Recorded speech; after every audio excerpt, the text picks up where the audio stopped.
All right. Hello. Welcome on in.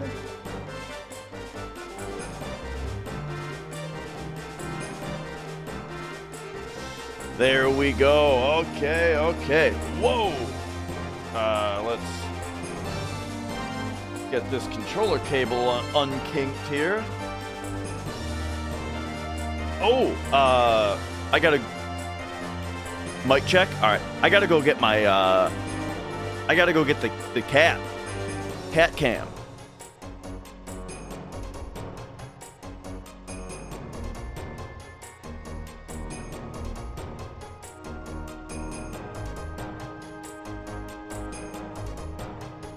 Oh, it was still put away from the other thing. Yo, Orestus.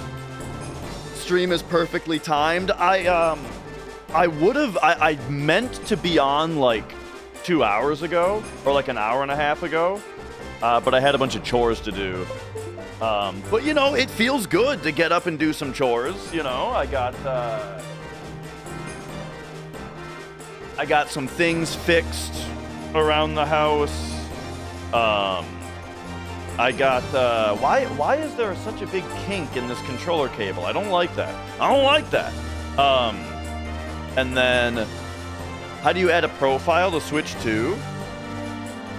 You probably go to System Settings and go to Users. On medical leave for depression after a couple months back at work, your manager is a psycho and HR sucks. That is super frustrating. But I am happy to, you know, be not part of the problem for you. All right. And then, oh man, so our vacuum started doing this thing where when you turn the vacuum on, it just like, it makes this terrible noise, right? And so, I had to disassemble the vacuum, but our vacuum cleaner is like the most, it's very complicated to get open. You would think, hang on, I gotta turn this music down. I feel like if you are a vacuum manufacturer, you should make an effort to make it very easy to access the roller, right? So people can take the roller out and cut, right? And cut the, like the hair and shit off of the roller. But no. Orestus, thank you for the $7 for the tip. But instead, it's like the this fucking vacuum, dude. You have to take out like 12 screws that are a security bit, no less. So you have to have a special drill bit, in order to like disassemble this whole fucking thing, in order to get access to the rollers. But I did get access. It turned out that the there's a groove where you can get some scissors in. Ours has that too.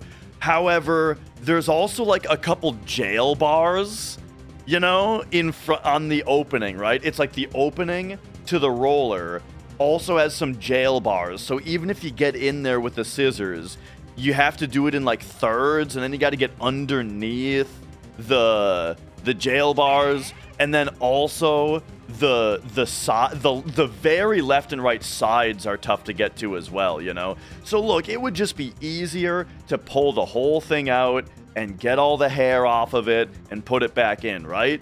But this vacuum, dude, you gotta take out a million screws and completely disassemble the thing. It's like assembling the Millennium Puzzle to get this thing apart, you know? It is a shark vacuum. But anyway, so it's I got it though. Eventually I got it, and we found out. Rennie, by the way, thanks for subscribing. I got it all apart, and what the diagnosis is that the bearing, right? The bearing that allows the roller to spin seems to have seized up, and then that made it so that it couldn't spin. And then it just broke free from that side, from that axle side, whatever. And so now the roller is able to spin again, except the side where the bearing broke is able to just freely rock, right? And so that's the brrrr sound, is that side of the roller just all over the place in there while it's spinning, you know? So, good news is that with it all disassembled, a replacement roller was like $9 off Amazon. So I ordered a replacement. It'll get here on Wednesday, and then hopefully the vacuum will work again. But there you go. That was a significant portion of my morning. How annoying will it be for you to change the date on the Switch 2 system? Probably not that annoying. I can't imagine it would be that annoying as long as you change it back. No slots refers to Kate Sith's level 2 limit break, which is called slots. And speaking of which, let's start getting into the run here. So let me turn my TV on. Let me turn the retro tank on. Oh shit! I gotta plug the PS2 component cables in. I forgot to do that. Let me get this going. The world record stream from Subathon has got you replaying FF7 again. That is my favorite thing to hear. Okay, there we go.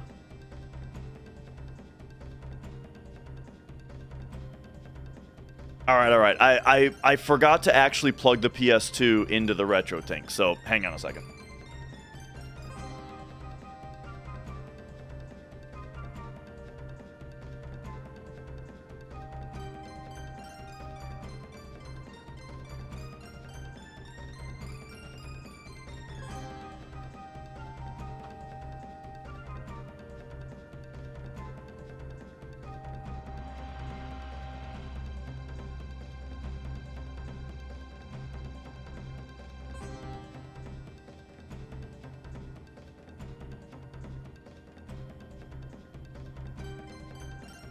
I just realized that might have made a buzzing sound for you guys when I plugged that in, because I didn't mute the line audio. You're starting to learn to speedrun FF7. There is a Discord to join. If you go to speedrun.com/FF7, up by like the top left where the game cover is and stuff, there should be a little Discord button.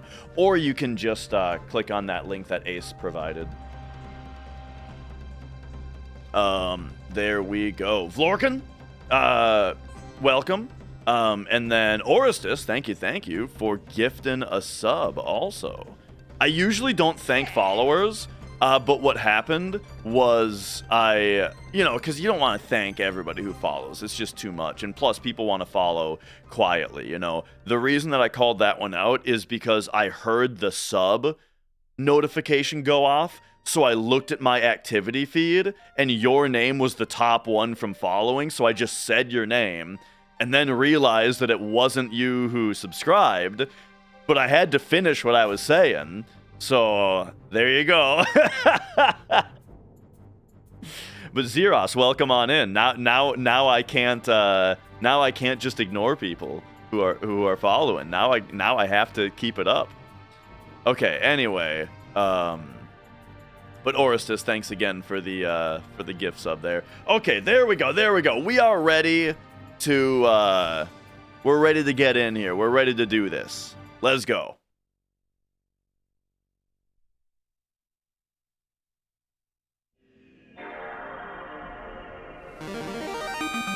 Whoa! And Zeros, thank you for subscribing also. Let's do it.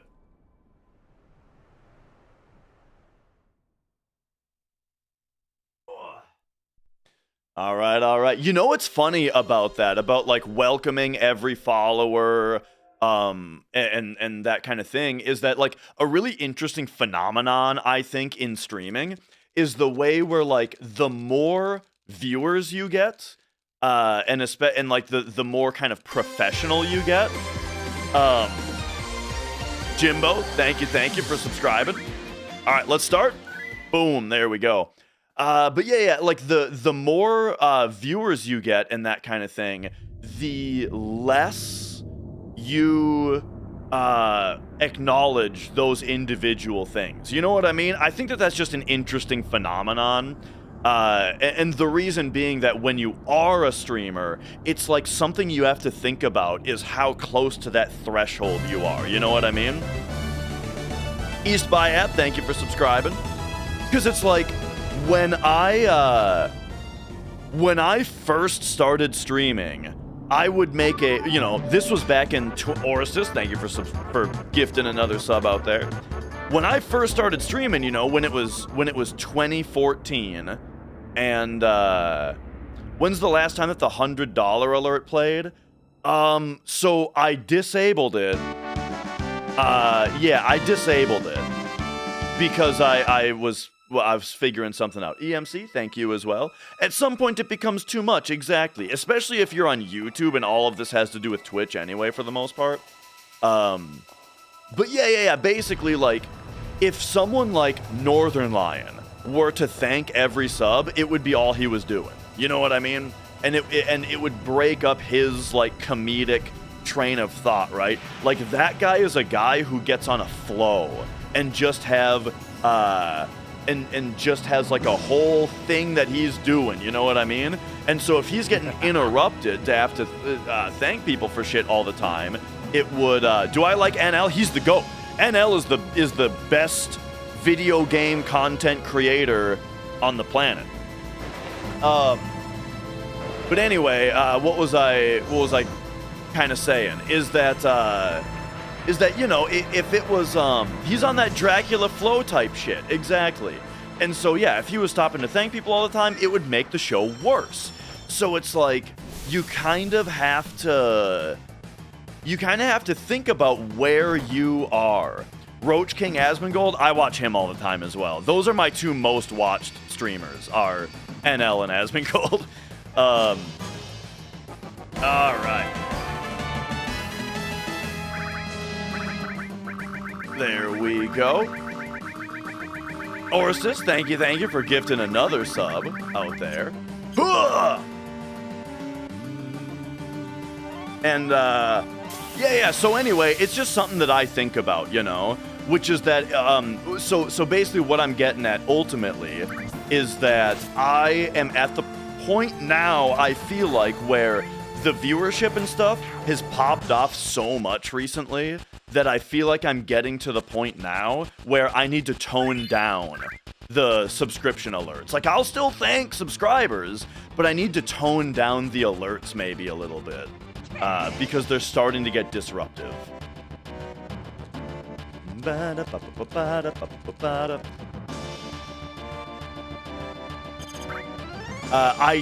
I'll tell you though, I did at least make him a little quieter for now. Oh, it's a good problem to have, absolutely.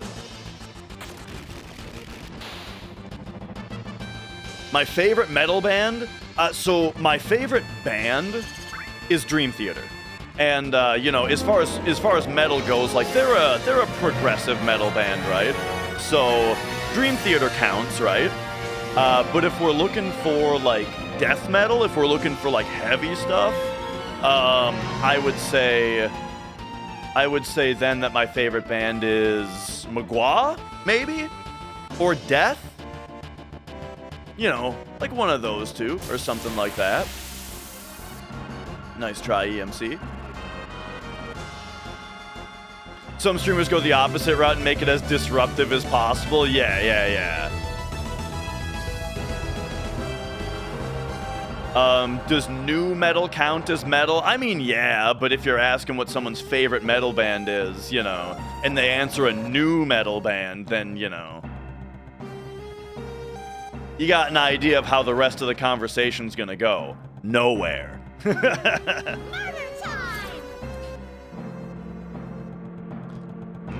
And Bow Chicka Wow, thank you for resubscribing. Lurid Sorcerer as well. Yo, Mario falling sound. Have I tried to make more videos leaning into the speedrunning aspect of gaming? Yeah. SR, I actually, or Shane, I guess I can just call you. Oh man, I screwed that up. What was I gonna say?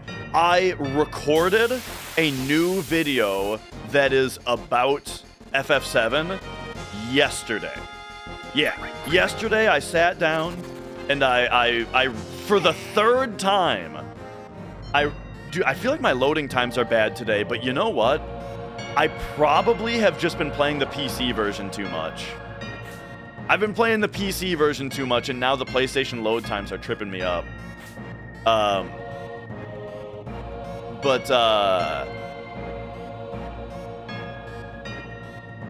There we go. Death, some Dream Theater, kind of proggy guitar, Unisign lens, low bass. Yeah, just comparing Death to like prog stuff. Yeah. In fact, like, so Death, can I leave? Can we go? Can we leave? Jesus. When I am playing or talking about Death, I think that they are a band where every one of their albums gets better than the previous one. Every one of their albums I like more than the last one, and they definitely got jazzier. 1, 2, 3, 4, 5, 6, 7, 8.5. They definitely got jazzier and proggier as time went on. Dong Disciple, thank you for the $100 tip. That's insane. Holy shit. Thank you. Big time. I don't know what else to say. That's massive though. Here's the thing. I disabled the crazy sound. Merry Christmas from the New Metal Enthusiasts Association of America. New Metal Enthusiast Association of America. Well, welcome on in.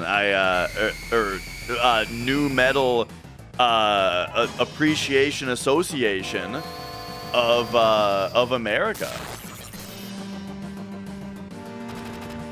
So here's the thing. For the crazy alert, what I was gonna do, my idea at first is that it's only enabled during hype trains. But I don't, and then that was how it worked during the subathon. However, now I just don't know what to do with it. Just make it more than $100. Yeah, that might be the answer.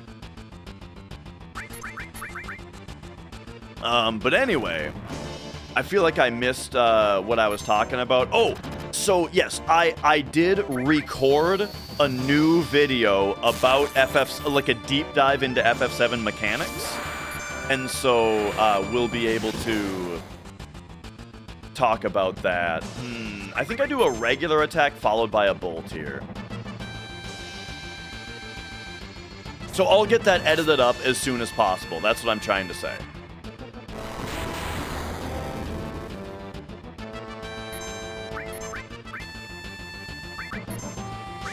Right there, I halted a little bit to make sure that Guard Scorpion got past his turn skip. Because if Cloud gets limit ATB and then you queue up his turn right away, what ends up happening is it sticks his turn skip at full ATB until after Cloud's second turn is over, and then you have to wait longer for him to put his tail down. All right.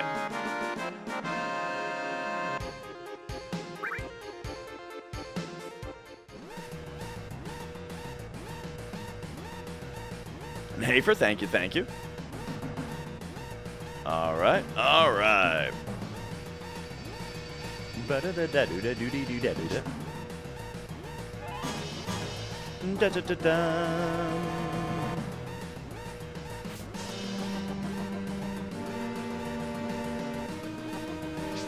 Oh yeah, this circle button has been through hell and back. Perfect. Good setup. Do I watch any Christmas movies? I don't make a habit of watching any movie as watching a movie as like a Christmas tradition or anything. If I did have to watch a Christmas movie, I would say Home Alone 1 and or 2 is like the classic Christmas movie that I would go for. But no, I don't actually make a habit of it.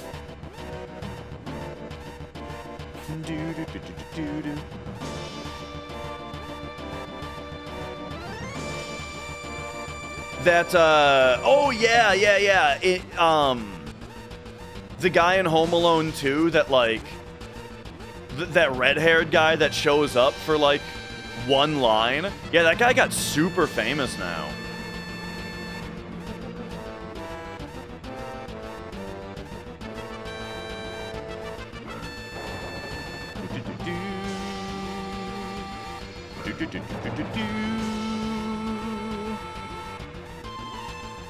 No Die Hard for Christmas. I've only seen Die Hard once, but I tell you, it was really, really good.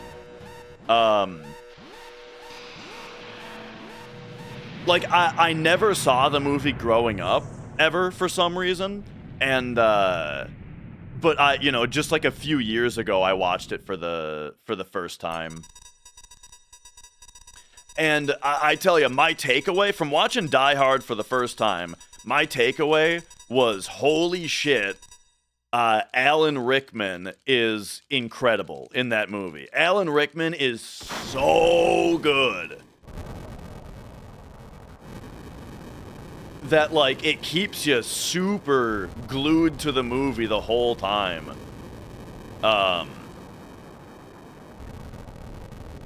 Just because he's so, like, enthralling.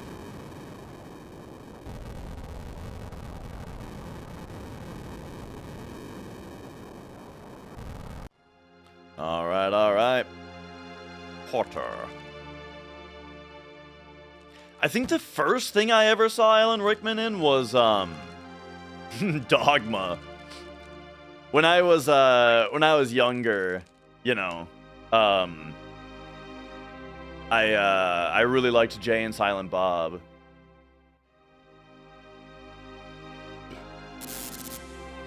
And he was like I can't remember exactly who he was in Dogma, like how to describe his character. And yeah, he did theater and stuff, and then Die Hard was his first movie role. That's what I heard, yeah. Metatron, right. That was who he was in Dogma, right.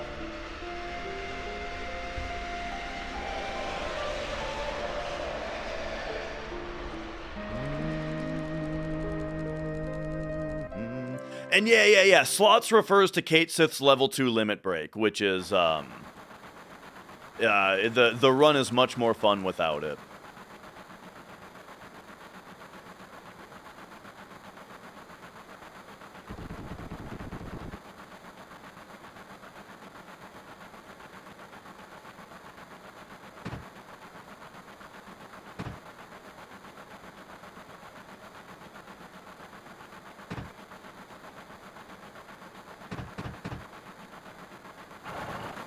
But alright. So yeah, got up today, I had coffee. You know what? I haven't eaten anything yet.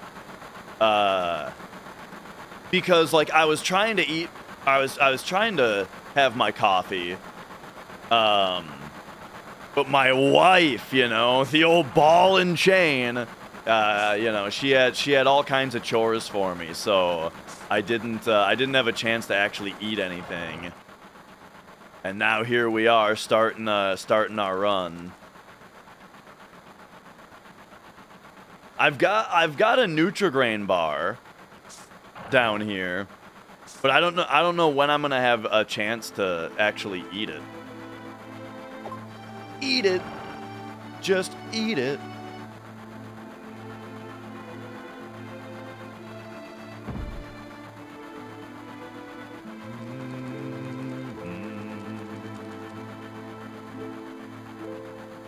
All right, here we go.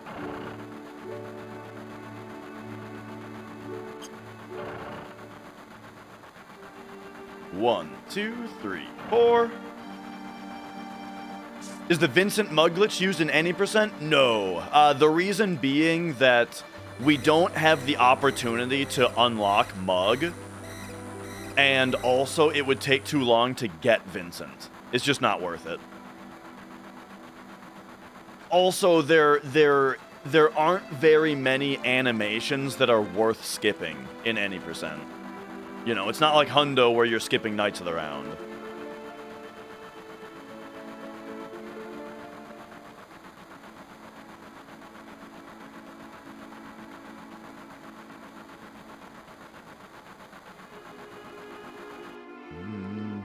Alright, let's crack open this Nutrigrain bar.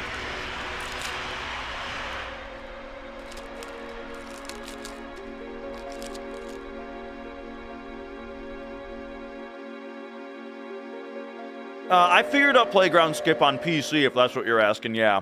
Playground Skip isn't on this run, though, because, we skipped the entire section where you would normally do it.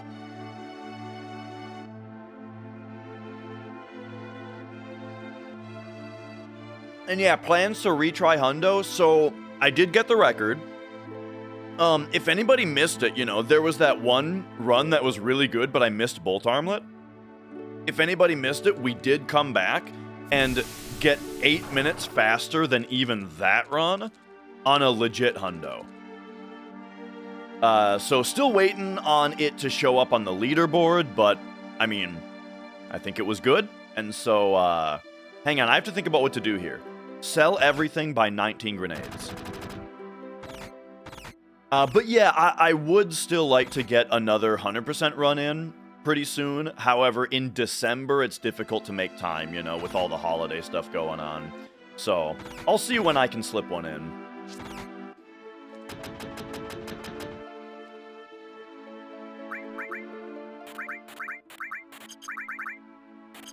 Speaking of PC version, though, boy, does it feel good to be back on PlayStation. Did you see how well I could actually do that menu? Oh, man. Haven't had a break all month? Yeah.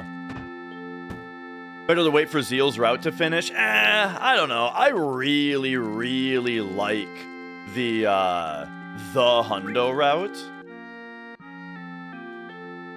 I mean, I'll have to see what his route is like.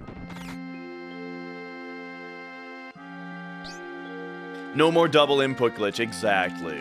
Yo, James. But yeah, dude, the console version just feels so much better to play. The menus are so silky smooth, you know?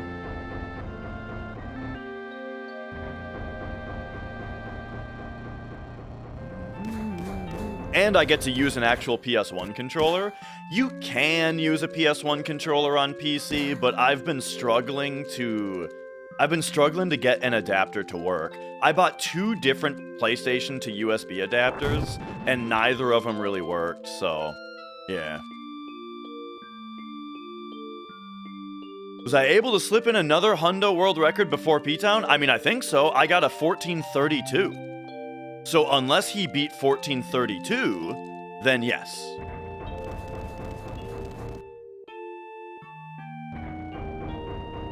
And yo, another guy.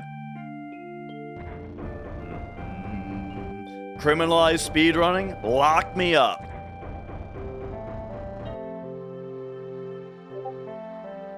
Oops. That was my Discord. Yo, Slime. I had to turn streamer mode off to be able to search for, a certain message. Am I still planning on an SCM run? I think so, yeah. I think it would be fun to do an SCM run. I just, I didn't practice enough, and then it turned out that I was on call that day, and for other scheduling reasons, it just didn't work out to do one the day that I was saying I was gonna do one. But yeah, maybe like sometime in January I'll actually have time to do one.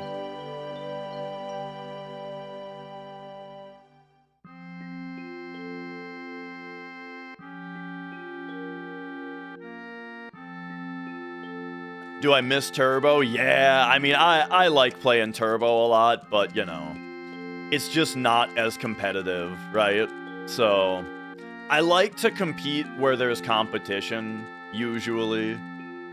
And, or I guess I should say, I like to compete where there's competition more, than just myself.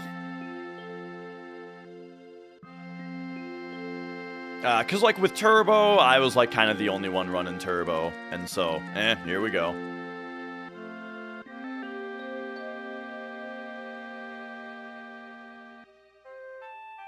Why do people favor running non-Turbo? There's a couple reasons. One is just, like, because most people who run this game are, like, in their 30s, they have a tendency to just be very purist, you know? I think that that's part of it. And then the other part of it is that PS1 controllers that are turbo are kind of hard to come by, you know?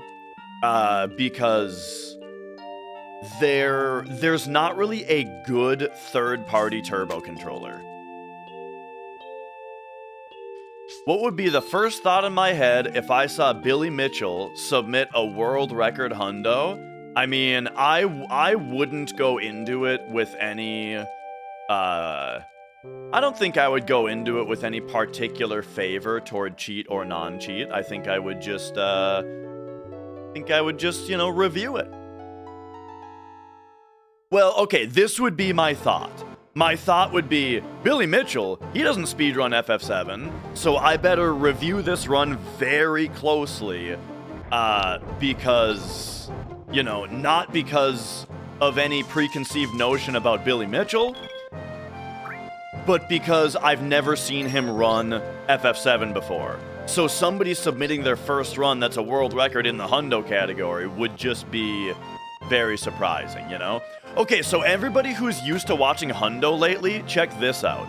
Here's an any percent trick for you. Boom, boom, boom, boom, boom, boom, boom, boom, boom. You can just skip past these guys.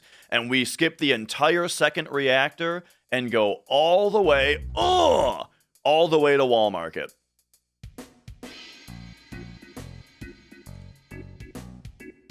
It would be kind of cool if he submitted a run and it was legit. Oh yeah, a new legitimate world record is always fun, you know?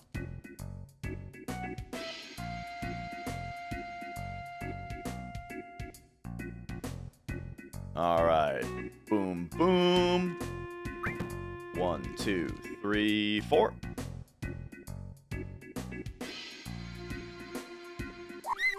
Do do do dee dee dee dee dee dee doo dee dee.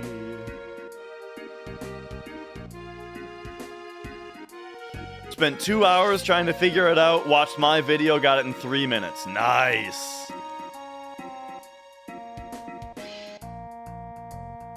Yo, Pirate Ragnar. What are some of the things used are a good way to level your characters in general if you wanted to play the game normally? The slash all materia is a must, and then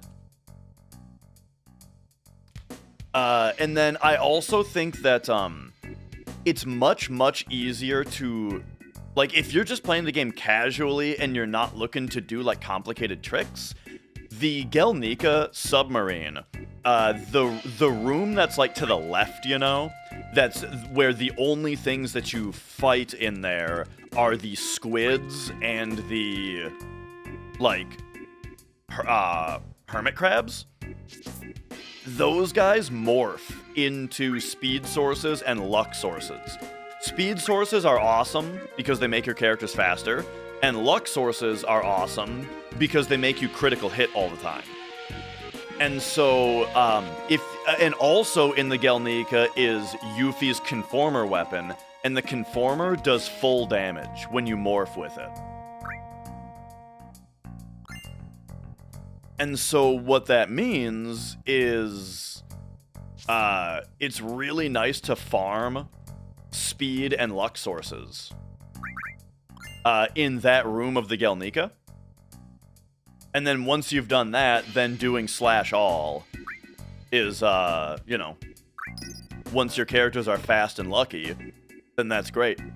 I think that room of the Gelnika is also one of the best spots to level up your characters experience-wise. You can also do the forest around Mideel, though, because I think the forest around Mideel has better AP. So if you're also trying to level up your materia, you might want to go around Mideel.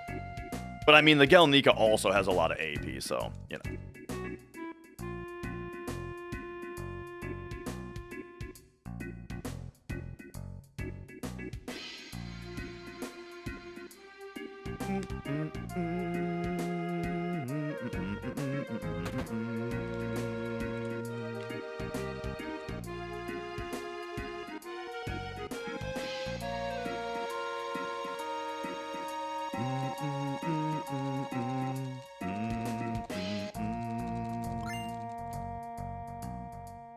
Room on the left, yeah. The room that the Turks are in. Like just that little room with a couple barrels in it.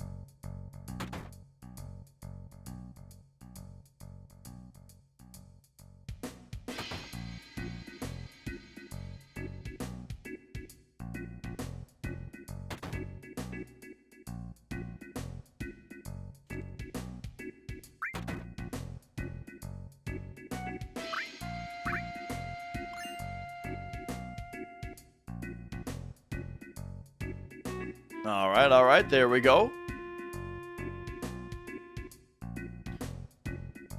Bar skip completes.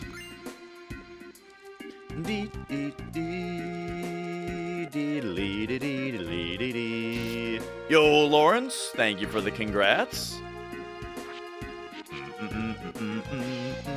Ended up watching most of like the 28 hours. Yeah, damn.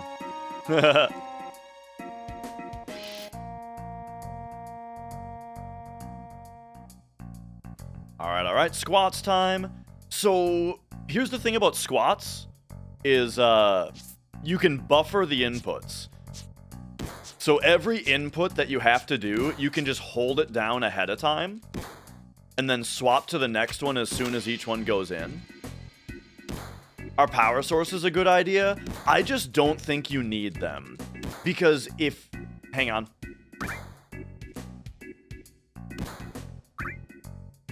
Because if you, speed and luck sources are just way easier to farm because you fight multiple of those enemies at a time, you know?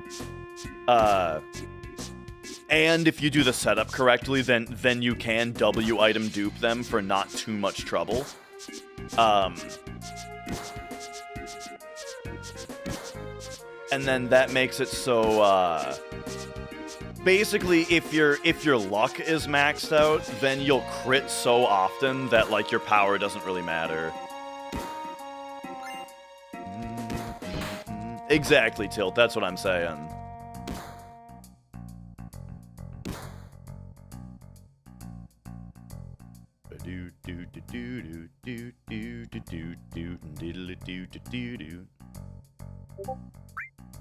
Oh, geez, I'm gonna fix this right now. Okay, there we go. Sorry about the Discord pings. I fixed it.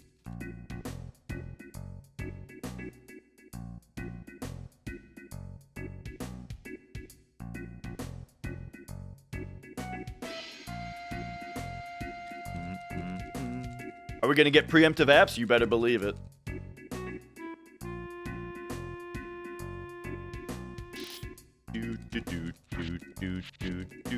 Why do some runners take the turtles battle in the sewers? The reason is that either way, whether you take those steps or not, the 6 steps, whether you take them or not, you get into the same number of battles.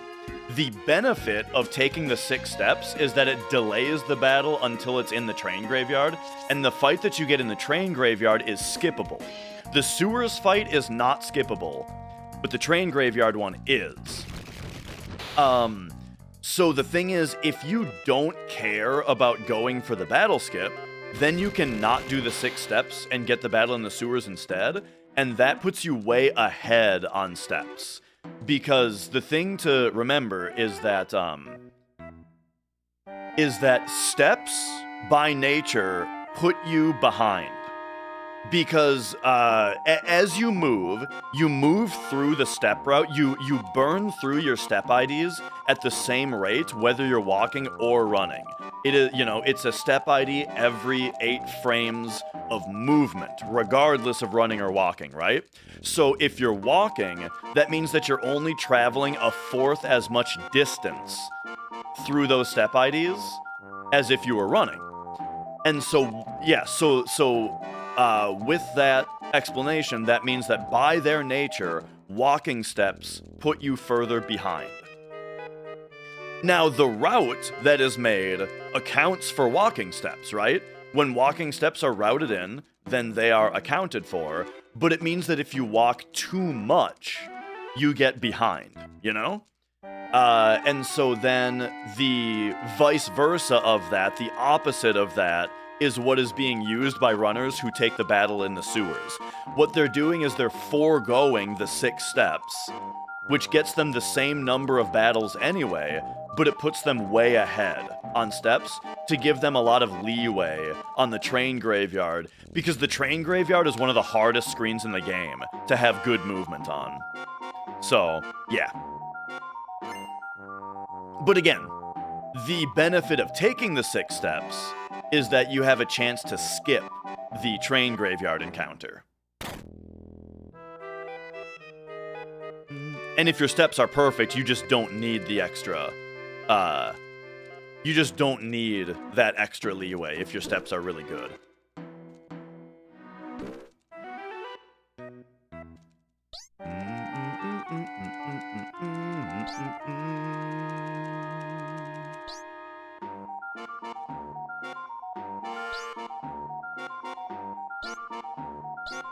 Yeah, that's the thing, is that I actually didn't know about that when I made the tutorial. Otherwise, I would have mentioned it. Yo, Doomies, thank you for the good luck.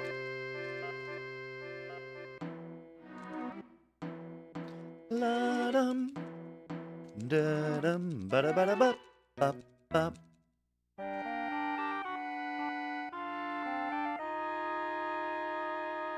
Oh, here we gotta kind of change stance.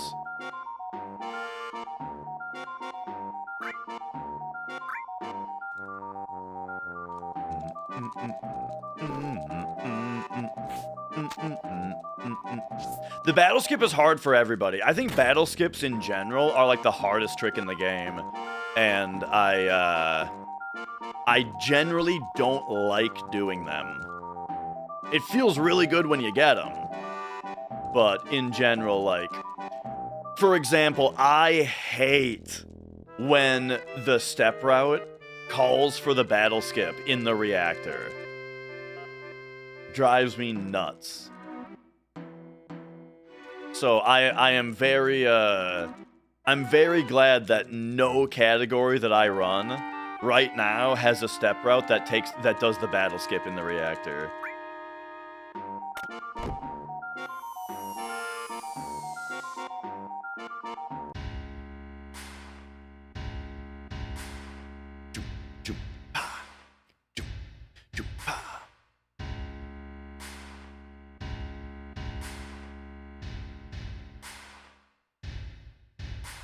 And yeah, train graveyard is just very.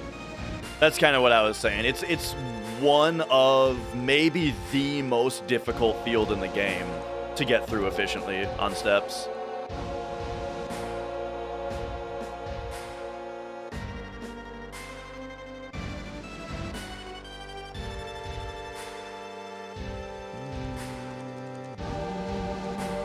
All right. I heard that someone was curious about preemptive apps.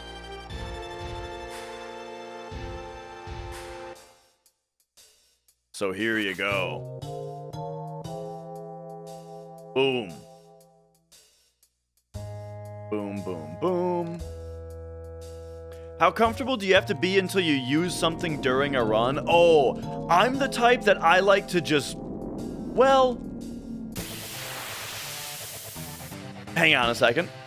Whoa, I missed it?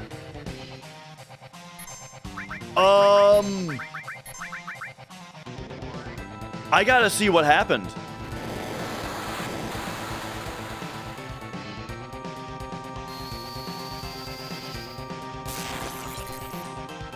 So we gotta bolt him when this happens.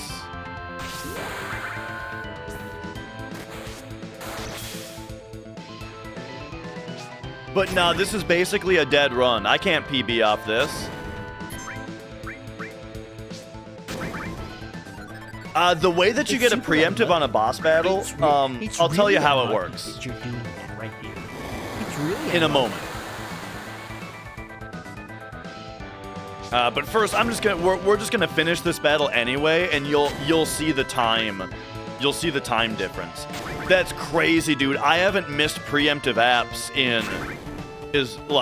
I can't remember the last time I missed preemptive apps. I mean, I guess it only loses. You know what? 15 seconds is not as bad as I thought it would be. We might run out of grenades, though. But I'll do a couple grenade saving strats to make up for it.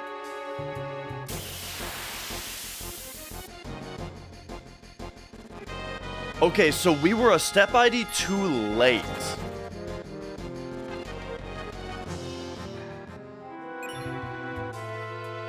Judging by where I got that fight, we were a step ID behind. 1, 2, 3, 4, 5, 6.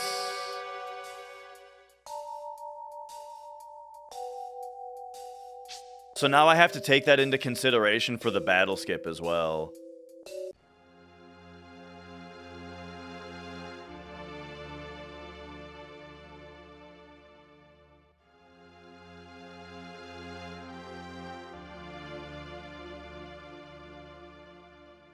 Okay, okay. Oh, geez, that... Okay. That was also bad stepping. It's like I haven't played this game for like 5 days.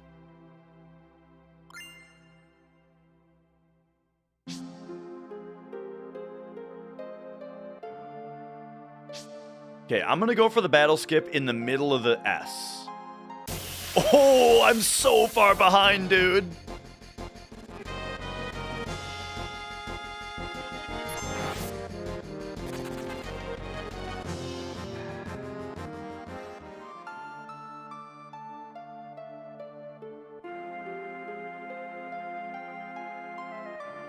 All right, don't worry. I'm just going to have perfect steps for the next several screens, and we'll be fine.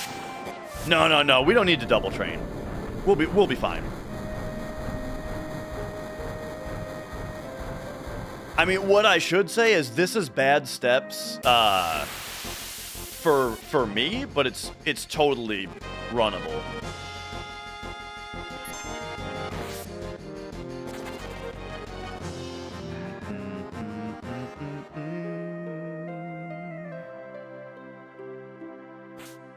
Pull the transmission out of your shitbox. Oh, shit! That reminds me, my heat stopped working again in my car.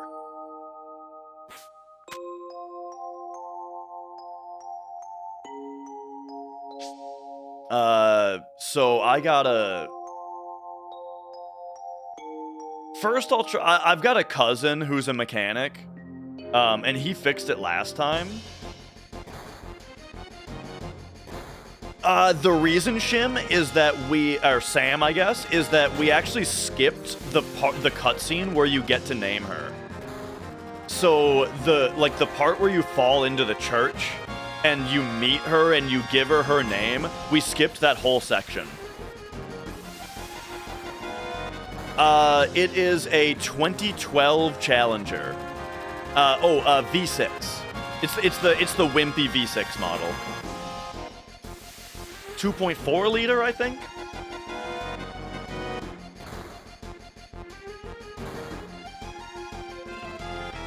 But the thing about your heat not working is that it's like I already replaced the thermostat. 2.7? Man, I could swear it's 2.4. What I can tell you, though, is it's the one that's a V6. That's what I'm sure of.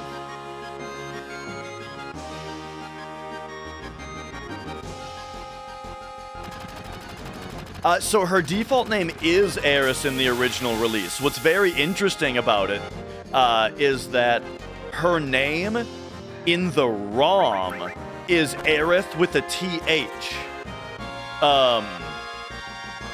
But then it's a 3.6. Oh, you know what? My old car might have been a 2.4. Anyway, so yeah, her name in the ROM is Aerith with a TH. It's just when the naming screen comes up, the default letters that are typed into the naming screen for you is Aerith with an S. Similarly, Red 13's default name in the ROM is just Red. His name is just plain Red. But when the naming screen comes up, it by default fills in Red 13 for you.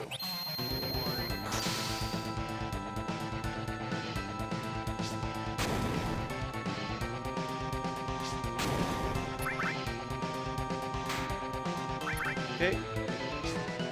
Second line.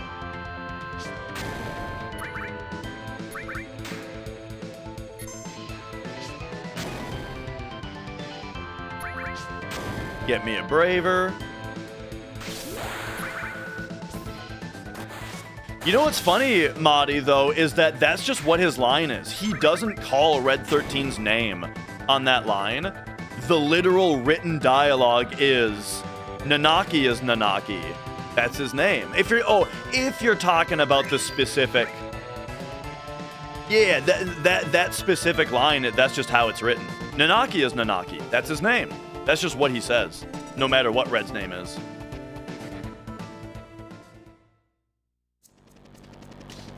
Barrett's name in the ROM by default is Barrett, but I think if you reset everybody's name in the debug room, it turns to Ballot.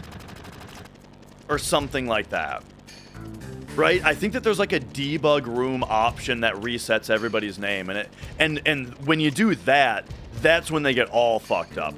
Barrett is Ballot. Aerith is like E-A-R-I-T-H, and it's all crazy.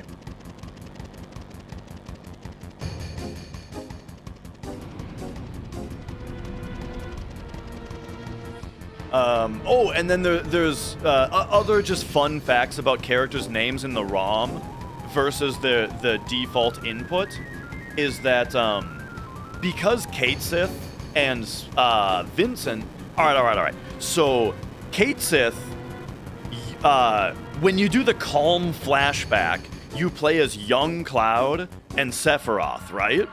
Well, there isn't a specific character sheet for those two characters. Instead, they use Kate Sith's character sheet and Vincent's character sheet, respectively. So, Kate Sith's name in the ROM is just blank. He has no name.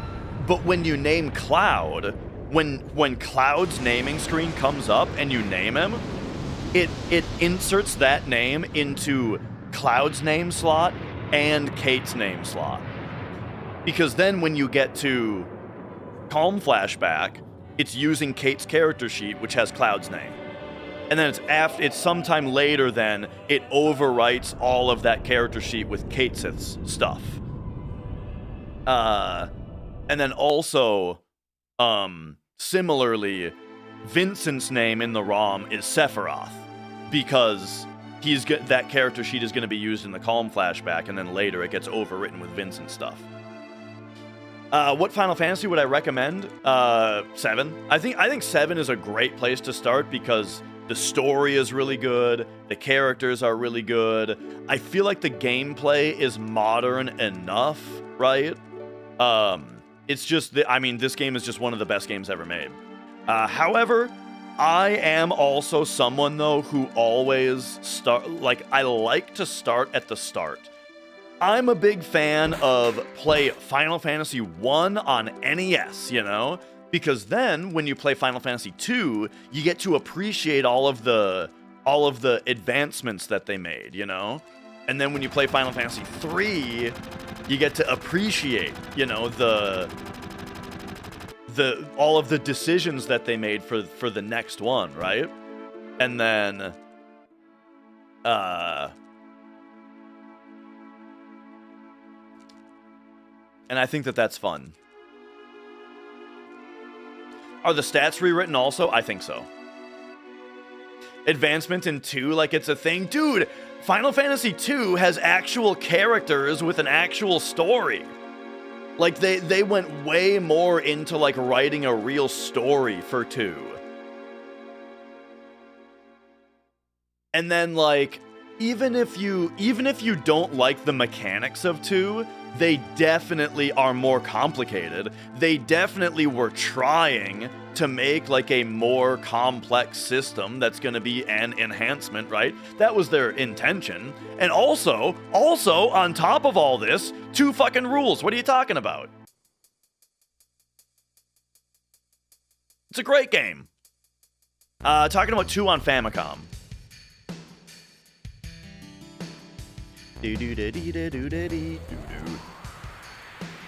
It's got the system where you can like ask about different keywords to people.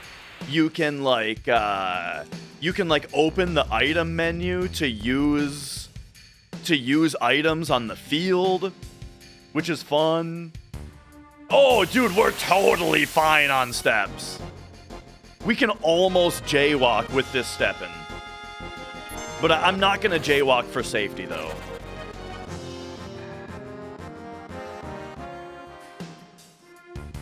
One, 2, 3, 4, 5, 6, 7, 8, 9, 10, 11, 12, 13, 14, 15, 16, 17, 18, 19, 20, 1.5.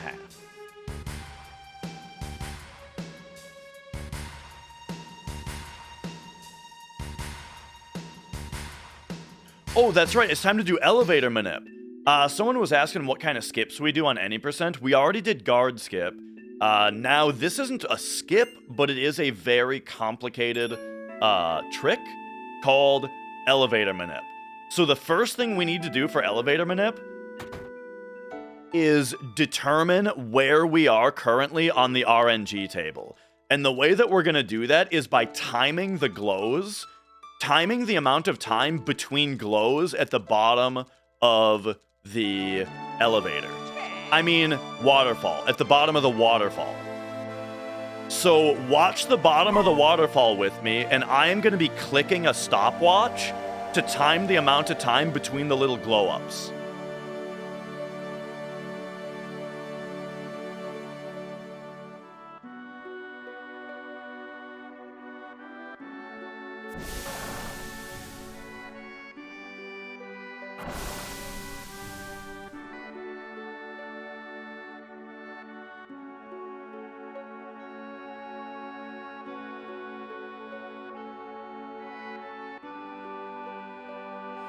Nice. We got a late glow, which is good. That means we are safe from an invisible glow. For complicated reasons. Okay, so every time I saw that glow, I clicked a stopwatch. And now I have a document. Let's see. So the pattern was 1 2 2 2 3 1 2 3 2. And then I have created a notepad document that has every single possible waterfall glow pattern, all 256 possible patterns I have listed out on this document, and that was pattern 139. So then I've got notes on what to do for the rest of the manip. So here's how it works. We know that we're on RNG position 139 because that's how the waterfall glowed. Then, what we're gonna do is before we leave the screen, we're going to allow the waterfall to glow a few more times, because every time that it glows, it calls RNG, which means it moves our position to the next spot of the RNG table. And there is a better spot on the RNG table for me to be.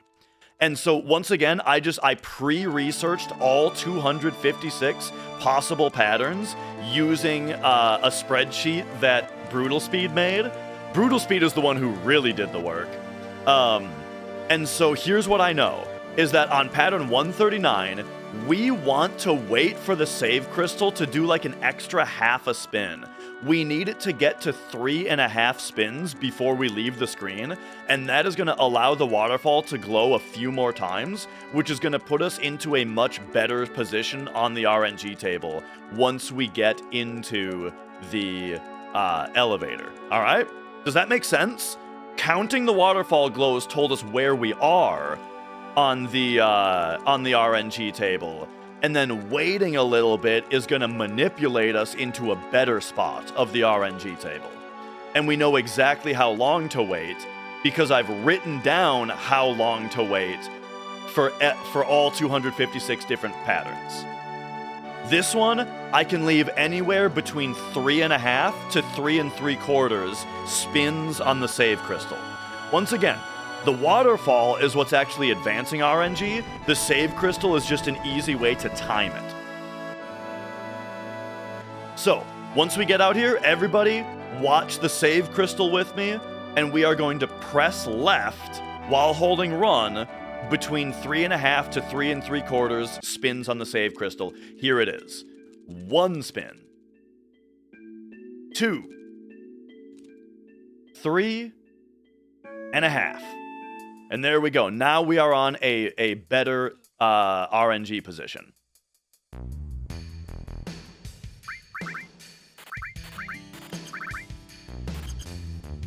Okay. So now, several of these screens don't advance our RNG, so we don't have to worry about them. But when we get into Wall Market, those screens, or actually the Playground and Wall Market, those screens do advance our RNG, so my movement has to be frame perfect. My movement has to be actually frame perfect on those screens in order to maintain the RNG position that we want. So check this out. Here, I have to be frame perfect. So we do that by going over here and then holding upright against this all the way out. Boom, that's frame perfect movement. This screen doesn't matter, but now this screen I gotta be frame perfect on. So we go upright to up and brush on that, up left and up to brush on that. That was frame perfect, all right? This screen we gotta be frame perfect. Brush on that, then go upright, squeeze through those, and brush on that. There we go. This screen doesn't matter. There's no RNG on this screen. Okay, now we gotta be perfect again until the text box comes up. So whip around this, boom, there we go, we did it. I don't know where I am on the RNG table anymore. All I know is that I'm on the right path because my movement has been perfect, and when we get to the elevator, we're gonna be on 160. Choco Racing Manip is more difficult. Alright, now, just got a menu. Crom and Ket, though, thank you for resubscribing.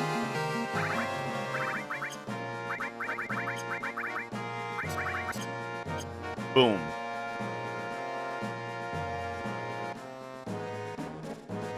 Oh yeah, speaking of Steam sale, I gotta pick up Silent Hill F.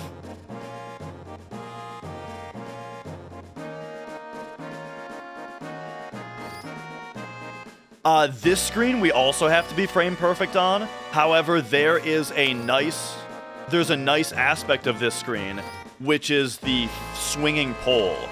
We can only exit this screen on a pole swing. You know what I mean? And so as long as we make it to the swinging pole on the first cycle, we're frame perfect.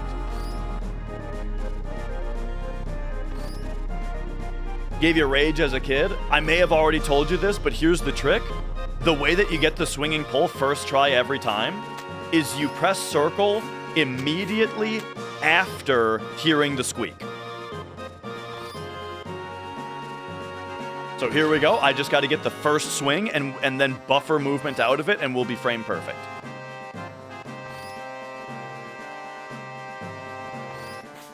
There it is. And now we buffer movement out, so we were frame perfect, right? Final screen. This screen, this screen also calls RNG, the final screen here. But there is leeway to this one because it's the final one. We have 42 frames of leeway, which is a lot. So as long as my movement isn't a joke here, we'll be totally fine. Boom, there we go. So now what I can tell you, I can't believe I'm ahead right now after not getting preemptive apps. That's crazy. But anyway, what I can tell you is that now we are on RNG position 160.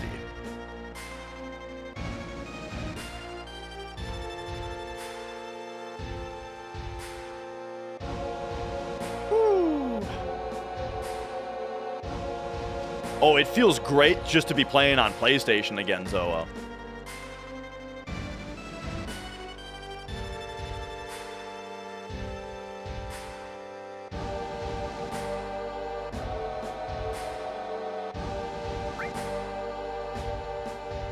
All right. So, the next screen where RNG is relevant is the elevator itself. And here's briefly how the elevator works. Every single frame in the elevator, it is counting up a value. And when you press the elevator button, it uses the current count value to determine how many spots to jump forward on the RNG table to then give you that RNG number to decide how many floors you jump. So we need to be frame perfect the entire time that we're in the elevator. And so the first thing we're gonna do is buffer triangle, which always opens the menu on the same frame, and then I'm gonna start a countdown as I close it. So the reason I had to start a countdown is because you cannot close these text boxes frame perfect. So in order to hit the elevator button frame perfect on the first go, I have to do it to a metronome. Here it is. And then if I was frame perfect, we'll hit floor 17. We hit floor 15, meaning I was one frame early. That's okay. We have pre-researched a manipulation for one frame early and one frame late.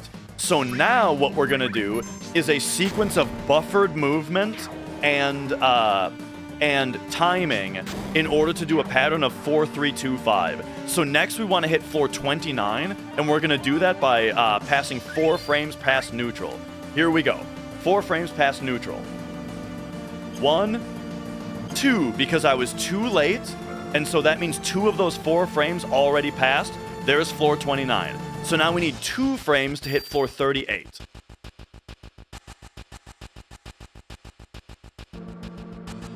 Perfect. All right, now we need 1 frame to hit floor 47. 1 for 47.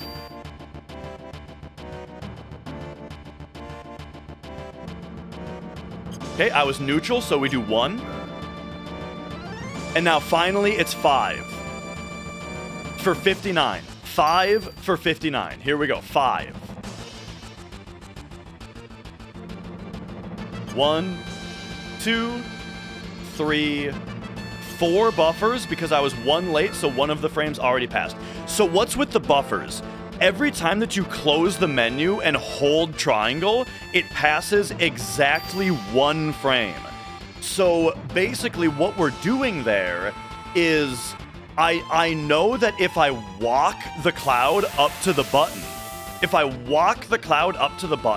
and then menu on the exact right frame, we need a certain number of extra frames after that to pass in order to get the frame that we want, or the floor that we want. So we do that many menu buffers to pass exactly that number of frames. Does that make sense? But what happens though is that your timing of opening the original menu isn't necessarily going to be perfect. The first time I opened the menu 2 frames late. So that means that 2 of those frames that I need to pass have already passed because I opened the menu 2 frames late. So then I need to do 2 fewer menu buffers. It's about 2 minutes faster than taking stairs. If you do a successful elevator manip like that. So yeah, that is that's the most complicated trick in the no slot speedrun. That's awesome, Lucas. How can you tell you opened it late? Because the spot that we time it is when Cloud kind of collides with the button as we walk past it. And there are 3 distinct frames of him turning. Which means that there's 4 distinct frames because there's the frame before the turn, there's 2 frames of turning, and then there's a frame of him after turning, right? So that makes 4 distinct frames. If you look at Cloud's hair, it's really clear to see which of those 4 frames you're on.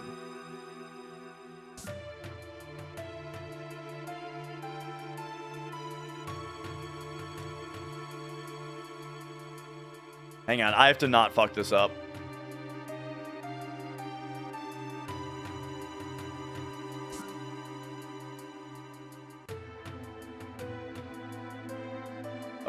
Okay.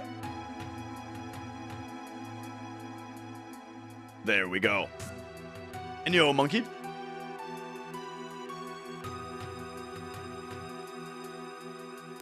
All right.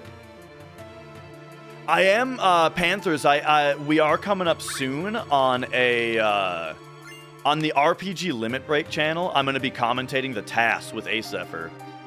Okay, here we use IGT. 24 is 4. 4 down inputs to get to the password that we want.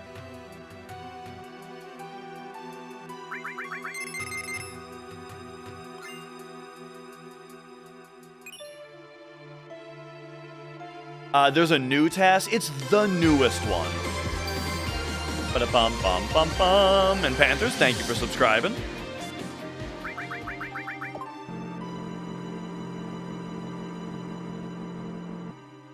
Why don't you have a stand guard in front of the statues?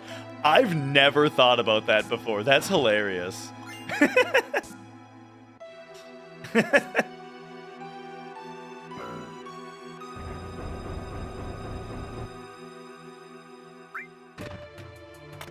In the PC version, why do people reset before the elevator? The reason is because when you first boot up the game, your list value, or sorry, your position on the RNG table initiates at 0 always.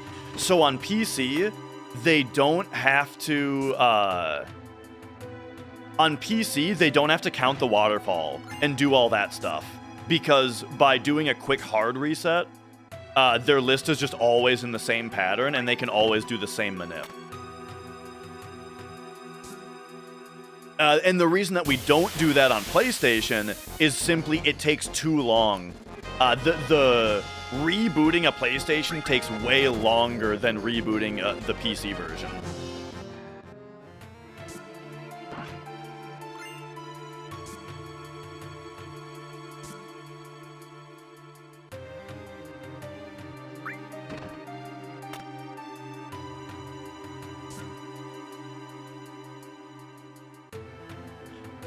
But yeah, I guess they're just checking between the statues.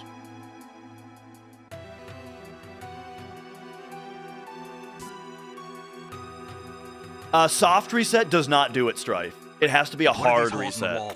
If you do a soft reset, then your RNG position is unaffected.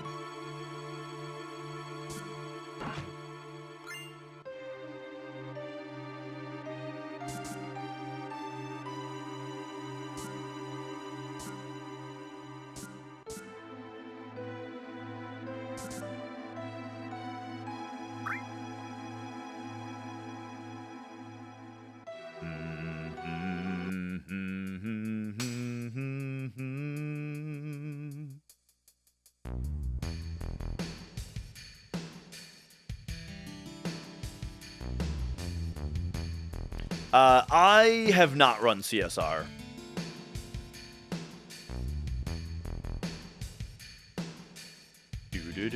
And yo, Ouroboros. Oh man, I'm getting kind of hungry. I forgot that all I've had to eat today is 1 bite of a Nutri-Grain bar. I should, Yes. fix that.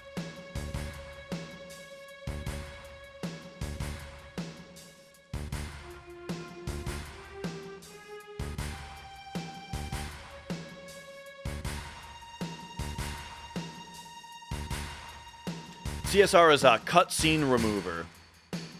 It's a mod of the game that essentially removes all the cutscenes, but keeps in all like the skill checks.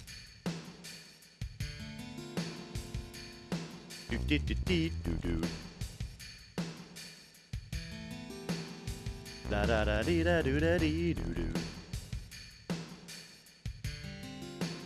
Get some protein. I mean, I had a cup of coffee, so really I should be good for a couple more hours.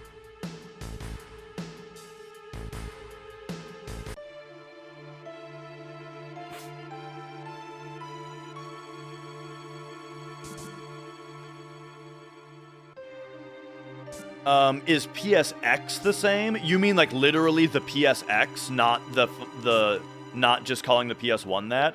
I have no clue. Nobody has tested PSX load times, and so it would be very. Whoa! We got in front of her. Oh, digital. Sorry. If having difficulties getting the right discs, is digital exactly the same? I don't know what you mean by exactly the same. Like, I'm not sure what aspect of it you're asking is exactly the same. All of the strats, all of the visual cues, everything like that is exactly the same. The load times are different, though.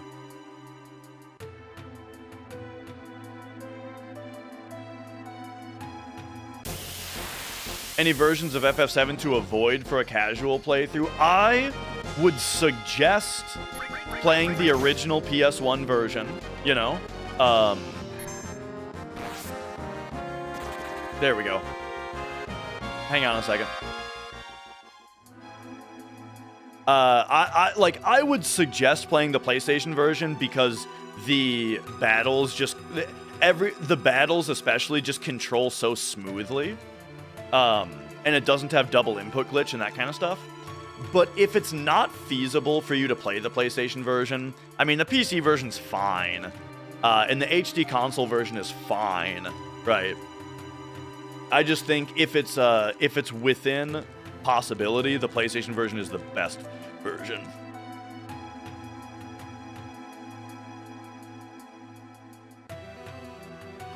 Does the Switch crash randomly? I'm not sure.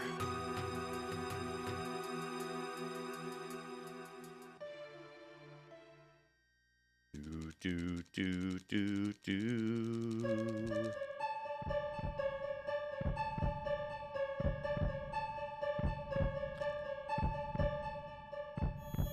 Yeah, like Duck Station is good, Swan Station, right? What is PSX?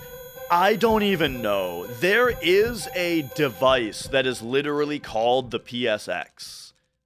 But I can never remember the details of it. I've looked it up a couple times, and I can never remember what it actually is.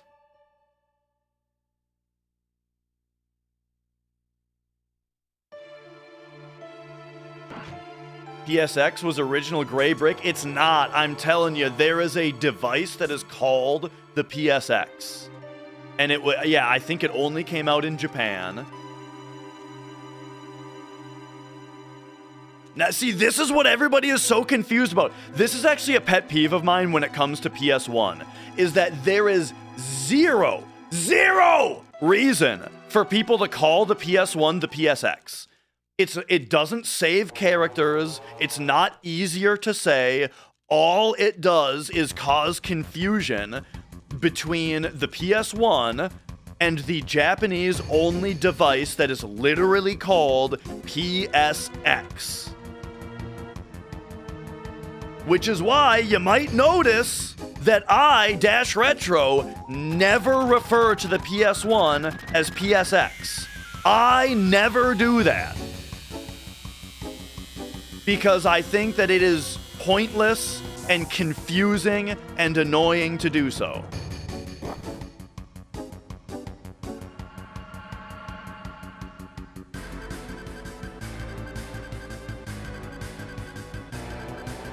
Anyway, oh yeah, remember the NSX? Or no, wait, what was the Switch called again before it came out? Wasn't it the NX or something?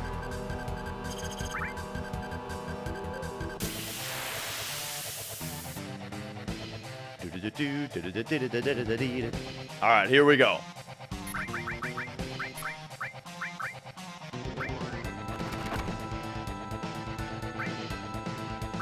I need to save a grenade, so I'm doing a fire.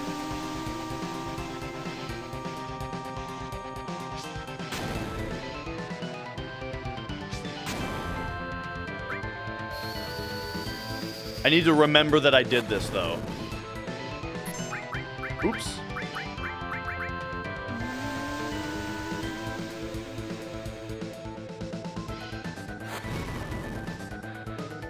No, no, no. Hit Cloud! Ooh, that was bad.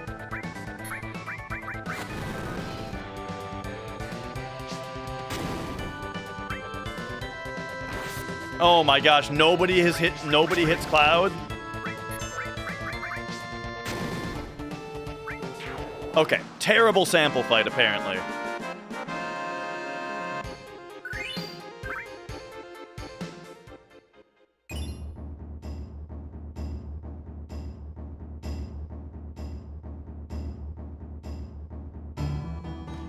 The code name for the GameCube was Dolphin, which is why the product codes on all GameCube stuff is DOL.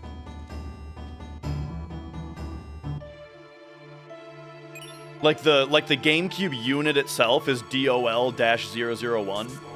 Unless you have the later model, then it's a DOL-101.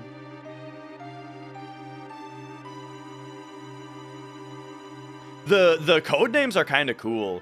Like, NES is NES, but then SNES is SNS. But Game Boy was DMG. DMG is the product code for Game Boy, which apparently stands for Dot Matrix Game.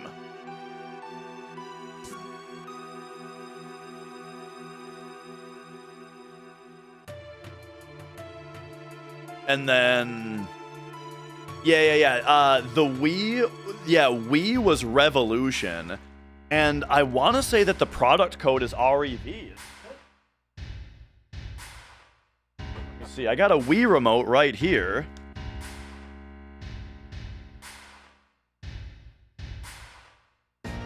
Where the hell is the product key on this thing? Oh, RVL. Yeah. So the product code on Wii stuff is RVL, like Revolution. Ain't that some shit?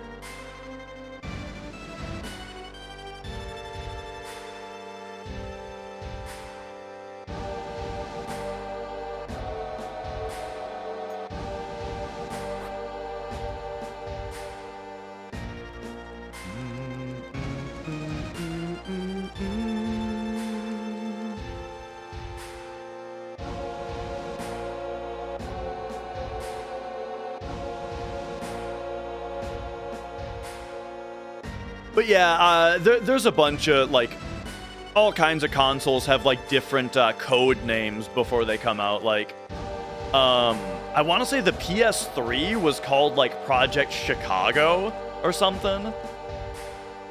I've actually never heard about that Wii U one. But yeah, like, I think PS3 was Chicago, Xbox One, or maybe it was Xbox Series.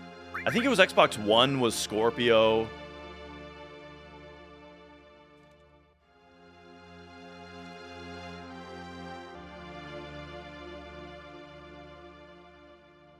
.360 was Durango. Yeah. Vista was Longhorn.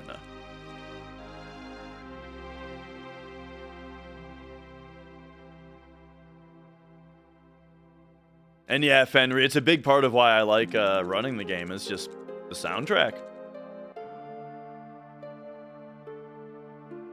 Durango was Xbox One. Oh, okay, gotcha.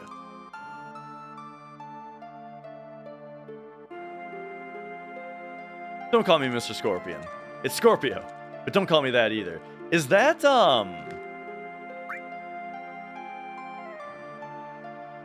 the Bond episode again? Is that his boss in... Yeah. Nobody ever says, no, wait, isn't it the other one? He asks him, like, who do you hate more, Italy or France, right? And he says, France. Nobody says Italy.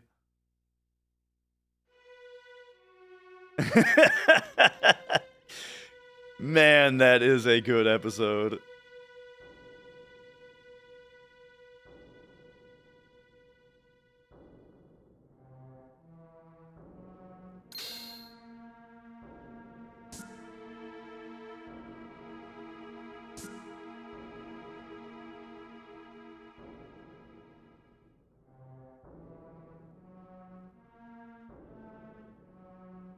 No jail skip. I think I went up too far.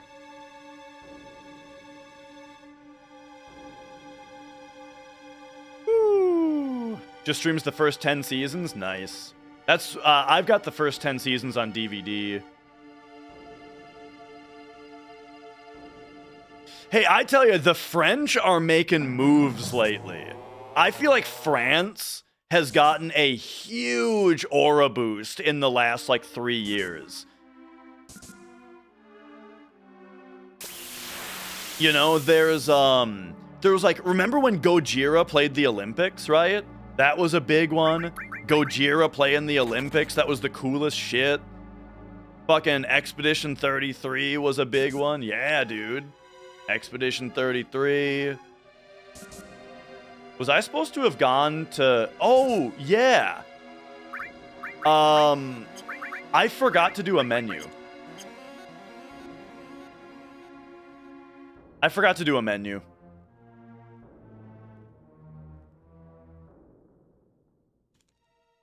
Nah, everybody was loving Expedition 33 before the sweep. The sweep made people like it, well, no, not really. The sweep definitely made a lot of haters more whiny, but I think it overall was positive, of course. It lost 2 Game Award prizes. I know of one. The Indie Game Awards revoked the Game of the Year award to Expedition 33 because of AI, yes. And they gave it to Blueprints instead. So here's what's funny about it. Let me tell you guys what's funny about it. Like, day 1 of me playing Expedition 33, maybe day 2. One of the first days of me playing the game, and the game came out, everybody was loving it, you know? Everybody's like, oh my god, this game came out, it's made with AI? No. They used, okay, so we'll start out with that. So Expedition 33, in development, they used some AI placeholder textures. Like, while they were developing the game, as placeholders, they used some AI textures, you know? And then when the game released, they accidentally left, like, one texture into the game. Yeah, there was, like, one texture in the game that they accidentally left in that was AI, and they patched it out within a week. Like, immediately it was patched out. But now everybody is using that to act like the entire game was made with AI, and that it doesn't deserve any of its praise. So anyway, here's what's funny about it, is that, like, one of the first days when the game came out and everyone was loving it and it was exceeding everybody's expectations and all that kind of stuff, I said the funniest thing that they could do, it would be the funniest thing if they came out and said that they made the game using AI, you know? Not for any particular reason, it would just be funny, you know? So now it's kind of funny that's sort of happening now. But so here's what I'm saying now, though. This is my new take. Is now because the Indie Game Awards revoked the award from Expedition 33 and gave it to Blue Prince instead. First of all, Blue Prince is an amazing game, but now the funniest thing that they could do now is for the Blue Prince developer to come out and say, actually, I also used AI.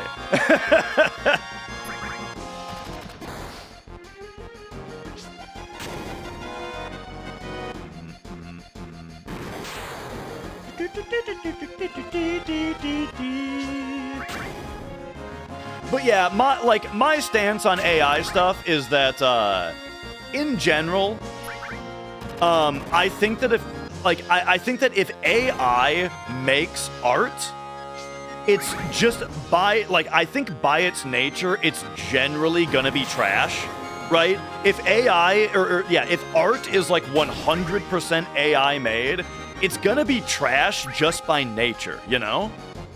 But if it's not trash, then I don't care, is kind of how I think of it, you know? Like, if AI is used by humans responsibly in the process to make a great product, a very artful product that does speak to me on a personal level, then I don't give a shit. I think it's fine that they used it as part of the process, because the end result is a phenomenal game that, you know, touches us all.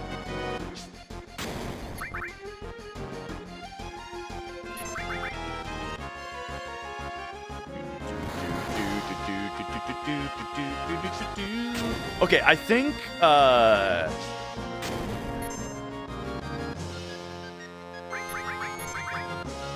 we gotta skip red to being first here.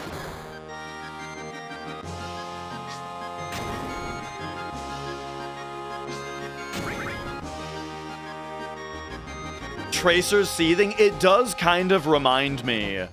It does kind of remind me of like people making fun of artists who trace.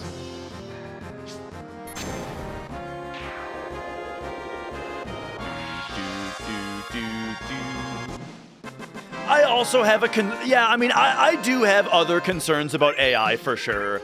Like, I am concerned about the energy usage. I am concerned that computer parts are impossible to find. I am concerned about the idea that, like, where big tech wants to move things profitably is to make it so that humans, or like, by humans, sorry, I mean like consumers, it's no longer like viable for a regular ass person to have a good computer, because instead you can only afford a shitty computer, but that doesn't matter because the shitty computer can just access the internet to give you AI results. Like, oh, don't worry that your computer sucks, because instead AI is going to process all of your information in some other warehouse, right? I don't like that idea, right? Like, when I think about that kind of thing, about like ultimately where is this gonna go as far as what is most profitable, I do think that it kind of goes in that direction, and I hate that idea.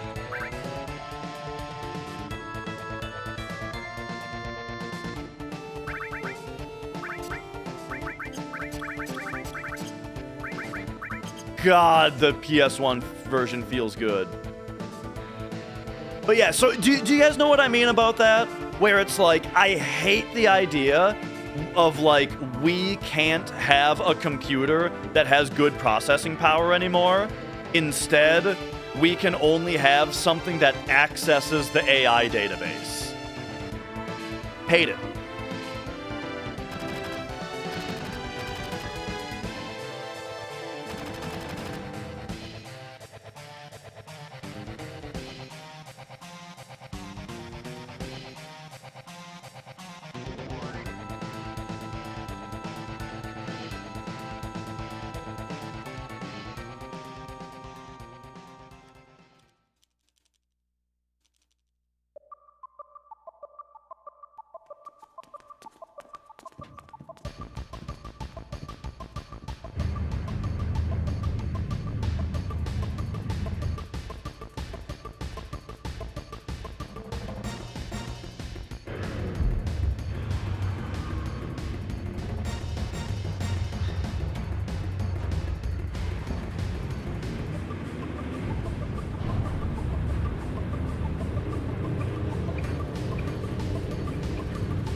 Oh my god, talk about the longest fucking pee of all time. Holy shit, dude. No. I had the weakest fucking pee stream of my life.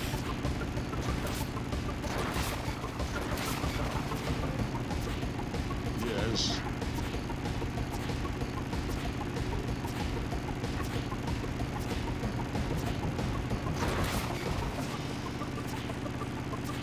Okay.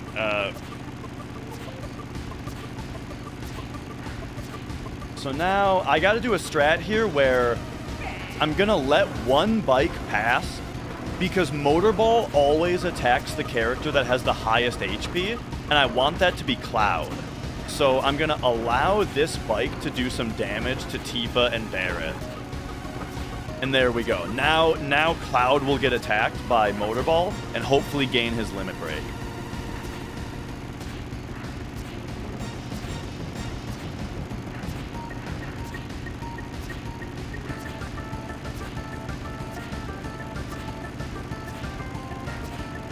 All right, so yeah, it's unfortunate. That's gonna be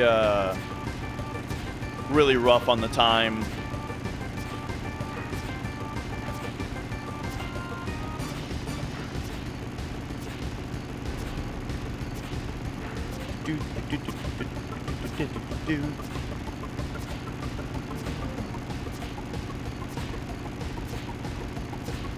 Find Red's icon interesting. I heard that these portraits were what the character portraits were when this game was originally being developed for like Super Nintendo or something. Or like when they were, but I don't know if that's true.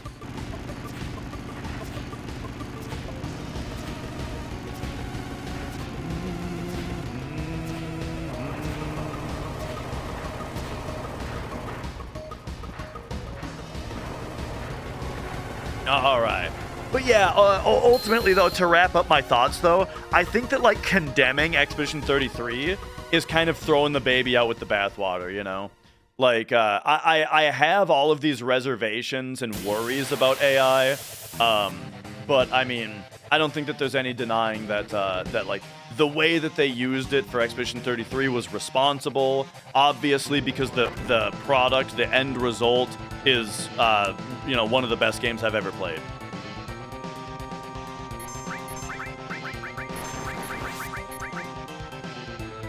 All right, there we go. There's Cloud's limit.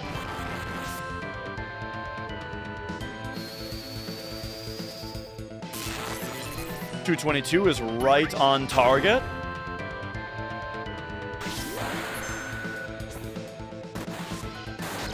.130 is perfect. That's totally fine. Oh, I forgot to wait. Now he takes full damage from that arm attack because I put in his grenade too early, which canceled his defense. All right, third bolt coming in.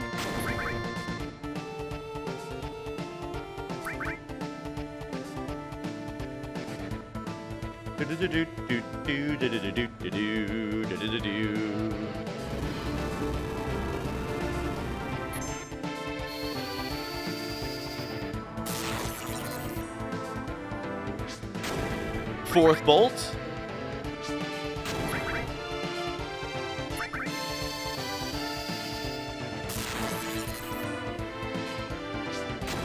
And fifth bolt. The last time we buy grenades is in Junon. The last boss that we use them on is Genova Birth.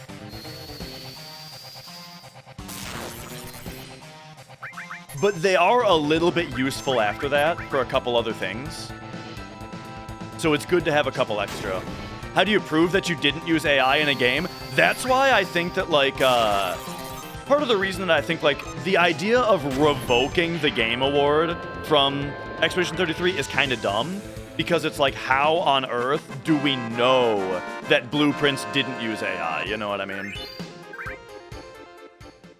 All right, so add 36, so it's like 49 is like 70, 85, so 131.25. There is a 26, and 26 is good, so 26. 30, 35. 26, 35. 26, 29, 35. Those are our options. 26, 29, 35.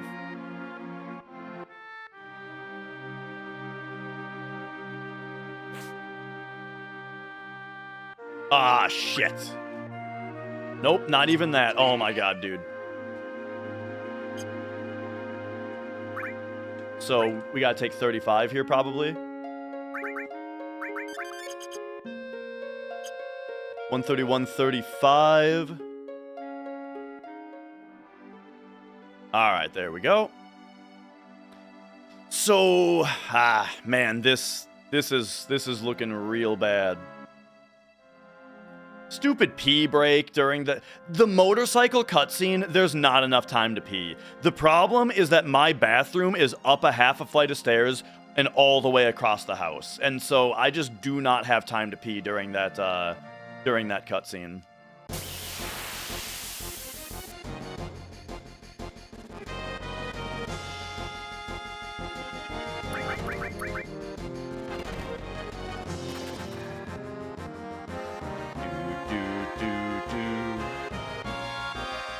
Yeah, I lost a significant amount of time to peeing. 48 plus 23 is like 50. Wait, 48, 60, 71. It's like 133, 11. Right? 133, 11. Okay, 133, 11 is good, or take 13. We'll do 13 because it's a preempt.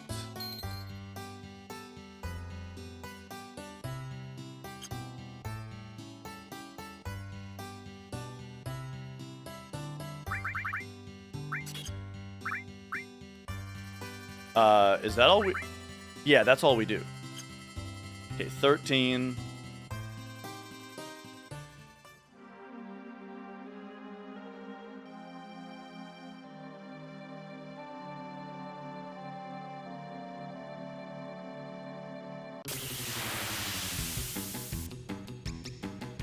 I've watched 4-8 stuff. Yeah, I like that guy.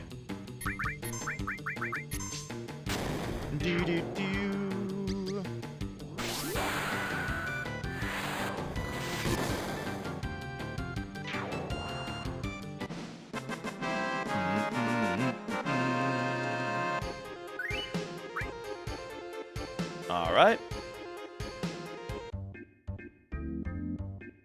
There we go.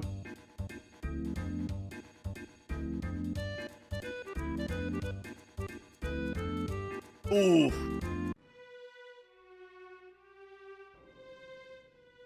Running straight into this cutscene is a little bad.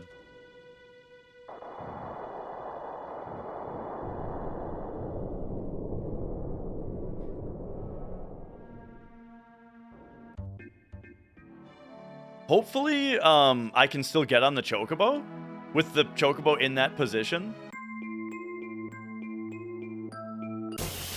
Whoa.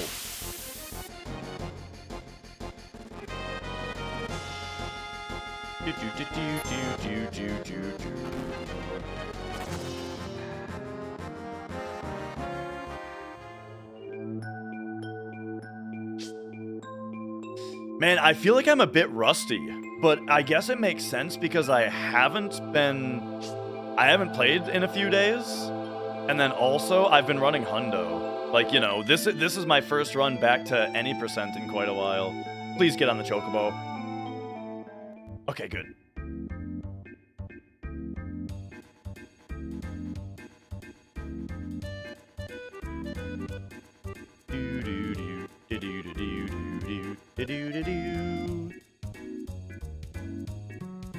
The Junon boat skip is not specifically banned right now.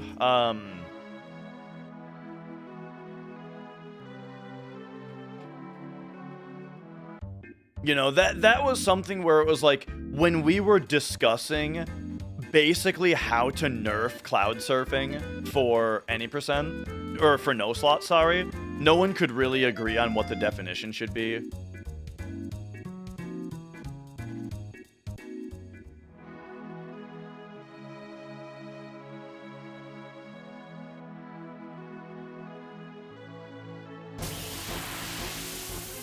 Nice try, Rain.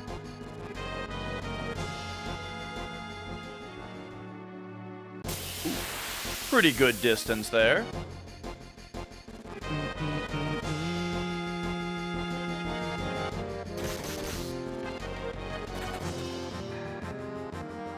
And now I'm gonna turn right a little bit and go... not doing disc 1 skip because I think that the regular any percent run is less fun. The regular any percent run I think is less fun than no slots, so I prefer to still run no slots.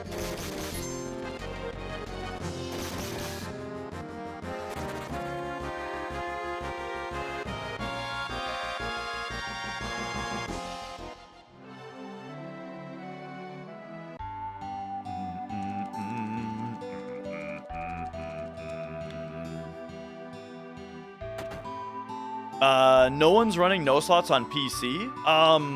Doomies and Zergu both are, if we're talking about the same category. 35? 35? Can't remember if I do 35 or 34. They're running no warps. Yeah. I mean, so when you say no slots on PC, I assume you mean... Oh, no, you're right. They're running no warps. Oh, no, you're totally right. Sorry, I'm confused. Gotcha. Yes, you're correct.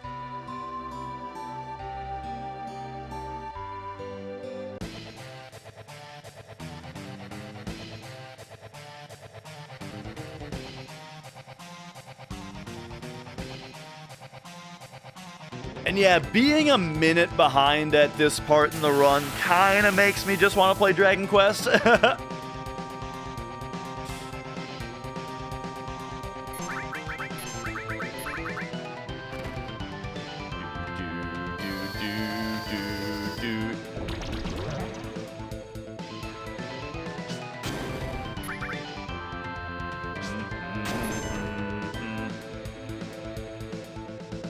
You can't preemptive every boss because only some, like most bosses in the game are specifically not preemptable. It's kind of weird that some of them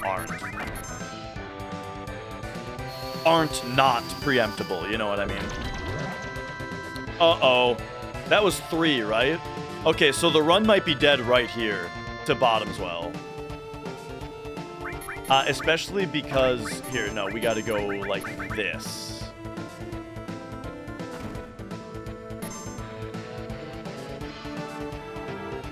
If this doesn't poison, the run is basically dead. Okay, so we survive. Yo, Bakura.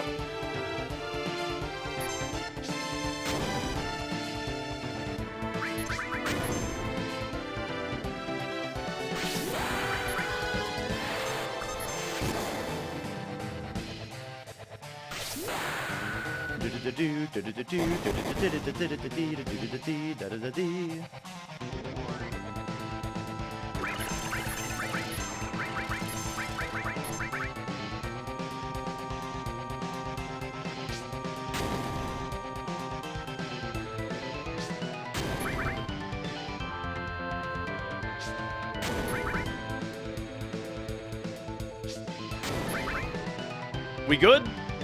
And now the defend should save Tifa unless it crits her.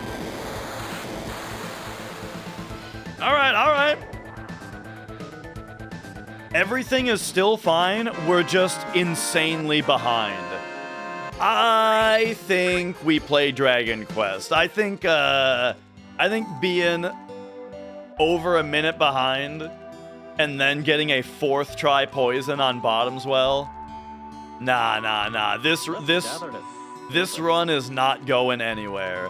I think today is a day where we swap over to the backup game. The backup game is Dragon Quest VI. The timers are based off my PB. You know, we're running against the 634. Yeah. 3, 4. You just got here. Well, the run isn't ending, or the stream isn't ending. You know, I'm just switching over to a different game. But all right, 1 minute behind the run's dead because it's any percent. This category is far, far, far more competitive.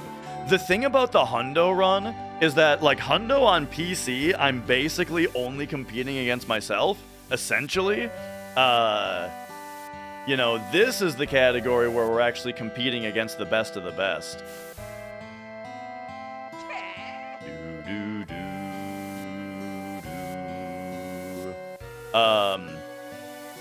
And yeah, I mean, a big part of it was that stupid pee break I had to take. But, you know, the thing is, you usually have enough time to pee there. It's just that my bathroom is far away. And here's the other thing. Have you guys ever noticed that when like your intestines are full of poop, does it weaken your pee stream?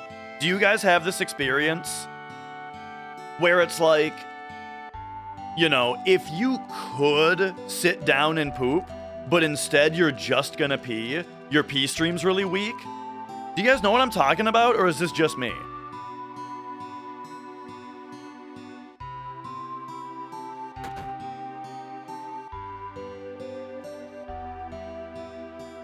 I'm just getting older? I mean, yeah. No. Look. I'm paying attention to my pee stream. I don't have a consistently weak pee stream. I'm telling you that specifically when my intestines are full of poop, then my pee stream is weaker.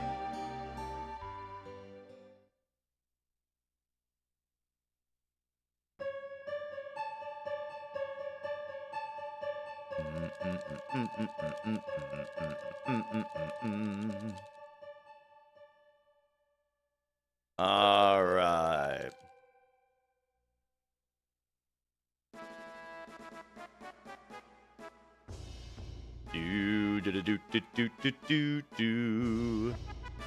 That said, though, I always have had kind of a weak pee stream, like, my whole life. I'm kind of embarrassed about it, actually. When I pee, I specifically don't pee directly into water because I'm afraid that people will be able to hear it, and they'll be able to hear how weak my pee stream is.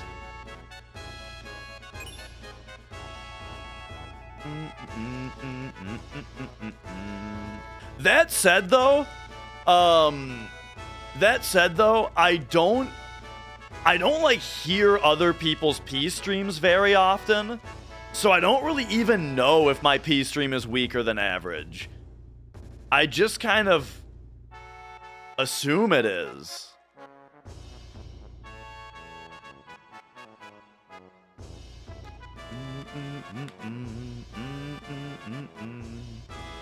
Drink more water? Yeah, I mean, that's kind of the answer to everything. I do drink a good amount of water, because drinking water is kind of my solution to everything. No matter what the problem is, the answer is drink a bunch of water, you know?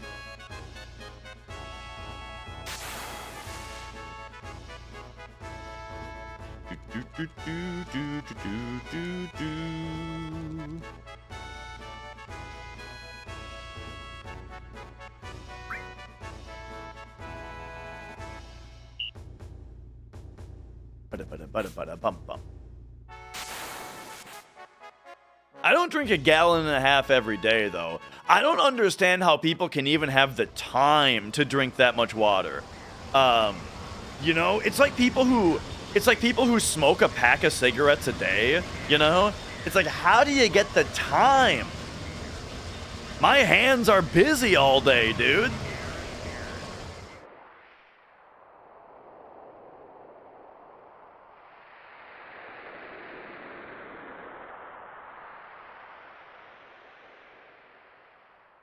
Oops. Alright, anyway, we're playing Dragon Quest. We're cutting this one off. Run's bad, run's dead, bad run, no good. let us move on to the backup game. And the backup game is going to be Dragon Quest. Hey, you know, I'll be back for another FF7 run at some point. If people get... let me tell you something real about FF7 speedrunning. Is if you get... Hang on, that's the wrong camera. Hang on. I'm working with OBS here. There we go. No. Let me tell you something real about FF7 speedrunning. If you get caught up and bothered by a run dying, this is not the speedrun for you. You know, basically every single almost every run dies. Very rarely does a run actually finish in this game. But all right. Let's pop over here and let's go. I think I can do like some kind of we turn. What am I doing here? Turn this off. I could have sworn this fucking game sucks a lot. I could have sworn I had this scene set up differently. But all right. So let's swap over here to the SNES / Super Famicom. All right. And here we go. So Caleb finishes his runs when he bothers to play FF7. I don't believe it. Well, I don't believe that Caleb has a higher than average. Okay, maybe higher than average because. All right.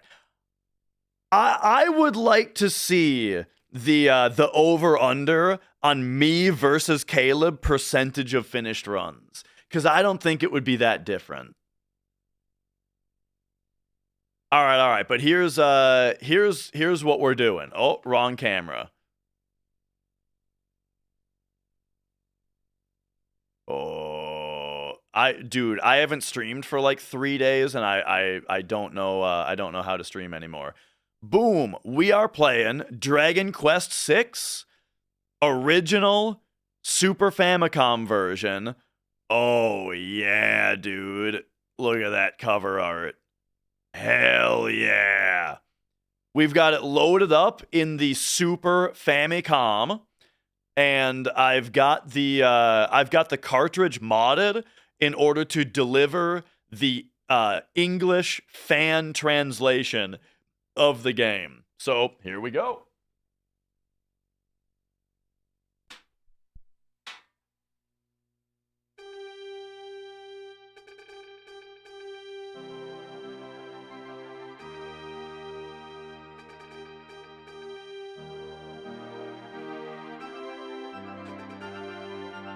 All right. We got the Famicom controller and all that. And here we go. Continue quest.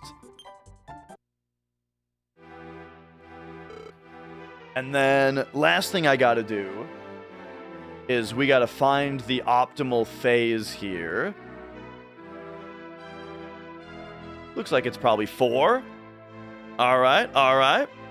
And then, yeah, now we just got to update the stream title. You are correct about that. We got to go get rid of this. We got to go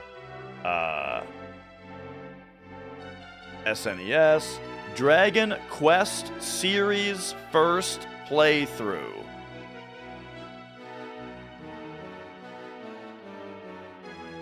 And we are currently on Dragon Quest VI.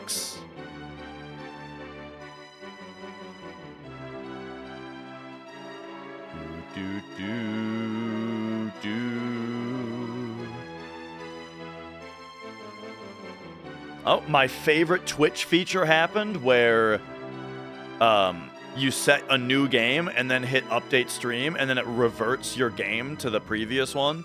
I think I figured out why it happens though.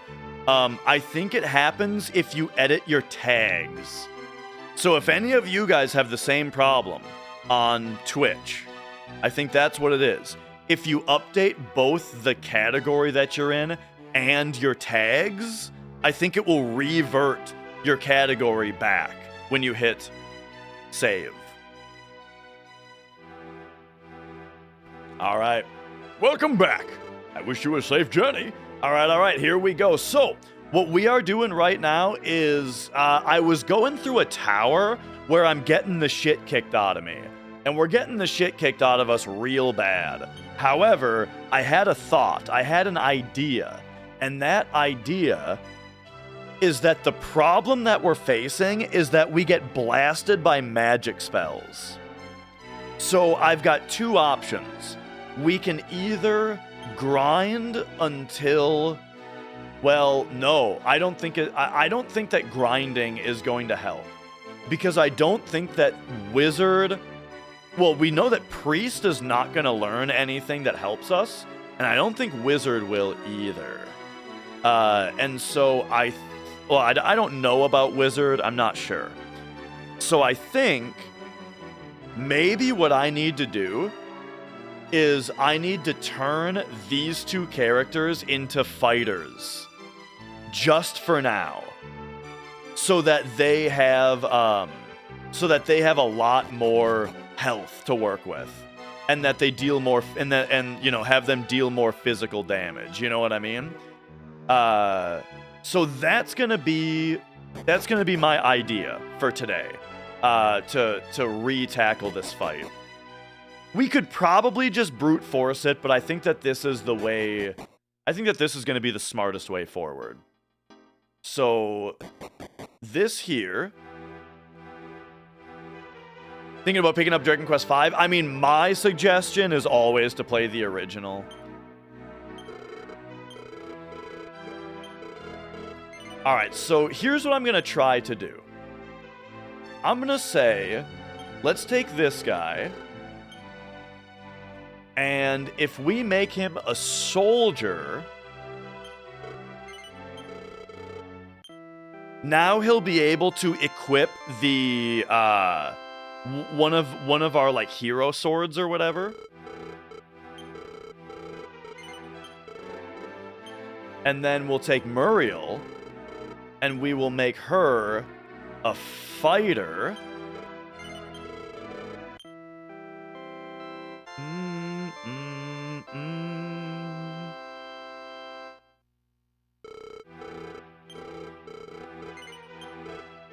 Okay.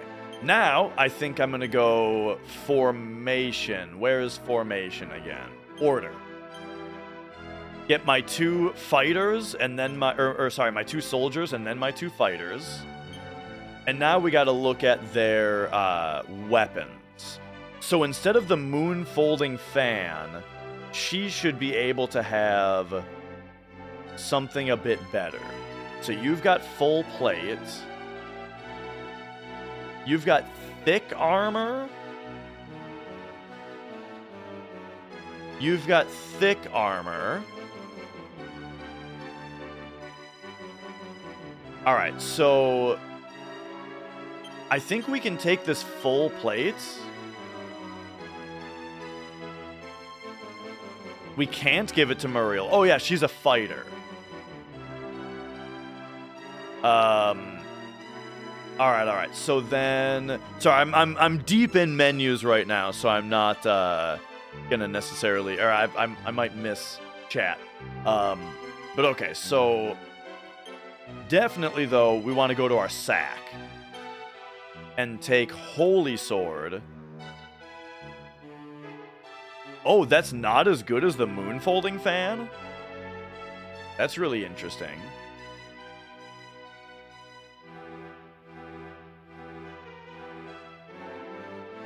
Okay, never mind then. Maybe our equipment is actually kind of fine.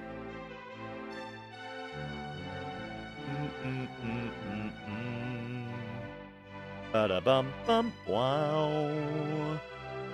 What happened? To the run? It was just bad. First thing that happened was I lost a whole bunch of time to a pee break, I tried to pee during a cutscene and it took me too long, so I lost a bunch of time. And then got really bad bottom swell RNG and lost another like 45 seconds to just a shitty bottom swell.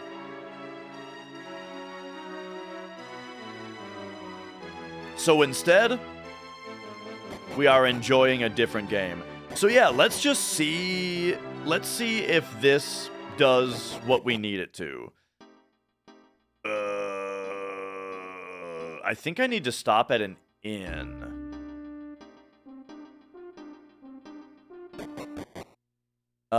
Is there... I can't remember if there's one here, or if there's a place to rest here.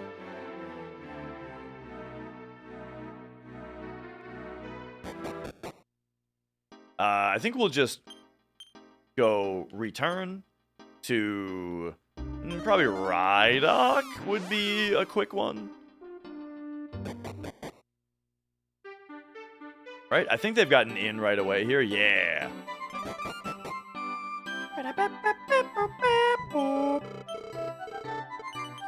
Alright, I don't have, like, any money because I died a bunch of times.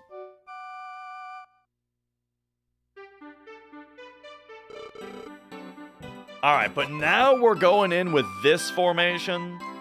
We'll see if this works better. I'm not super confident that this is gonna work out great. But, you know, it'll be interesting to see. Alright, so take me back to the shrine.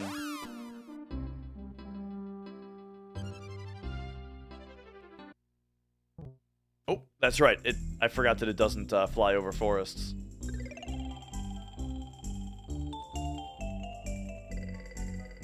Wait a second. I think we went down like this. Yeah, this seems more familiar.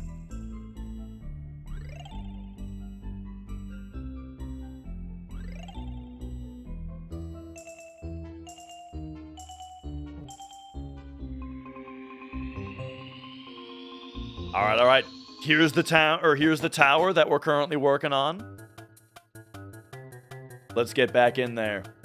Oh, yeah. Here we have to cast this spell to open the door. And then now I gotta remember how to get up. I think I'll remember. It wasn't that complicated. Careful not to fall, though. Watch your step. And then fighting panthers, I think, are the biggest problem, right? So yeah, we'll do orders, and we'll take them out first.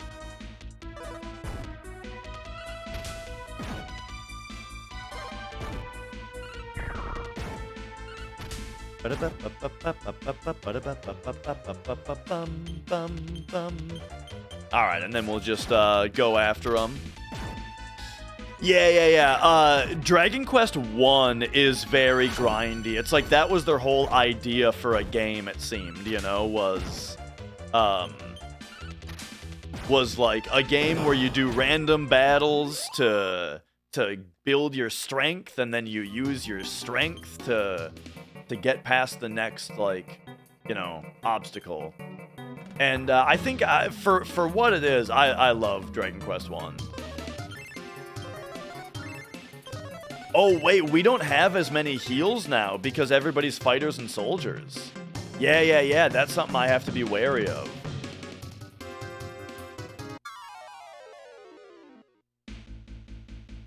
Alright, looks like we should take out the Horror Walker. Wait, no, the Wyverns actually are very annoying because they put everybody to sleep. The Horror Walkers do this, though, which does a bunch of damage to everybody. That's very annoying.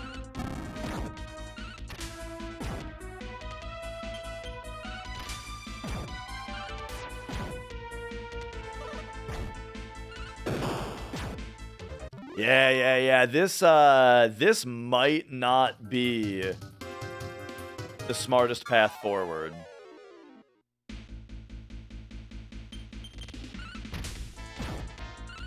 Breath of Fire, I think, definitely looks cool. It's not particularly high up on my list as far as versus like Suikoden and Xenogears and Chrono Cross. But I mean, I'm interested in it.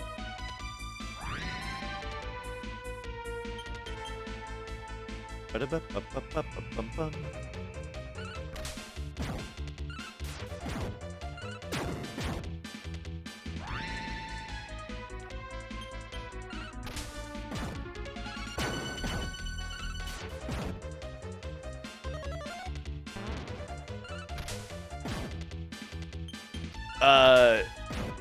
This is the right path here, but there's an OP green dragon battle out of nowhere in that one cave. Yeah. I love that kind of stuff because then when you're stronger, you go back, you know?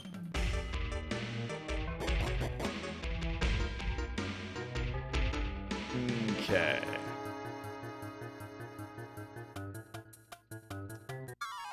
Those three are meh. I mean, I understand. Oh, God, this fight is really bad. I actually want to run from this fight, I feel like, because the evil drivers are just so annoying. But at the same time, I don't want to miss out on experience.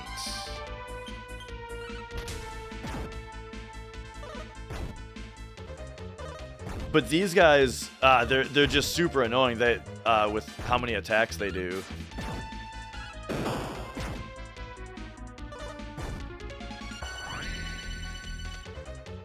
Okay, the shock is really good.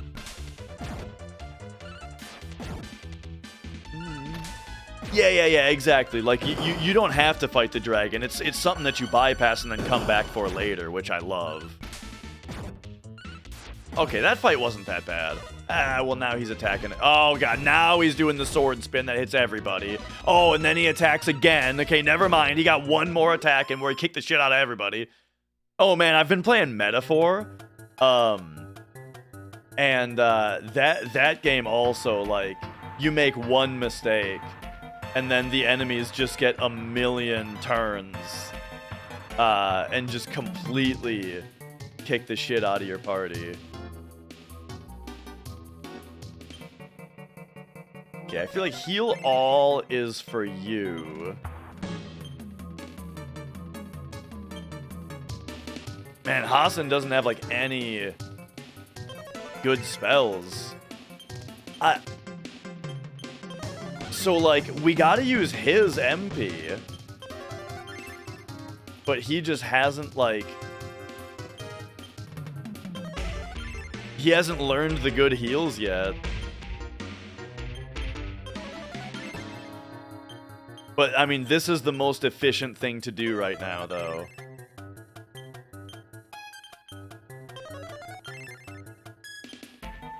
Because if I go to auto restore, it's gonna use fewer. I have played through Earthbound. That game was very good. I've got the whole... I do have the whole playthrough archived. I'll warn you, though, it's from, like, 7 years ago. And I cannot believe that was 7 years ago. That's actually kind of upsetting. But it's from, like, 7 years ago, and I think I was a little bit more cringe back then.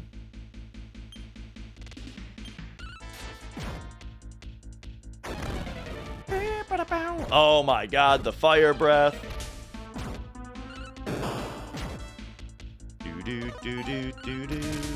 But that was a great game. Really, really liked it.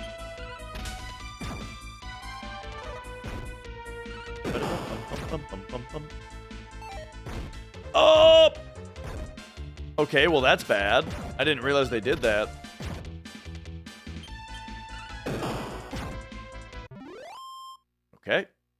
Okay. So I think... Oh, he learned heal more just now. All right. Now we're talking. Oops.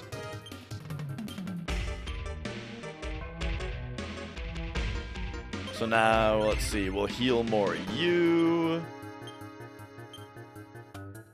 Actually, heal more is less mana efficient than regular heal. It's just less of a pain in the ass. And then heal all is very mana efficient, though, as long as you use it at smart times.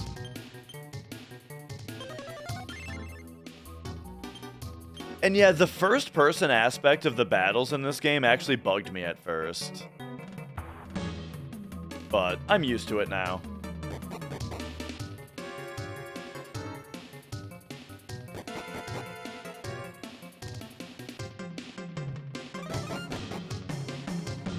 All right. Let's make sure everybody is 100% topped off. She's missing 3 HP. Give her a heal. All right, here we go. Let's see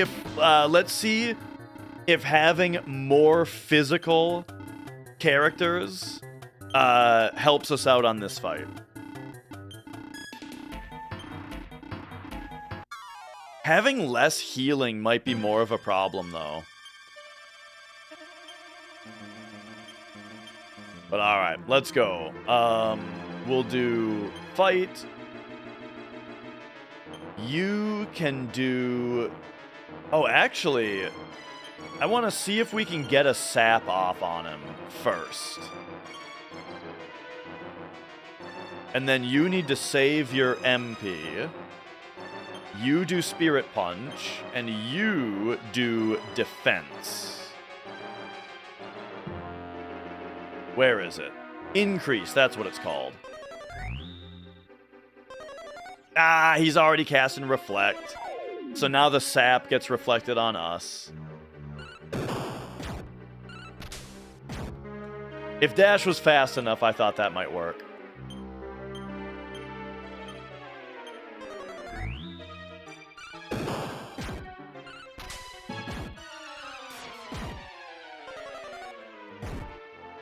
Okay, Blaze more.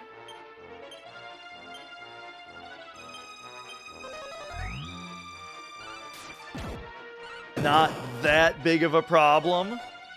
I feel like we're doing more damage than we were before.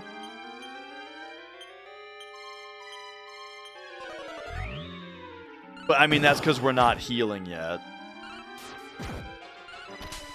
Okay, here's his first dickhead partner. So now we have to do a stop spell on the dickhead. And we also want to do surround.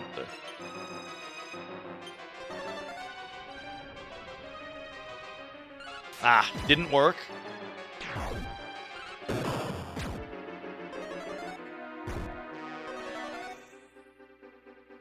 Okay.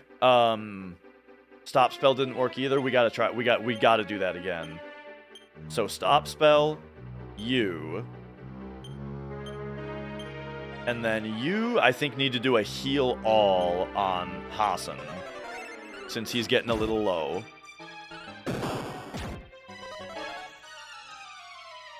Nice, okay. We successfully stop spelled both of the dickheads. So now we just have to keep up on healing. Firebolt this is the move that kills us. I wonder if he only does Firebolt when his dudes are out.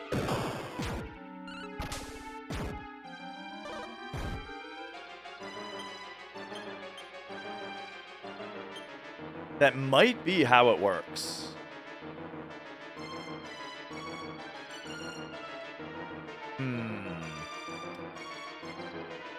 I think we can tank. No, it's too risky. I think we have to heal all Muriel and Dash.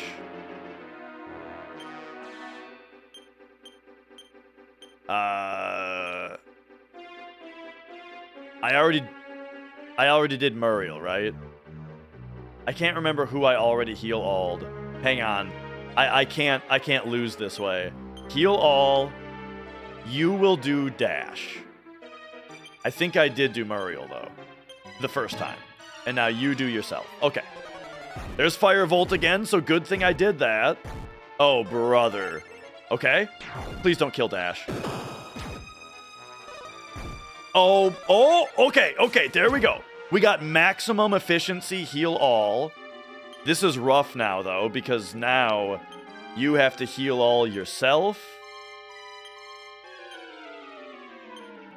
And you have to heal all Hassan, and we just have to hope that they go off fast enough. Oh no, everybody's dead, we're fucked.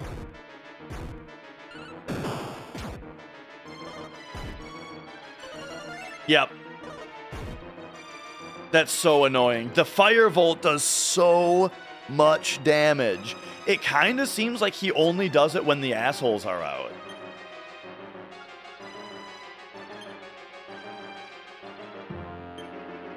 Alright, she's only got one heal all left in her.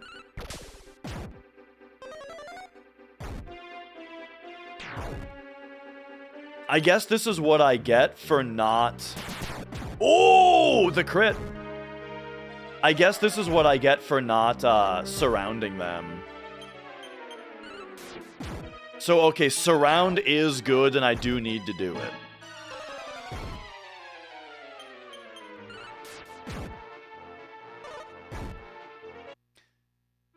I think I need to go somewhere else. I need to fly around and find something else to do in the game. Because, I can't beat this boss right now. So, alright, well, let's do, like, even after, oh man, now I don't have enough money to revive my characters even.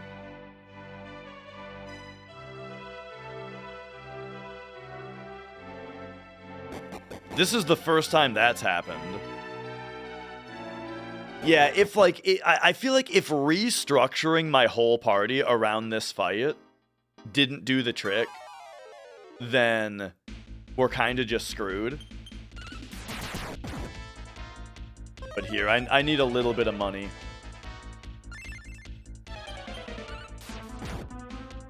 But I mean... 28 gold. Ay, ay, ay, this is gonna take forever.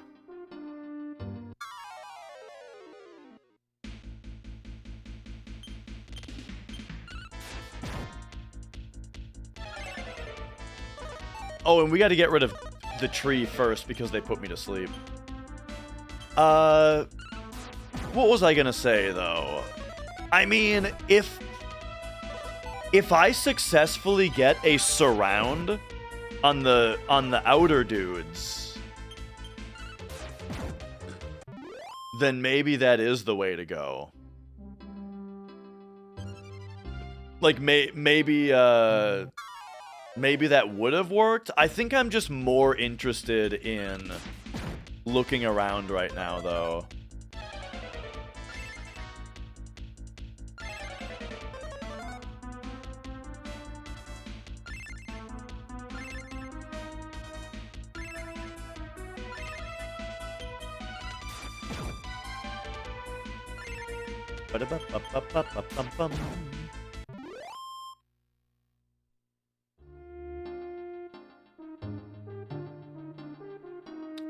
It's also great that you don't know how much money you have in this game unless you're at a shop. So I don't even know when I'm gonna have enough money.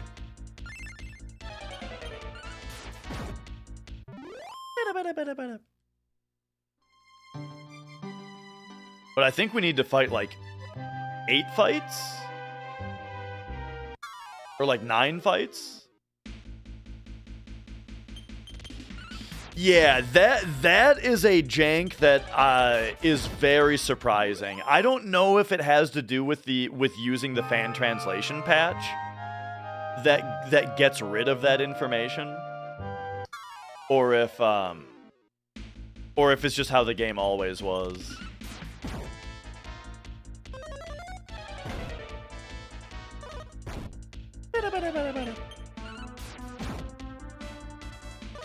Oh, by the way, okay, so, you guys know about Metroid Prime 4? When I was first starting Metroid Prime 4, and I was trying to get I was trying to use the mouse controls, I was very disappointed in the way that the mouse, it works the same way that, like, Prime 3 works, where it's like you move a cursor around the screen, and depending on where the cursor is the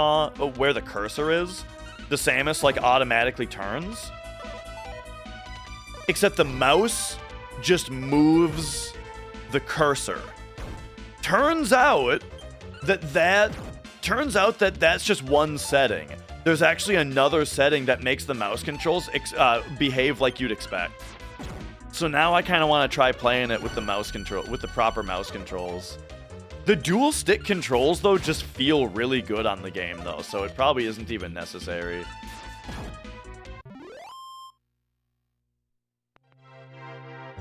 Alright, I'm gonna do like one more fight, and then we'll see where we're at. Did I like Prime 4? Overall, yes. It's very... Like, here's the thing. If you just asked me what my thoughts on Prime 4 was, I would rant at you for 25 minutes about all the bullshit that I hate about the game and all the boneheaded design decisions that I do not understand how Nintendo keeps making, and I do not understand how Nintendo just consistently, for the most part, does not understand what people like about the Metroid series, and also why after 25 years of people making fun of Navi and how annoying Navi was in Ocarina of Time, they're still putting Navi into every fucking game, right?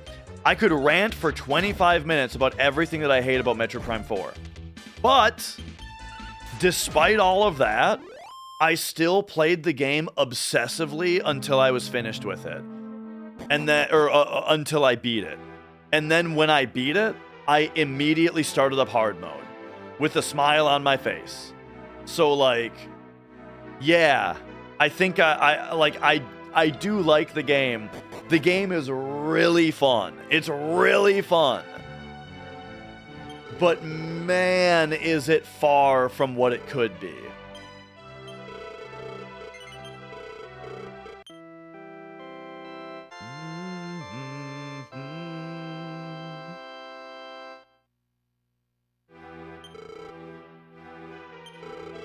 Okay, now that we've revived him, he can vivify Muriel.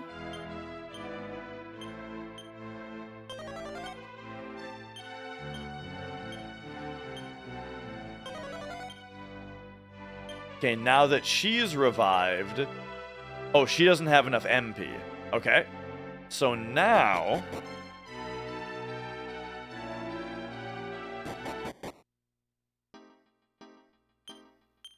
now we gotta return to somewhere like Rydok.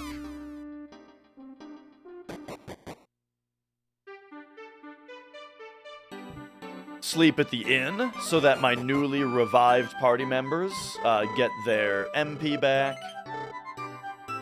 Oh my god, now I don't have enough money to sleep at the inn a second time.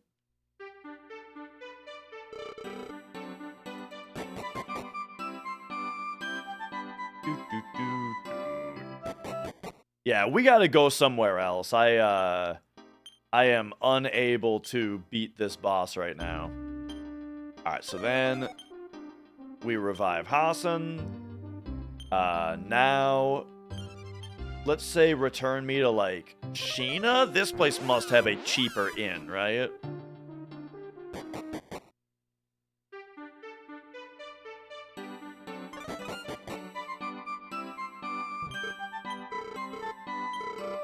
Yeah. Okay, theirs is only 36. Do. 5 was awesome. I really enjoyed it.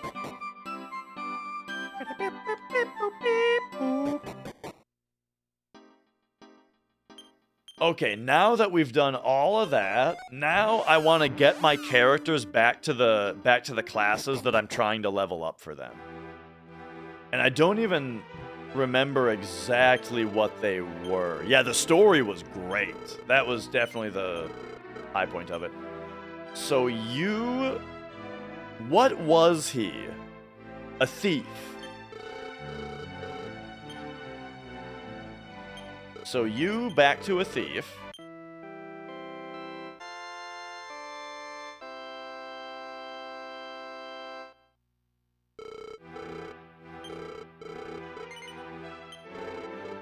And Muriel was a wizard.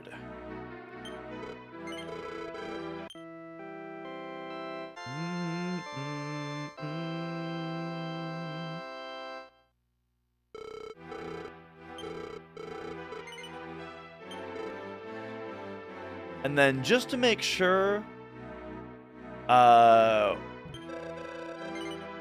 gotta remember why I've got him as a thief. Is it to make a ranger?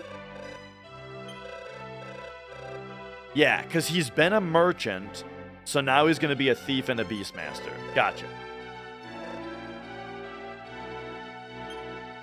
And then we'll go order, put Hassan back at number 2. And then, lastly, everybody's equipment is fine. Okay. All right, so we are ready to go back to just regular, what up, Popo? We are ready to go back to just regular exploration.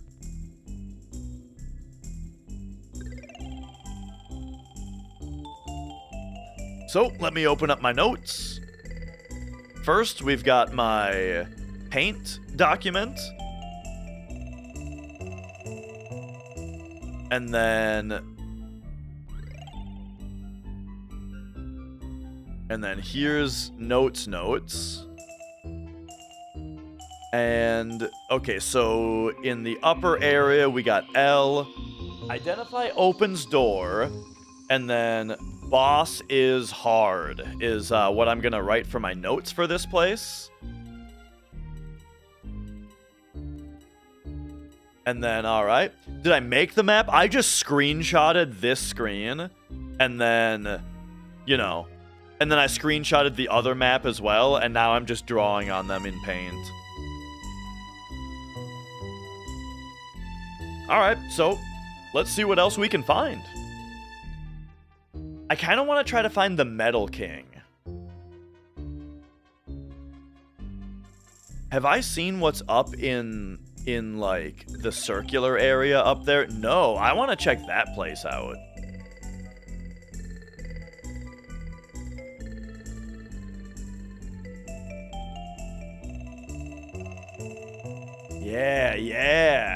Yeah, what's this place?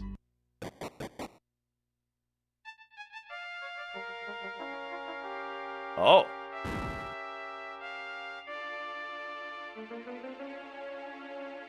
Oh, no, I've been here. This is where everybody got, like, picked up to go to the land of happiness or whatever.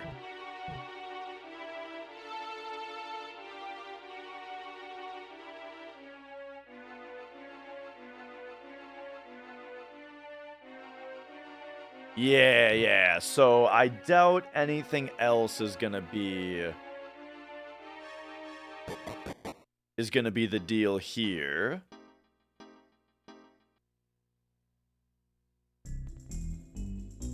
Do that.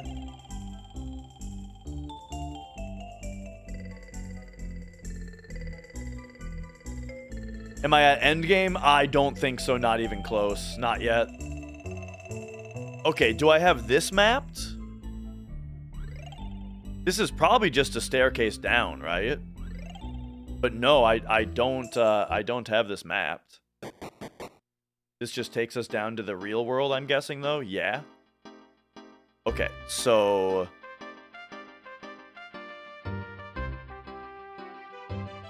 give me teal C.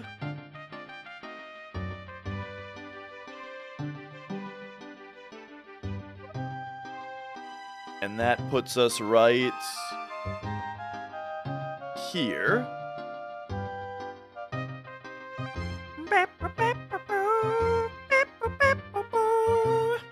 All right.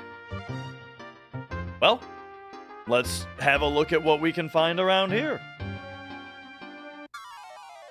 I feel like I've already been here, but we'll find out.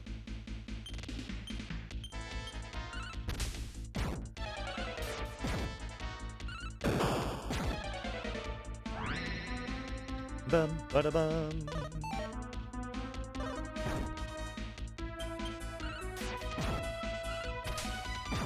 Drew your own map for Final Fantasy VIII. Nice. Yeah, see, I love that. I love the drawing of your own maps, own notes. I think that stuff is great.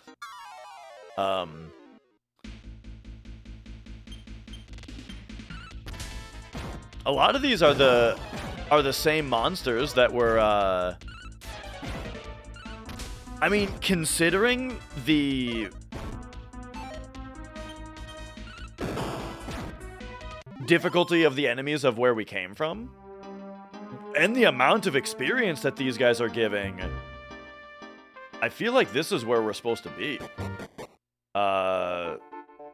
What's this house? So sleepy. Must not sleep. I heard of an illness that can kill you in your sleep. I haven't slept in days. Yeah, I don't think I've been here. All right, we found another. This is what I fucking love about Dragon Quest, dude. It's just like, oh, that thing was too hard for you? Go somewhere else. And now here we go. Here's another thing that I can do right now.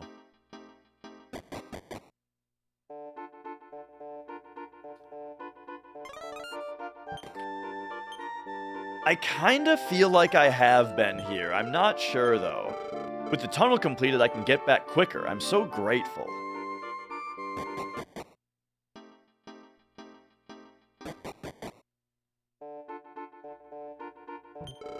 You're an adventurer? Then let me warn you. You shouldn't head west. People have been seeing things over there, like a staircase to the heavens. Many haven't returned.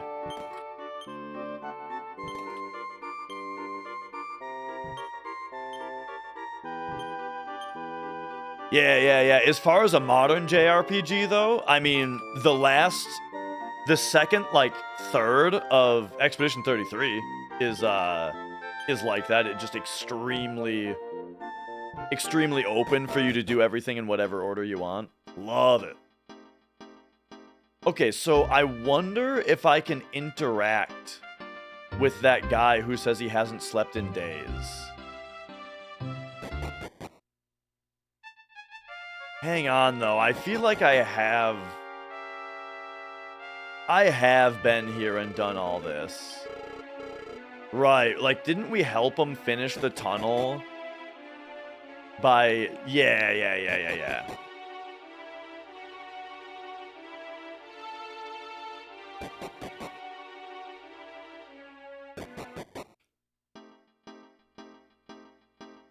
But still, let's see if there's some kind of interaction with the sleepy guy. So, I'll go up the stairs.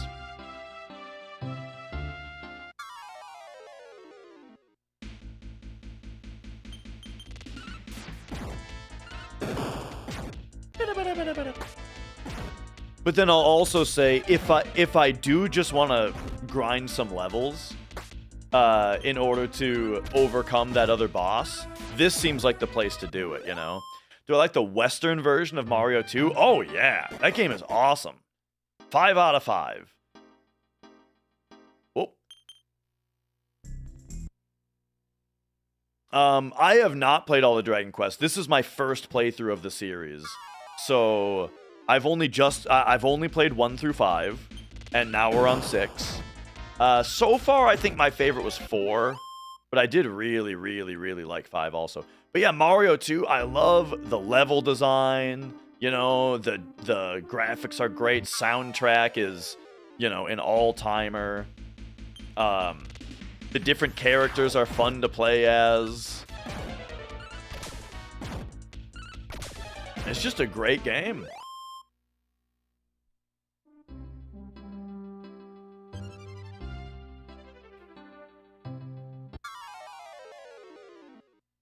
Okay.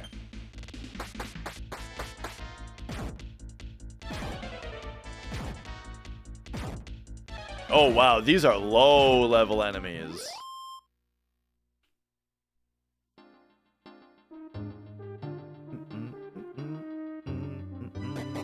So it's been long enough where I'm kind of having to be reminded what these areas are, you know?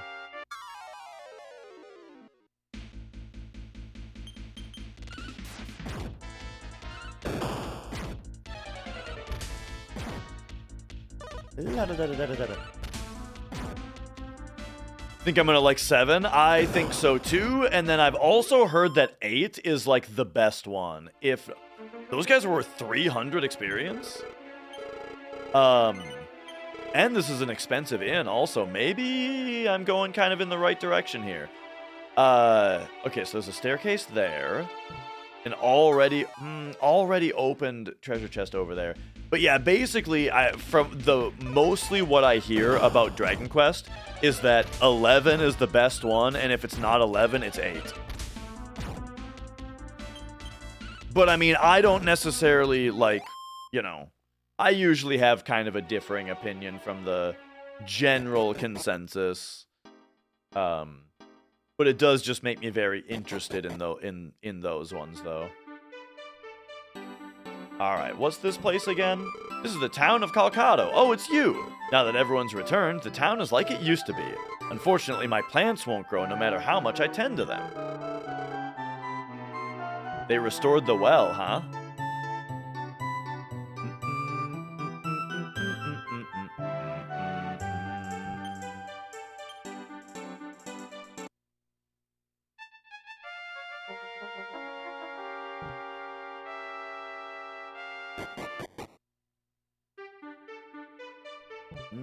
Okay. 9 was your childhood game? Yeah, I understand that for sure. But yeah, the structure of these old games I like a lot, where they are, where they're just so generally open. And they just allow you to explore until you find something good. Okay, so we are still in the dream world. Meaning, wherever I want...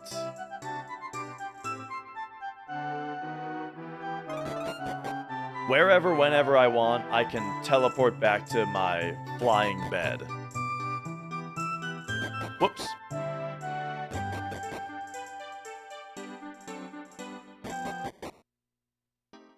Yo, Roller Legacy.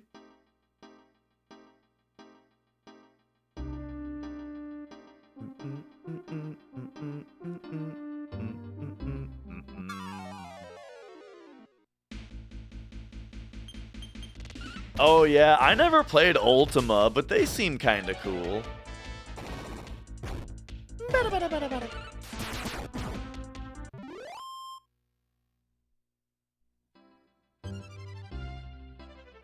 Okay, man, at some point I gotta figure out what I'm doing. I mean, I really do just want to go back and try that boss more times, but like, I hate the idea of... Ah! Thanks, asshole.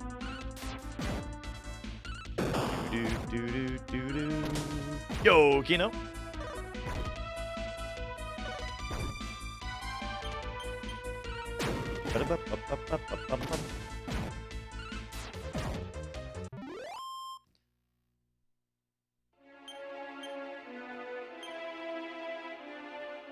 Vivify you. And then how much does that bring him back with?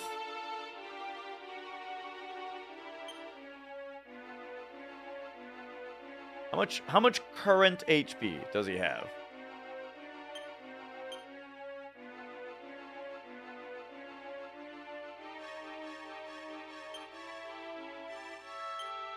There we go. Some of these menus, man.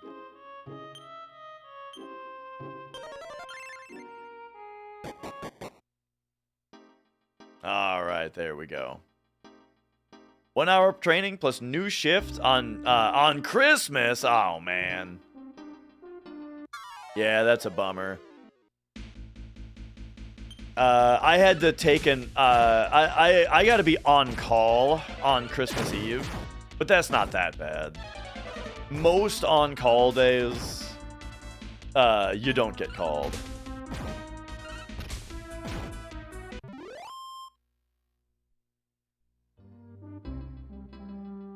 Okay, so where are we sitting as far as, like, experience needed to level up?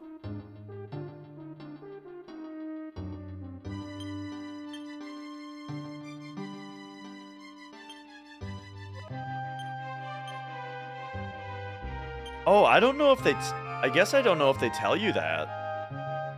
I guess they don't. Yeah, alright. That's fine. Okay. That's a good idea, Cosmo.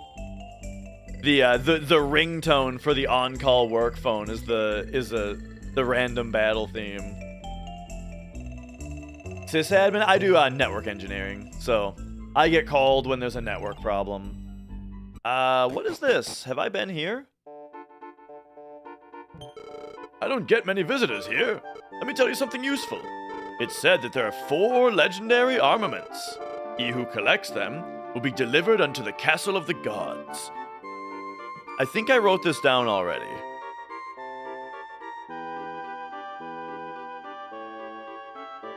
Maybe not.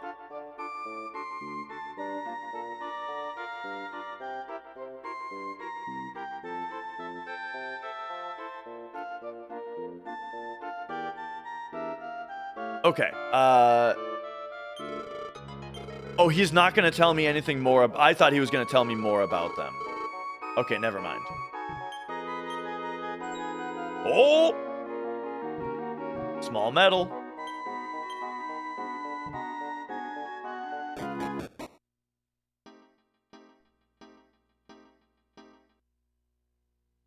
Alright. So I think kind of the thing that I'm the most interested in right now is finding the Metal King. And I can only imagine that he's in the dream world, right? Oh, okay, so I have not marked this on the map either. I feel like I've been here, though. Oh, yeah, this is just a well.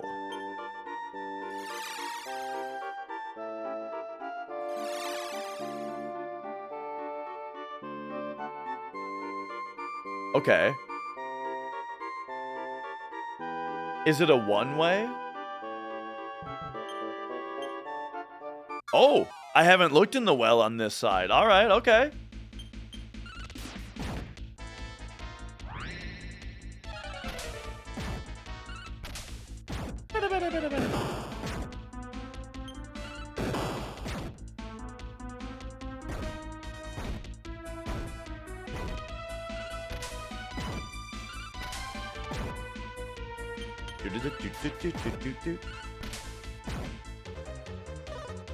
I'm not talking about any kind of slime Metal King thing.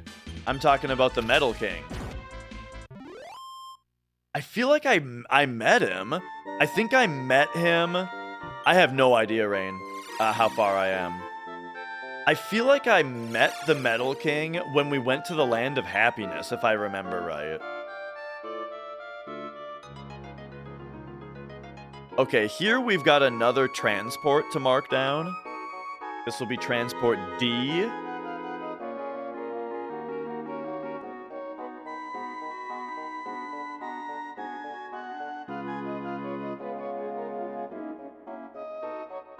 There we go.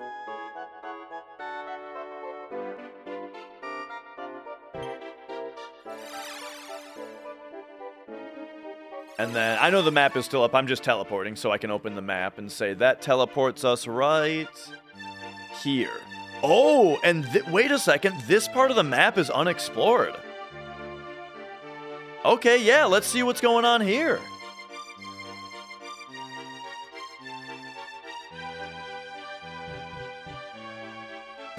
My way of saying idiot? Idiot? Wait, what do you mean? Oh, okay, swampland. Like Nice Miss Idiot in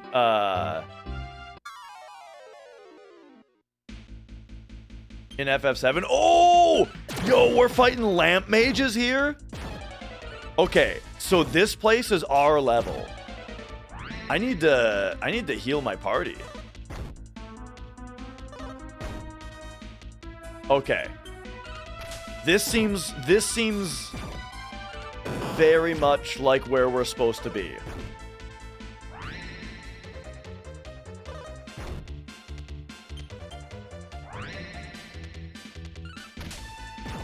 The screams are not working. Oofta. Okay, nice crit. How did that not kill that guy? Are you serious? Okay, we'll just say do your best then for this one. Nice. Nice. That's what I'm talking about.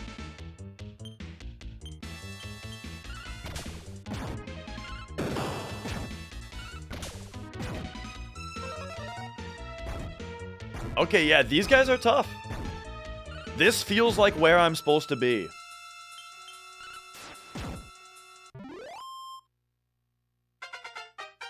Famous Amos leveled up.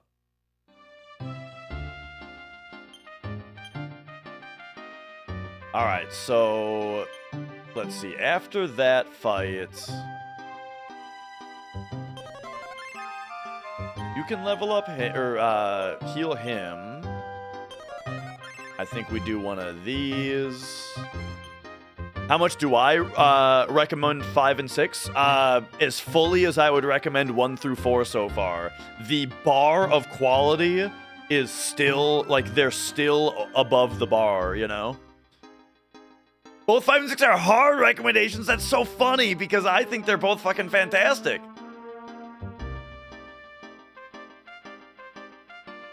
I'm loving both of these.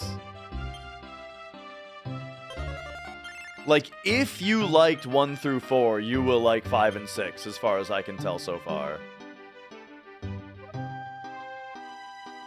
Oh, hard recommendations? Like, you recommend it hard. I see. Okay, yeah. Normally, hard recommendation means, like, it's hard to recommend it.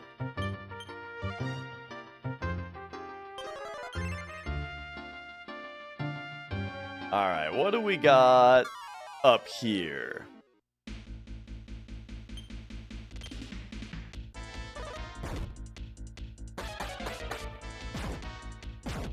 So the first thing that I need to do here is find a place that I can teleport back to.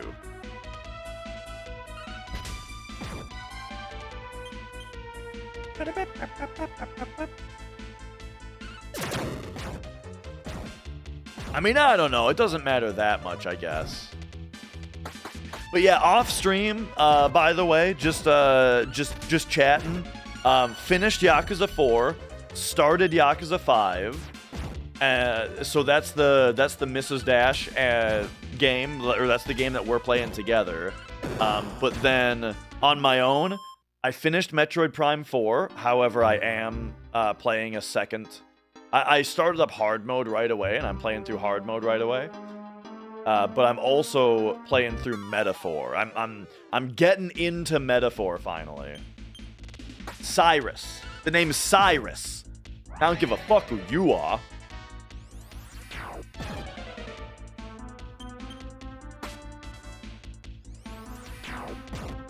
Ba-da-bum.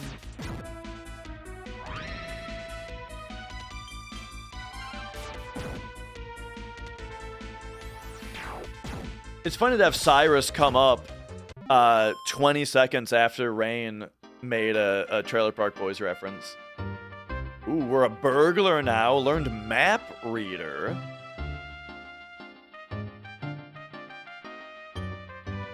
Map Reader, huh?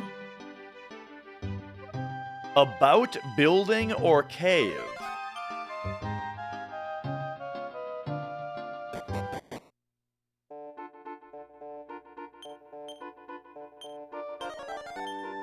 This is Small Temple Floor 1. Huh.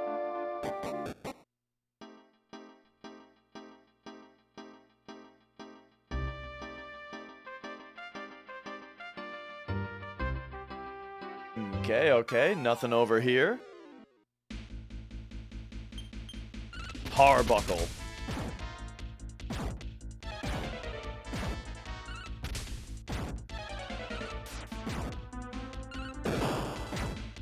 Alright. Those guys didn't have a lot of health. Okay, so enemies are weaker down here, interestingly. Alright, so it looks like the only way to go is through the mountains over to the east here.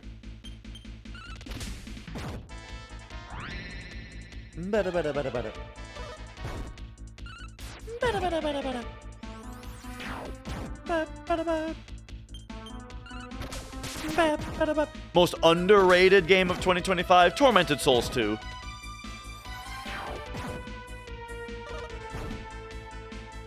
I would also say Ender Magnolia, though. Tormented Souls 2 and Ender Magnolia were both really good, and no one talks about either of them.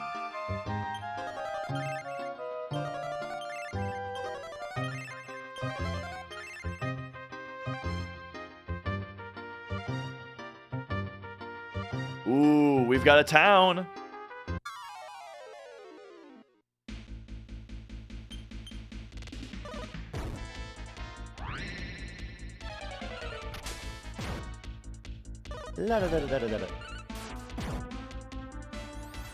And I think this is in the real world, isn't it? Yeah, because I flew to a well that transported me here.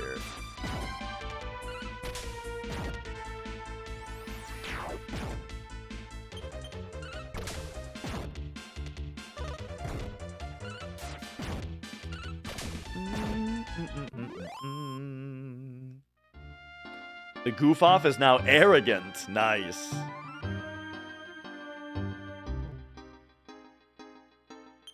So yeah, actually, if I go to... I want to check people's levels here. So you're only a level 3 fighter right now. You are a level 4 priest. Level 5 thief. So he's leveling up thief pretty quickly, it seems. Level 4 wizard. Gotcha. Alright. New town. So we are just south now. So let's see. In the real world, I last used Q.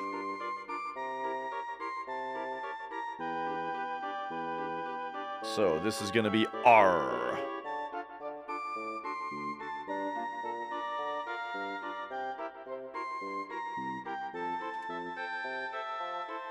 Alright, and check this out. Now we don't even need to ask the lady.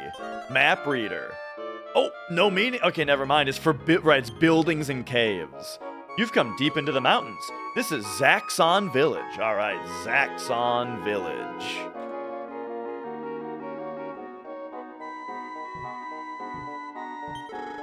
The fields were better when Ende was here.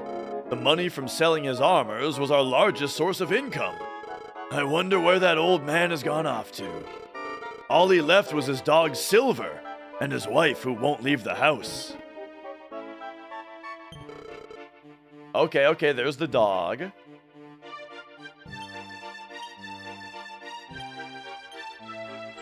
Nice.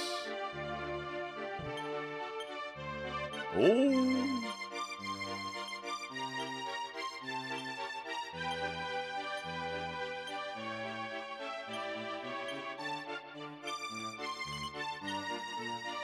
Okay.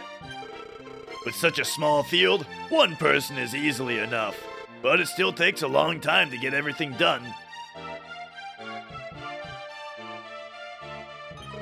Oh, adventurers! No one has been here since Ende left 5 years ago. He was a great armorer, and I was helping him. Then he just disappeared. So what I'm thinking is like, have we been to this town in the dream world? Have we been in this area before? Yeah, it's really close to where we started. I think. Wait, am I nuts? Maybe not.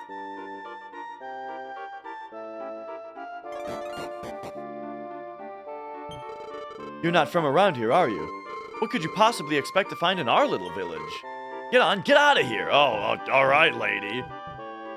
Hang on, I'm just scoping your place out for small metals. Or this beauty plant. Mine now. Chrono Gear, HoloLive fan game platformer. Like, what if 2D Sonic was actually good? Hey, I like the sound of that. I saw it, but no one believes me. Do you believe me? Sure. Are you speaking to me? I'm waiting for Ende to return. That evening, Ende was very depressed. I was cleaning the stench of monsters from an old suit of armor. I didn't think he was serious, but he felt like he didn't exist. Before I had finished, he just vanished. Now I'm waiting for him to reappear.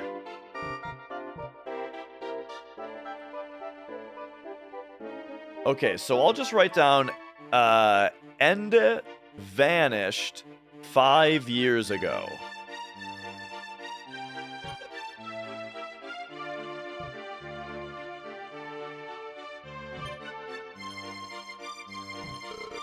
I work the field, it bears its fruit. For in my chest, my love does bloom. Oh, he's probably singing like a little song.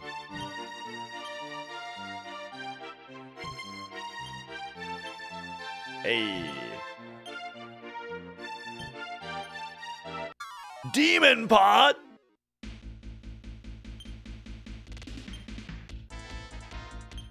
Wait. I mean, tactics. Do your best. Oof.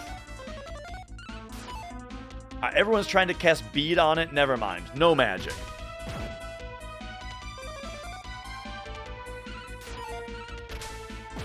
Oh, damn. This thing's dodging our attacks and shit. Alright, save life.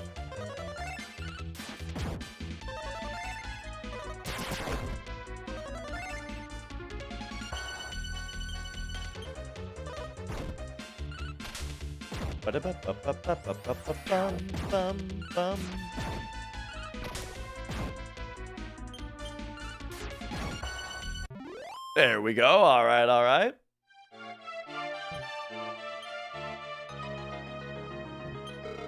Without a priest here, the villagers keep dying.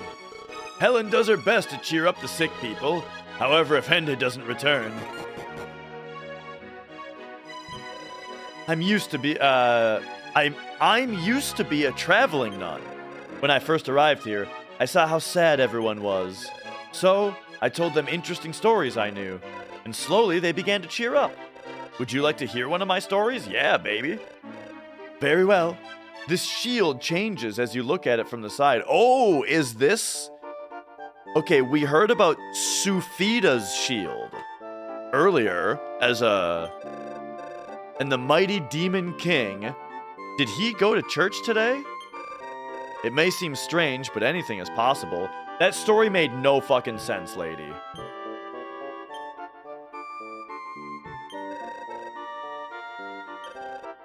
I'm just gonna write down exactly what she said, though, because it might be like a riddle.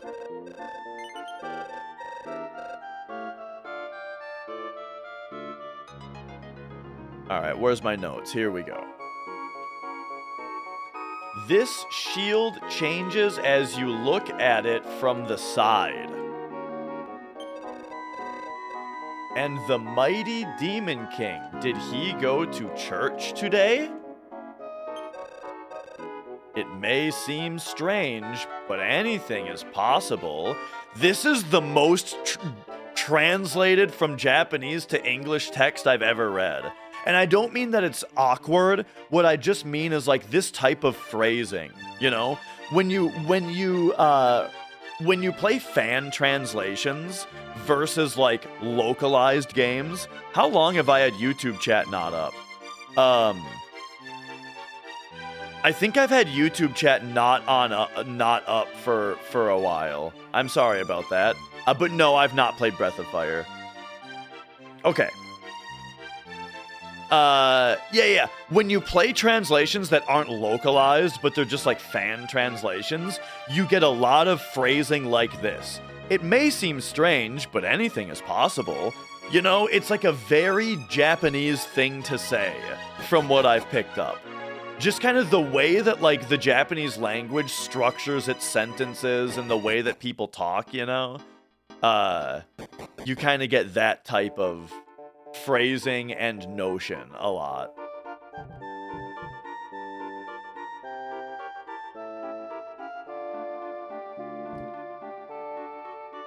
Like, let me give you, like, a more specific type of example. From what I understand, in Japanese, they don't say, I will do this, or I am going to do this. People don't say, like, I am going to this place today. They say, I plan to go to this place today, right? That's like always the phrasing. I plan to do this. And you kind of notice that when you play like fan translations and stuff, you kind of notice the way that people always talk that way.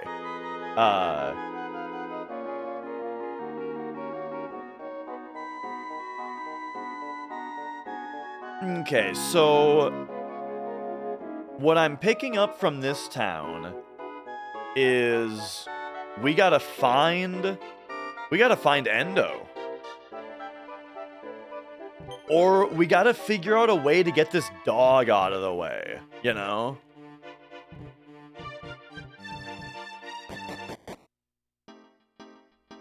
Planning to do a hundo run today of FF7?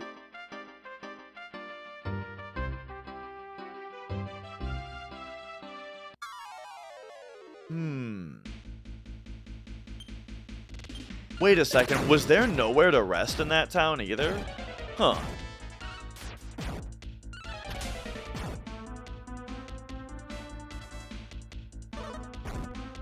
Bum-ba-da-bum.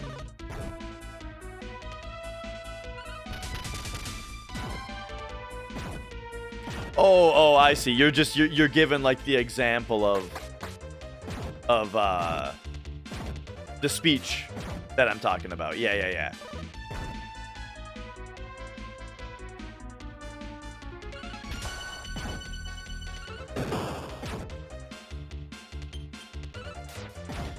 The kind of stuff that I love when you take like the direct Japanese translations of things, the kind of stuff I love is like there was some game, I can't remember what game it was, but the instruction manual, or maybe it was a character in the game. I think it's the instruction manual for Metroid or something.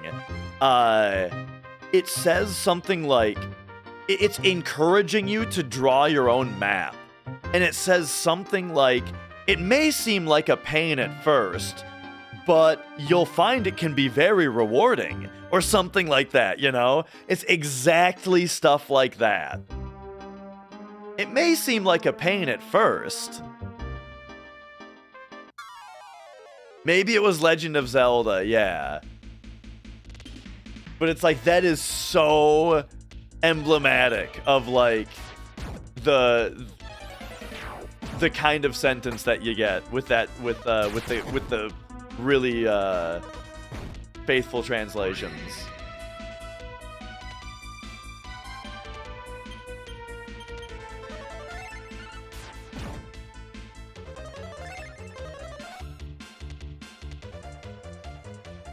Okay, that guy did B185 High Orc.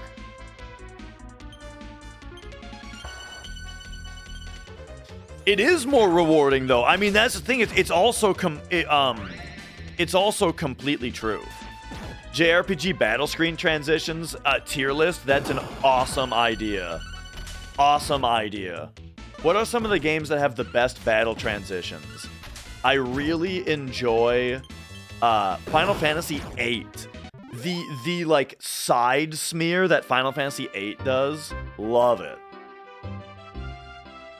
I'm also a big fan of Tales of Symphonia with the glass breaking. Yeah, that's really cool.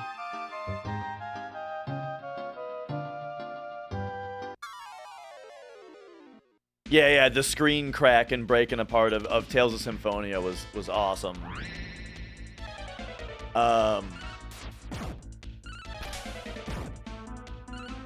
Yeah, I think 10 did the glass break also.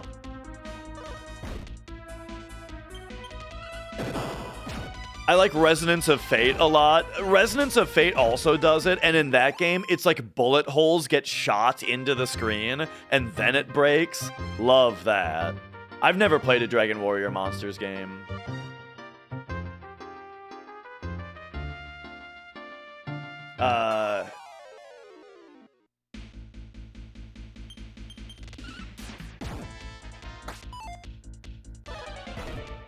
Also top tier,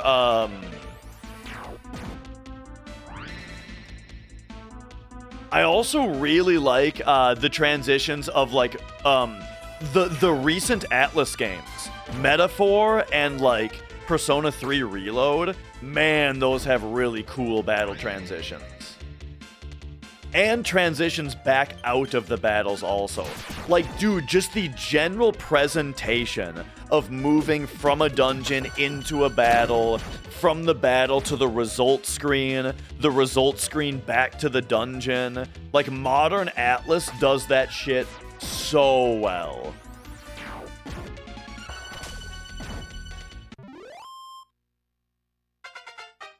And then also talking about battle transitions in general, we gotta shout out original Pokemon on Game Boy with the different battle transitions it has. Like the different trainer battles and stuff all have their own. There's like a selection of transitions that it can do. I love that also.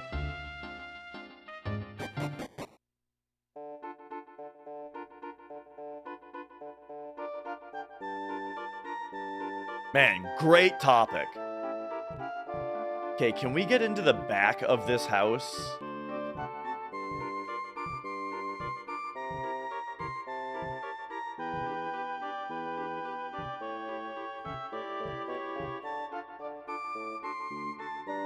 Why does your message not show up on Twitch? Oh, Twitch doesn't let you have, like, they don't let you have a combined chat on screen. So I'm only allowed to have one chat on screen because I don't have room for both. Well, I kind of do have room for both of them. Yeah, it's like a stupid Twitch rule.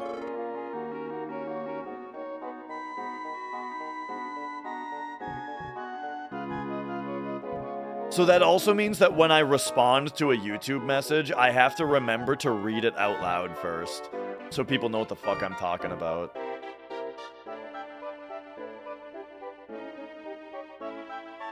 Okay, so I get that this place is missing this one guy.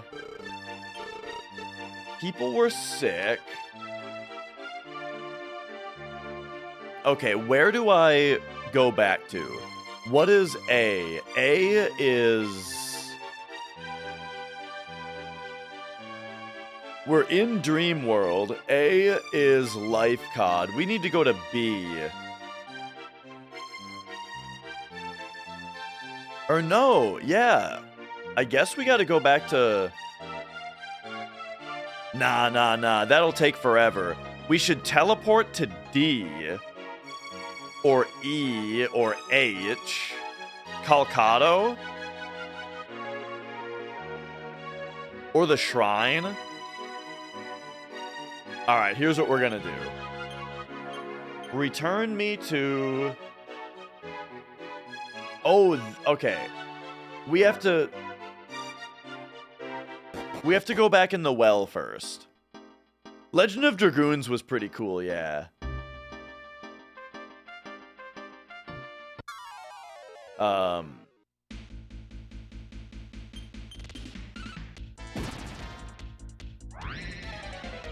It's very true, Kino. It makes the experience on YouTube better. Because the YouTube chatters can see both chats.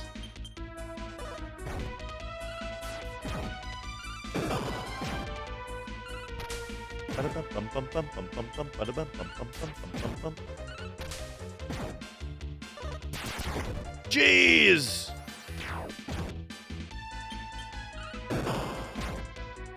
Alright, so for the record, if I just wanted experience, this is the place to get it.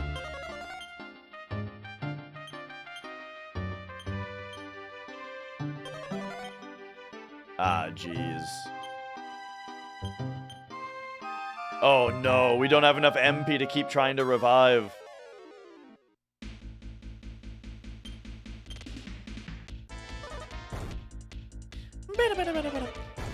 You lent Legend of Dragoon to a friend and never got it back? Ugh.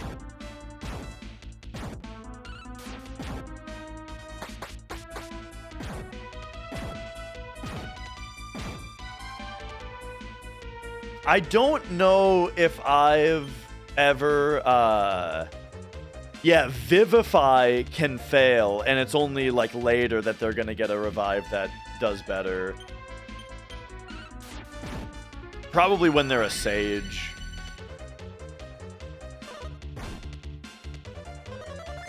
Keep talking and asking questions on Twitch, but it would never come through. Oh, really? I mean, maybe I'm just missing them by chance. Or maybe you're asking me about FF7 Remake, and so I'm just ignoring it. That could also be that's also a possibility.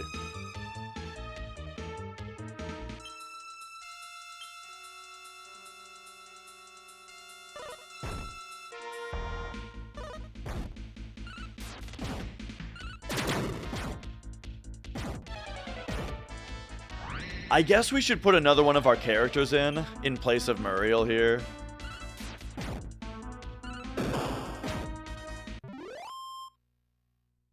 All right. Yeah, let's go restore.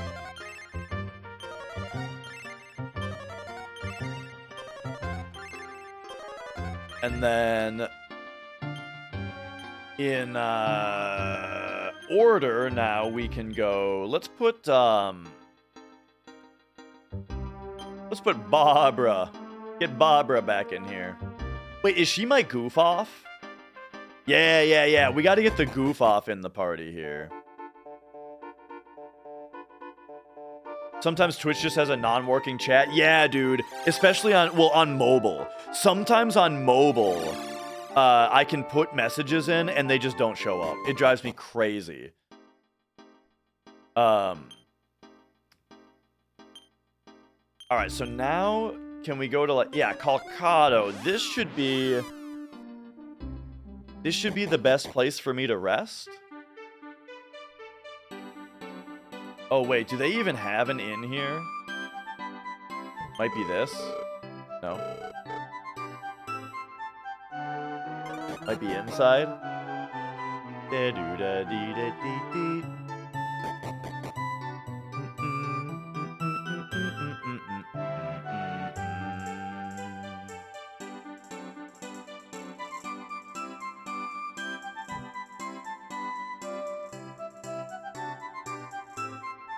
Ah, here we go. Okay.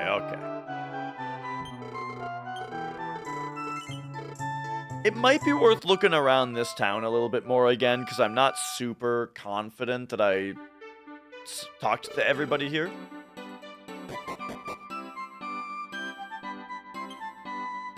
Oh, wait. Okay, yeah. Now, hang on. Now we got to go Vivify Muriel. Okay, there we go. Now she's revived.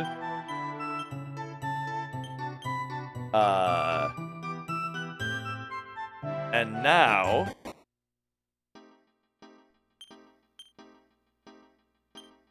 order me up. Get her back in the party. I got a hot take for you guys about JRPGs, alright? You want to hear my hottest JRPG take? I don't want there to be more characters than you have party slots.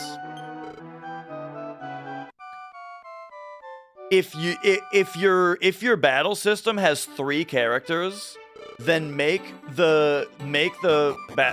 there only be 3 playable characters in the game.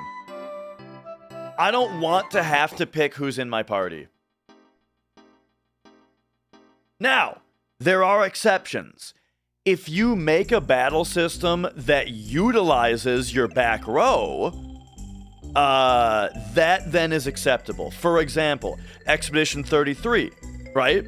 If your front row dies, you can send the back row in. Or the best game to ever do it, Final Fantasy X, where you've got 3 characters in battle, but you can tag team, or you can tag in any back character anytime you want. FF10 did it the absolute best. Right? But like, if you're not doing a system like that, then just only give me as many characters as you have party slots.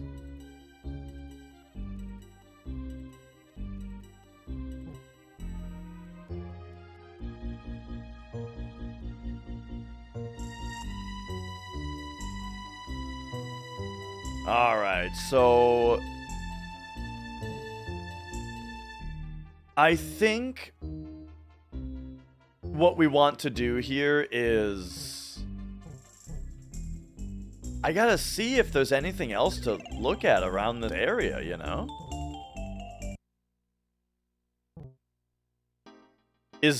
Wait, what is that? That must be the town. That's probably the dream version of the town. Let's see if we can figure out how to get there.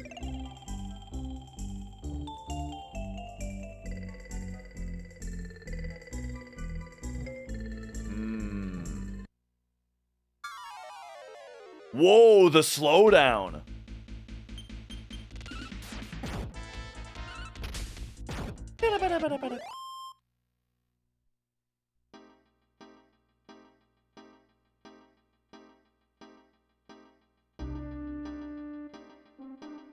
Oh? Looks like there might be an actual mountain path for us to follow here.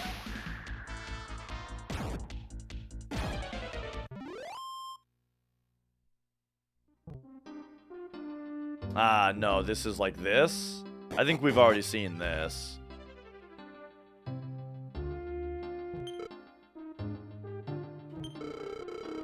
Is it true, though, that Mudo has been defeated? Yes. Oh, I knew it! We don't get much information here.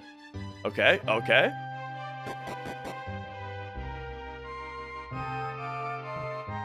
Alright, so that's not gonna be how we get up there.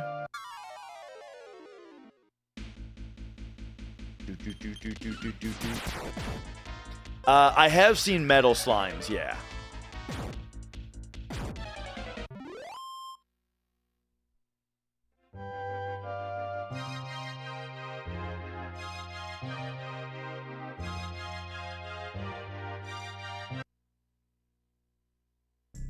Alright, let's try going around the other way. Except I don't know if I can fly the bed out. No, we can't. But just to make sure, real quick. Yeah. Nowhere to go down there.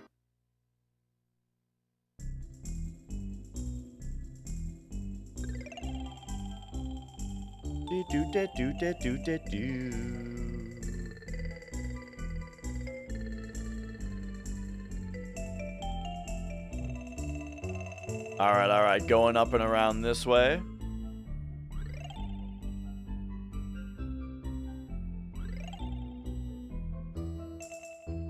Oh man, it's all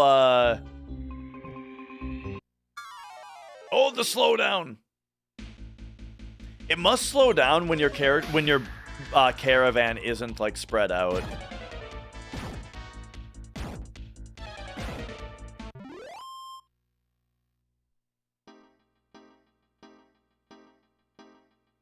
Oh, I could have kept flying.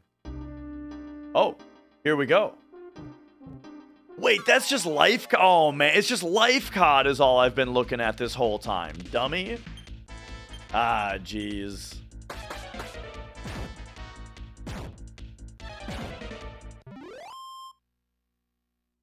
But could it be that life cod is the dream version of Laxon? What is that? Laxon Village? Zaxxon? Let's find out. If I return to life cod, let's see kind of what people are talking about up here.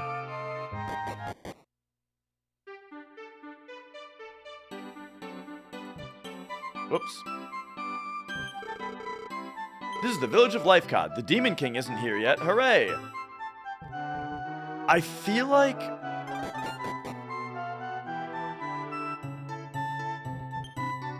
we'll look around here because I might be onto something here.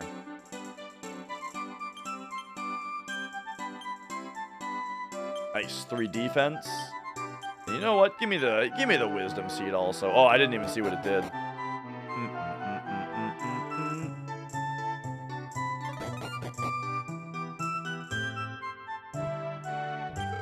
What's happening to the world? Only my silk keeps me happy. Oh yeah! At the beginning of the game, there was something about the us making armor, or there being an armor smith. An ende may have been the guy that we talked to, if I remember right. Sorry I'm talking so slow. It's because I'm, you know, I'm like reading and talking at the same time.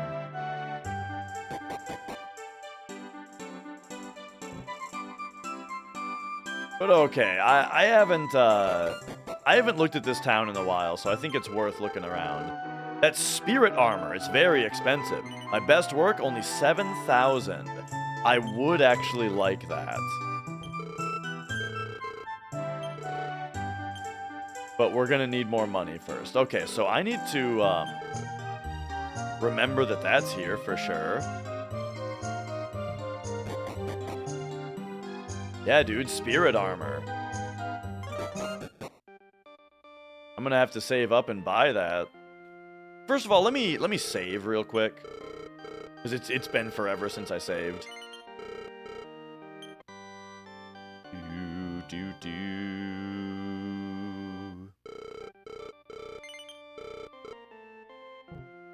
But yeah, this is what I love about games like this, is just the exploration. Just turn the system on and see what you can find today, you know? I really like that.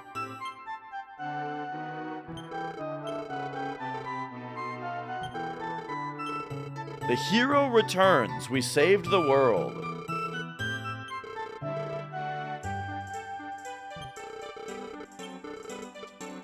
Alright, here's the item shop.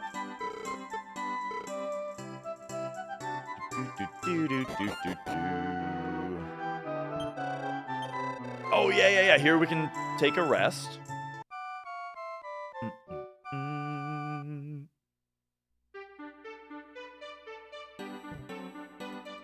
Pet the cat. And then we get this little animation here.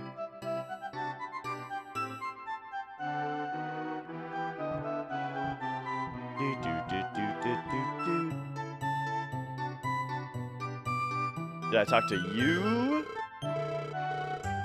Rand decided to become a guide down the mountain. Okay. Maybe that's the guy. From before. I heard the news from one of Rydok's messengers. You didn't really defeat Mudo, did you? So you and your friends are responsible for restoring the peace? That's even better news! You've become a strapping young lad, Dash. After telling me about Mudo, the soldier left. Will you stay here and protect us? No, I gotta protect the whole world. I wonder where your adventure will take you next. You speak of places I've never heard of. You've done so much already, Dash. While you're here, you must visit Tanya. After all, you were so close. Oh, Dash, I heard what you did to Mudo. You continue to impress me.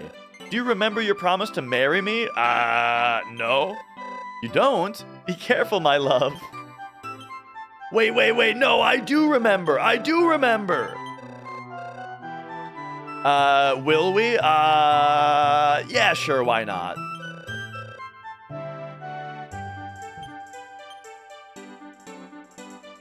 You know, she's got that cute bow in her hair.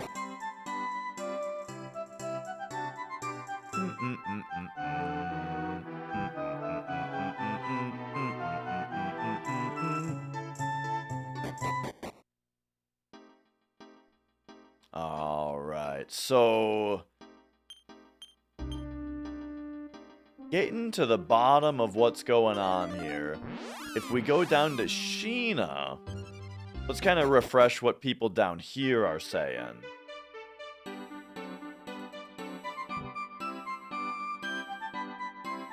Oh, what does this guy sell again?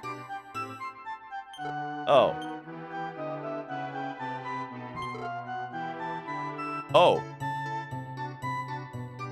This town has begun speaking in tongues. I think the translation patch is broken.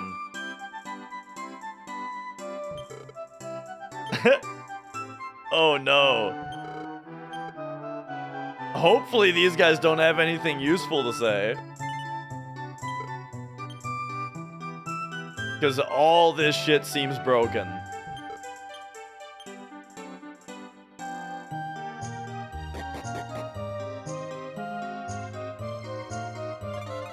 I don't think I've been here for a while.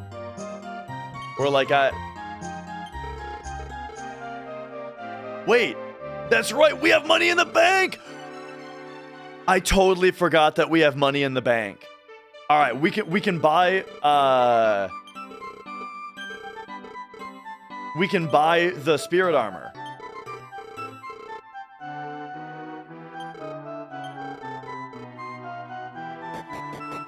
All right, let's go.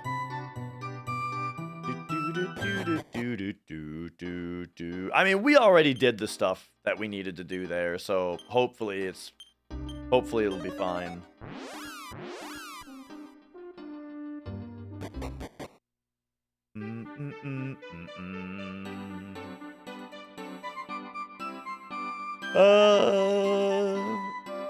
This place. I love the sparkle it's got. Yes. All right. The spirit armor.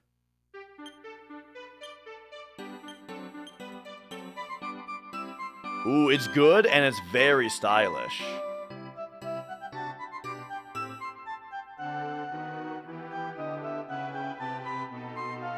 It would be the biggest upgrade for one of these two. So you're a thief and you're a wizard. It gives you 25 and it gives you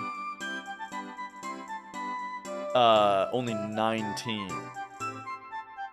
So it's the biggest upgrade for him.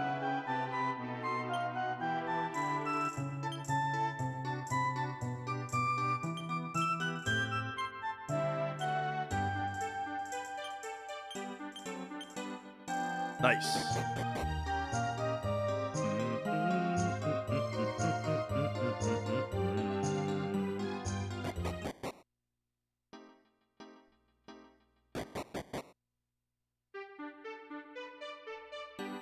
Now, hang on real quick, though.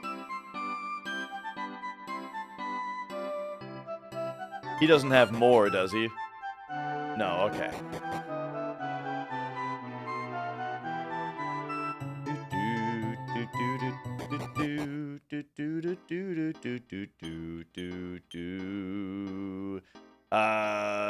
Next, we're gonna go return down here.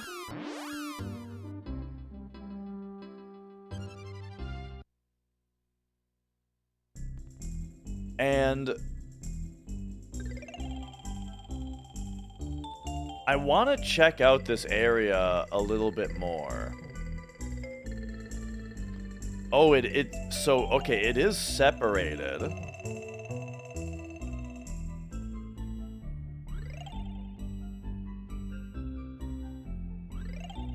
Fishing minigame? Fishing minigames do tend to be fun. I don't know what it is about fishing minigames, but like, they're usually pretty great.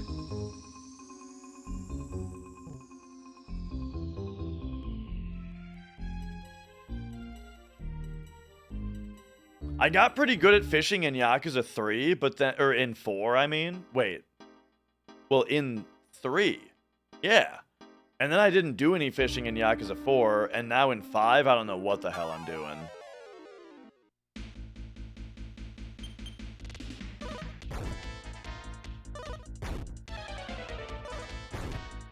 Whoa.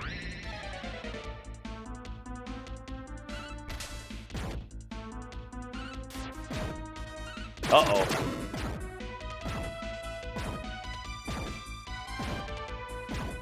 Okay, these guys are a little scarier than I expected. Just give me a do your best then. Uh-oh.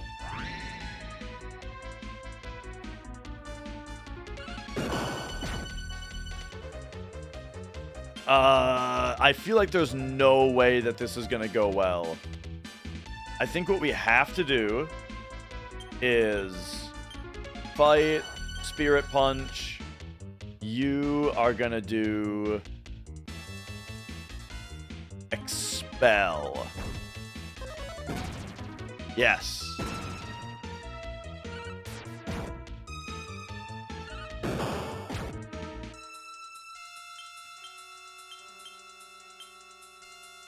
Oh, it only costs 1 MP to do Expel also?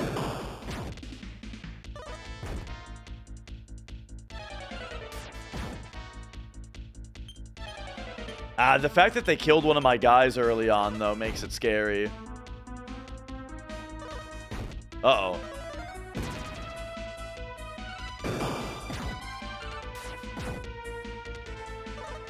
Okay, okay. We seem to be doing all right.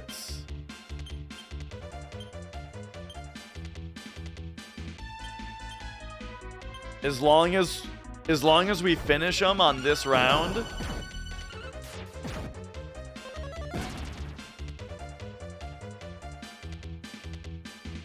Okay.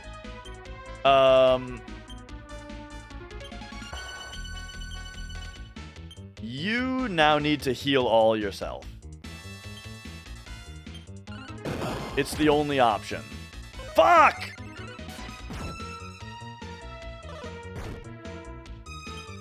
Okay, now you two take those guys out, and then we need to Vivify Muriel.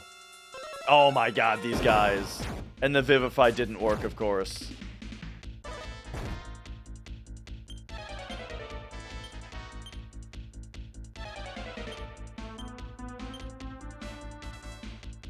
Just do the Expel on the... Yeah.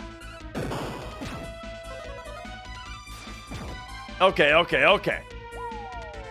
We got rid of them. Oh, now we threw Hassan out. Ay, ay, ay. Here, gimme Vivify her, please. Ah, Troll is asleep. That's very good. All right, there we go. There we go.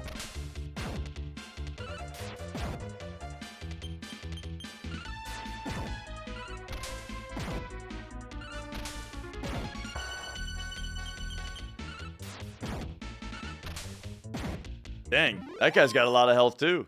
Okay, sheesh.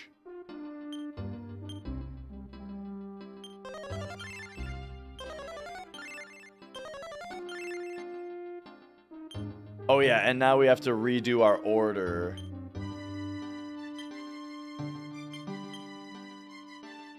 Okay. Anyway, where were we?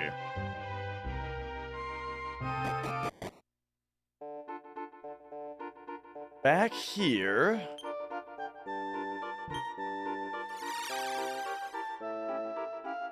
So there might be something that we have to do with, like, the dog. Or I guess the poison swamp? I mean... Did I really search up here?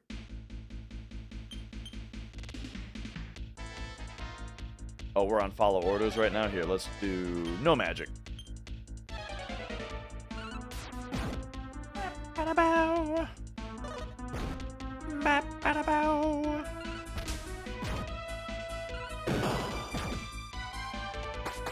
So for those of you Hundo enjoyers, I heard that,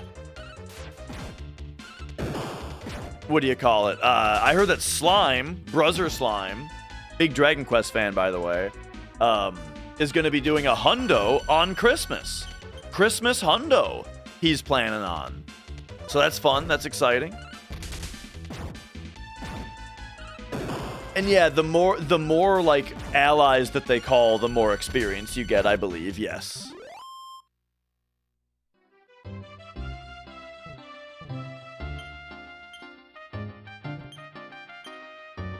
FF7 Hundo.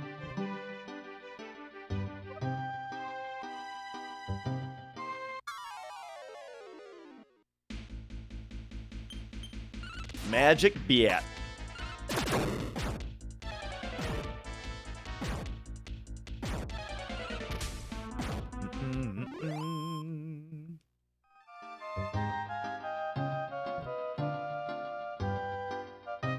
Yeah. I'll be at the in-laws, so if there's any downtime where you know, where there's not like directly family stuff happening, it'll be a nice thing to be able to check in on to pass some time.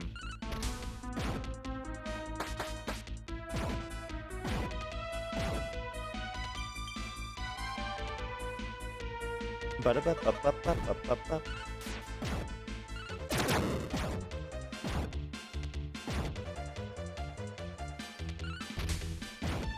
All right, so I'm really keen on our characters on their classes leveling up.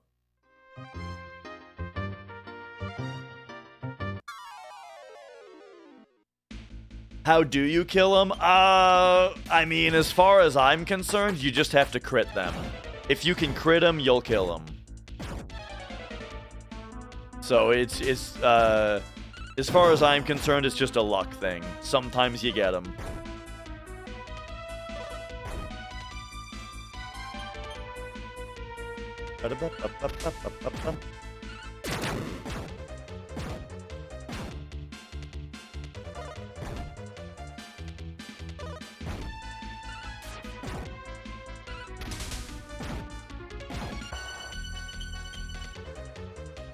Alright. But yeah, I was bringing up Metaphor earlier, where I've been playing that, and man, the battle system in that game is so fun. Because it's using the press turn system that, like, Nocturne and Digital Devil Saga have. Ooh, yeah. Dash level up. Ooh, big... those are some good stats.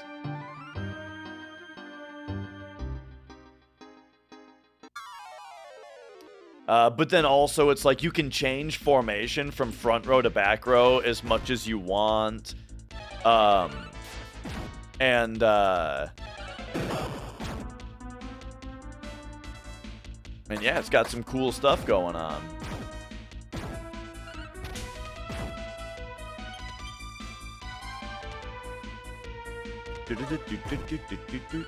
Favorite turn-based battle system in recent years is Metaphor. It's really good. I'm having a great time with it so far. The dungeon exploration is really fun also. And it's hard, you know? I'm playing it on hard mode, and it's tough. Like, every enemy turn, any time that I allow the enemy to get a turn, it has a chance to be totally devastating, you know?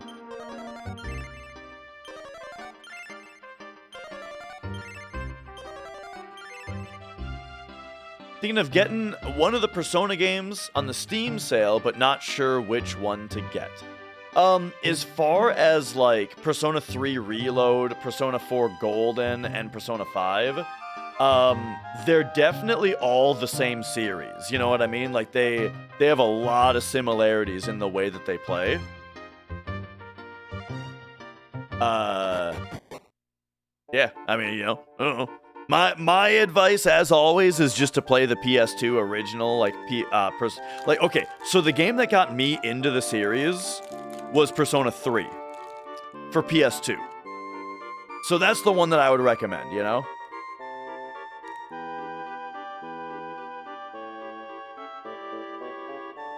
But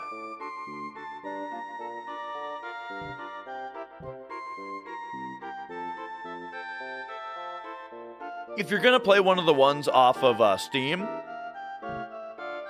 yeah, I'm saying that what I'm saying is that what got me into the series was Persona 3. So, you know, if you want the recommendation of like what was my starting point, it was 3, and I think that was a great starting point. It got me very into the series. All right, I gotta figure out what's going on in this town.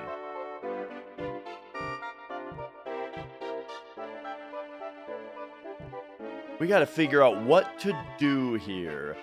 I'm gonna try something. I'm gonna try searching behind the house.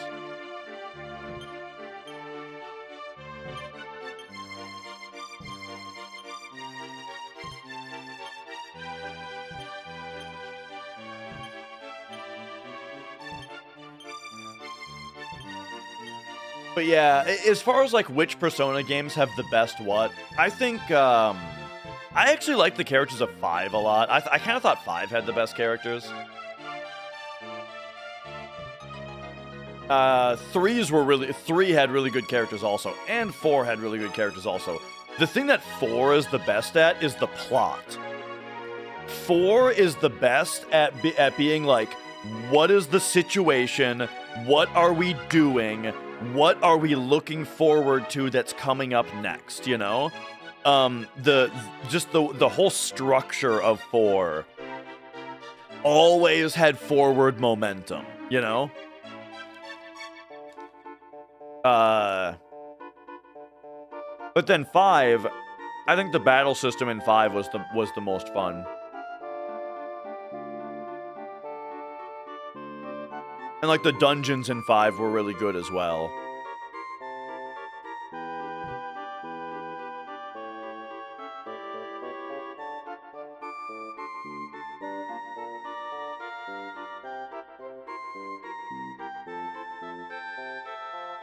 Apparently, the MTG game you play doesn't just have bosses with cheating emblems. Apparently, you can actually cheat yourself by using a card banned in Commander inside a Commander deck. Oh, okay. That's funny.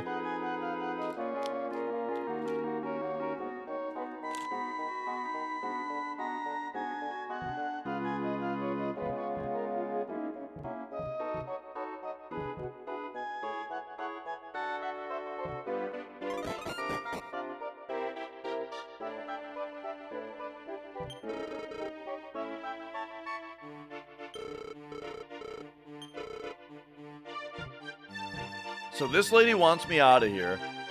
Iona. Is that the card where when she enters the battlefield, you choose a color and players can't play spells of the named color?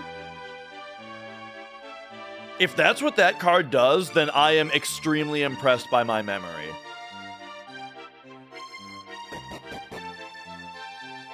That's what it is? Oh, man, dude. I don't know. That's crazy that I remember that. Okay, what if I say no? Huh? Enough. I give up. Why doesn't anyone believe me?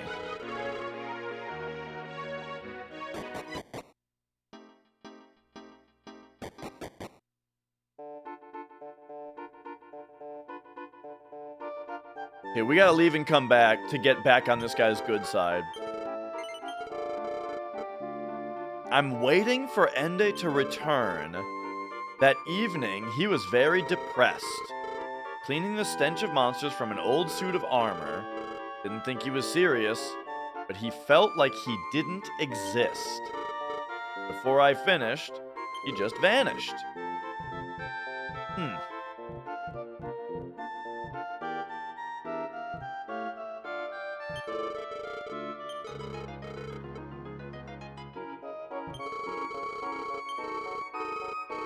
And it was a great armor, left 5 years ago, disappeared. And then this is his dog. The fields were better when Ende was here. The money from selling his armors was their largest source of income. All he left was his dog and his wife who won't leave the house. We gotta get into the house. So yeah, I would love to get into the house.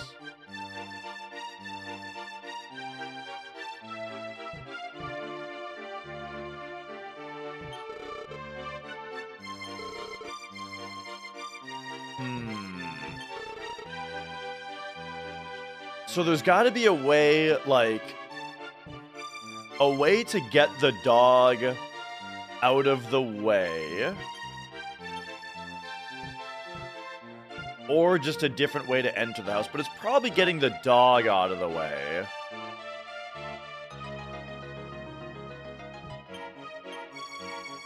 I mean, let's lead the cat up there. That'll get the dog moving. And then people are also sick. And we, by the way, this is the real world.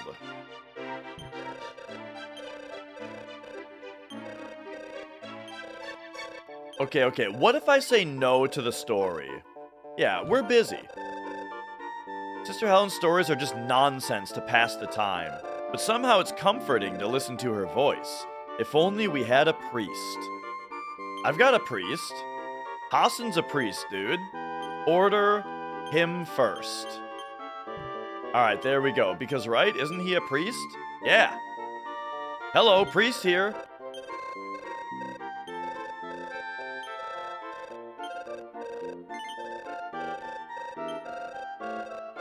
Shield changes when you look at it from the side. Mighty Demon King.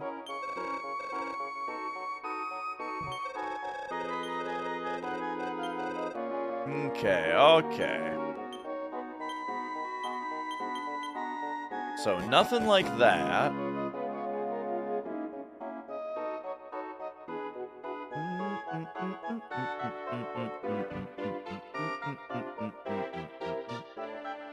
Well, I don't think that there's anything that I can do here yet. Which is too bad, because the enemies that are here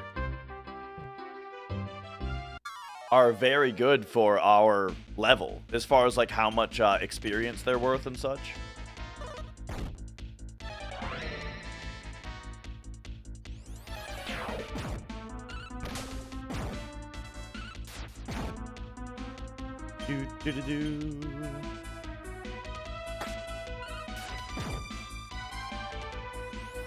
Don't I love being stuck? Yeah. I think it's a really like immersive thing in games to where like it gets you to really start paying attention, you know? If you never get stuck in a game, then you never have to lock in, you know? And you're just kind of going through the motions. But when you sort of get stuck, that's when you have to start paying attention to details, and paying attention to details gets you immersed.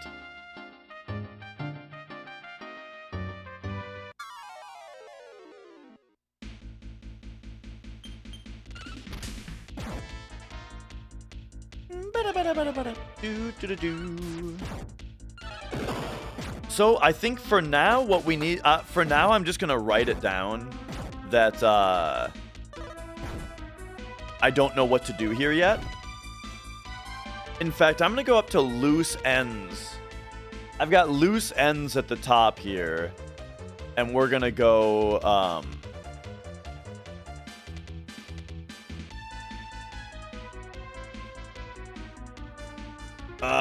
where's that one place? Tower L? Yeah. Dream Tower L has hard boss. That's what we need, is some puff after a long day.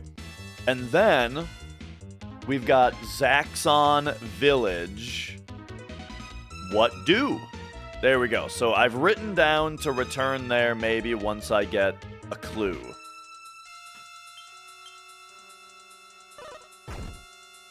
And until then, we'll just take another walk outside today, you know? See what we can find today.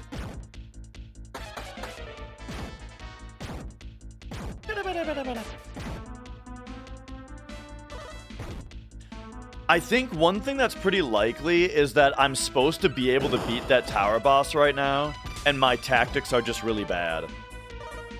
Like, I'm just fighting him like an asshole, and so he's kicking the shit out of me. Ooh, yeah, look at that level.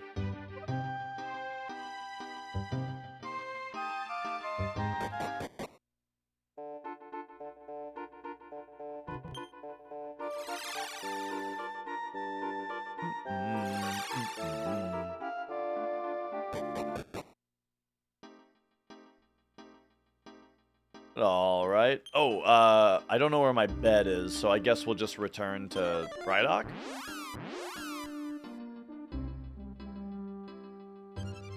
All right. Actually, let's rest at the inn first.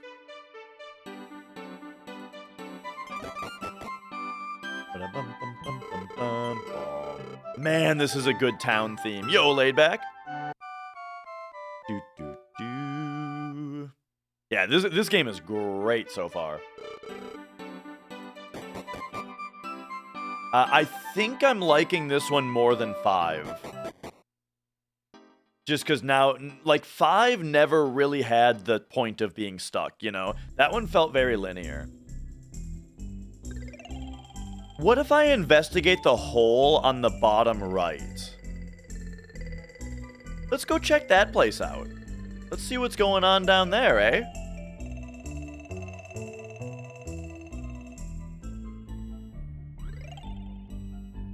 Because I kind of feel like the holes in the world are the most conspicuous thing. And so we should check them out first.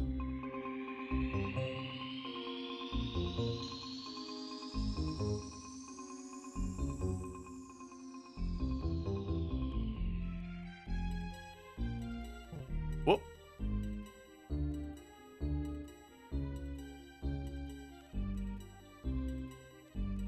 Okay, we're about there, right? Yeah.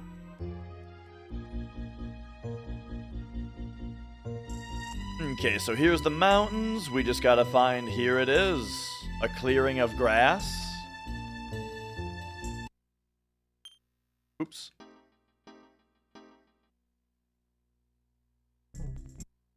And alright. Ah, there's nothing here.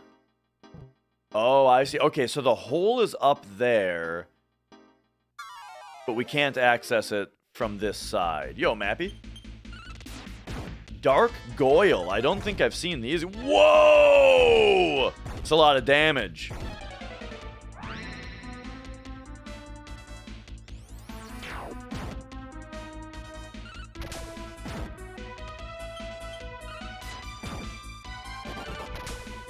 Oh, and they run away, huh?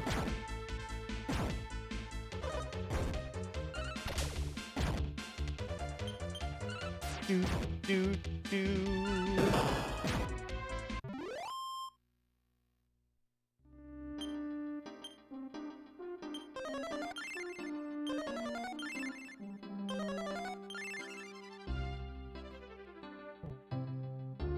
Okay, yeah, so from this angle, we can't do anything, but let's fly the bed in here. It's really interesting just the way that the map is designed to interact with this vehicle, you know? Like, it just seems fun to make these game design decisions.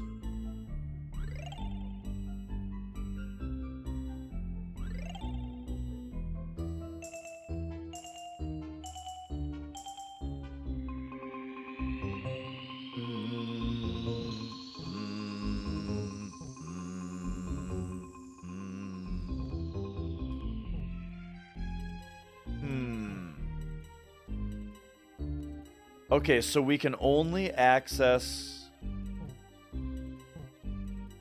this spot. All right, I don't think I've been here yet.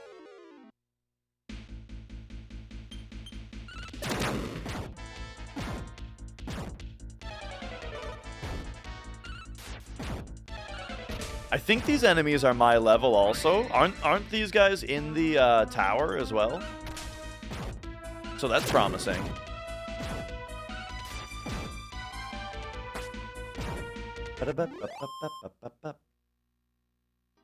The Face Maker. Dark Lick.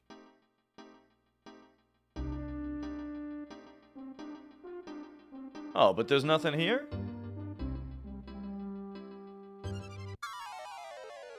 At least not for someone who all they've got is a fly-in bed. There seems to be nothing here. Yo, FFD! I did the thing again where I forgot to bring my combined chat back up. Because the thing is, my web browser, that the spot where the Twitch chat is in the exact same spot that I put the combined chat. So if I don't have the combined chat up, I don't really notice for a minute.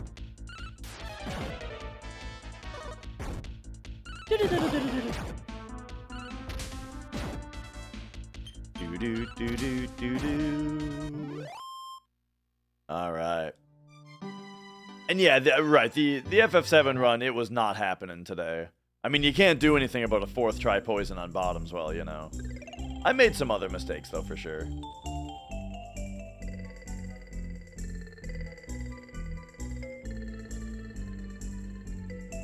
Okay, so don't know. Do I know what this is?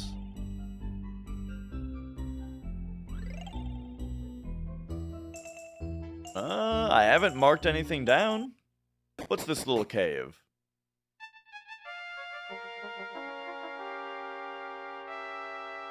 This looks really familiar. Oh no! Looking for Sufita's shield, one of the legendary armaments, but it may be useless. Oh, no, yeah. Okay. We did talk to that guy already.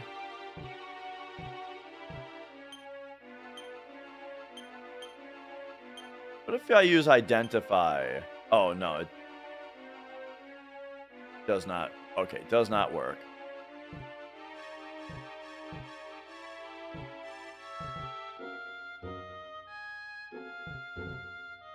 Okay, well, I did write this down. First go north, then to the east, north at the first intersection.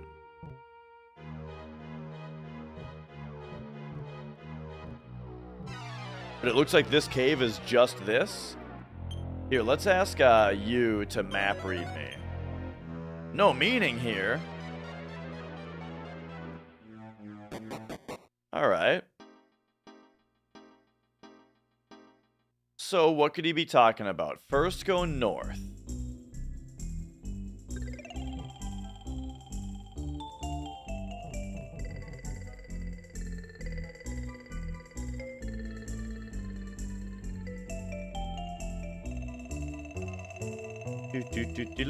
Do.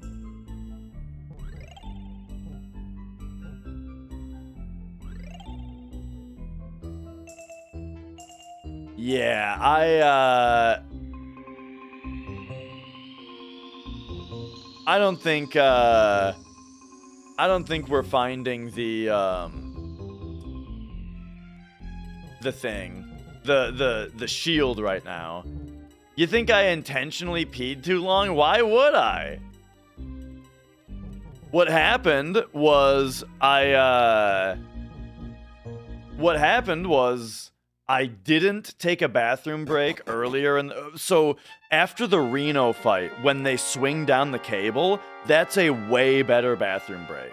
Didn't take a bathroom break when that happened, and so then, by the time that we got to the motorcycle break, which is a much shorter one, now I had like double P stocked up. Okay, hang on a second. These enemies seem pretty good.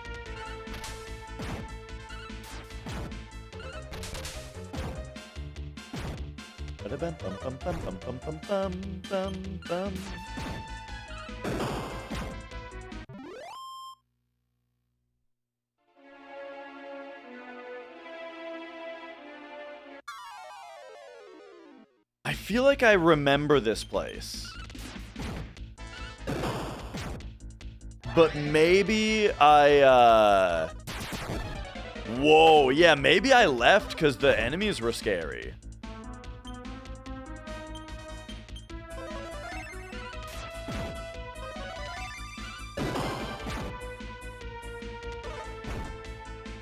All right. Do.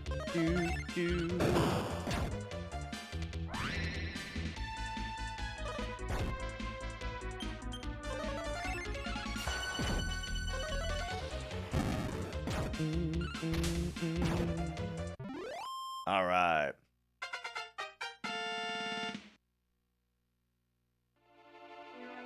Now a spy. I mean, I think, like, if I was gonna throw the run, I wouldn't do it by losing 10 or 20 seconds to a pee break and then continue on to playing more until we get to the boss fight, and then the boss fight loses 45 seconds just totally due to RNG. I don't know. It's kind of an annoying conversation, honestly. Like, what are you talking about? Find the legendary weapon. Doesn't seem to be in this cave. Oh yeah! No, I remember this cave. How does this one compare to the previous? It feels more open like 2 and 3 and 4 compared to 5, right? 5 I feel like felt a bit more I feel like 5 felt a bit more linear.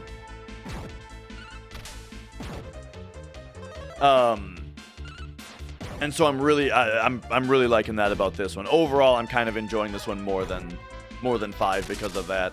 And the enemy animations are really nice as well. And your characters just walk really fast. One kind of neat thing about this game versus Dragon Quest V and the previous is just how fast your character moves on the field.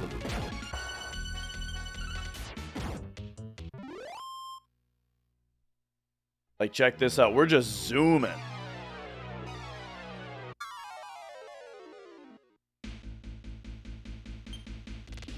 Oh yeah, see now we gotta get we've got the flying panther.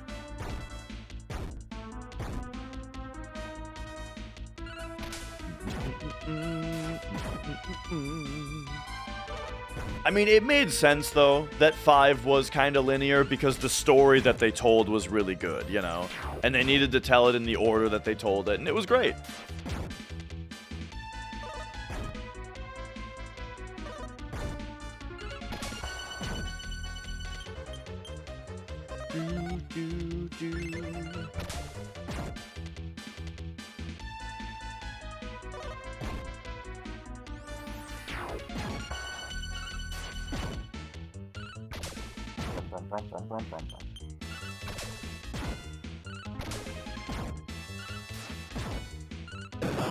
All right, so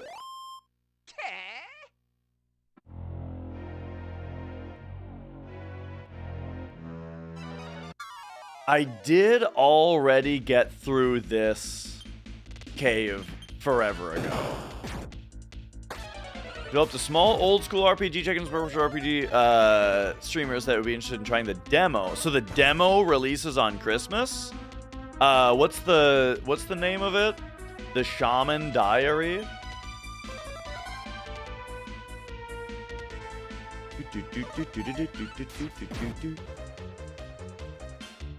Yo, Reaper. Hey, you know what's funny? Someone came in to follow up with me about an email that they sent me about playing their game, which was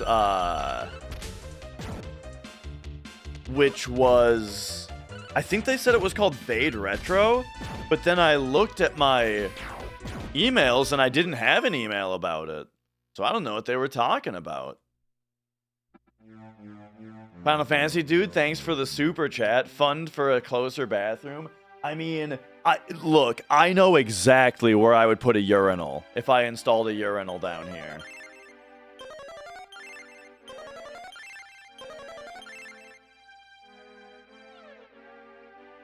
But I think I kind of think that the real answer is that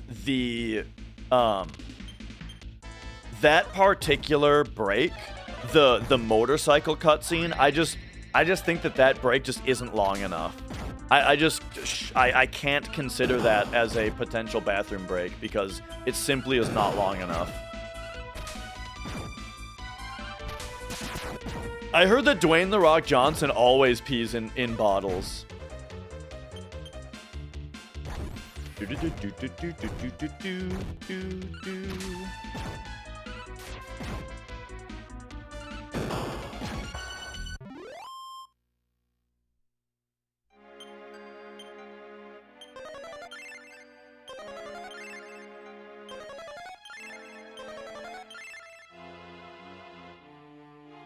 Okay. Oh! Feel like, we gotta get rid of the Panther first, right? They're going for the Goyle.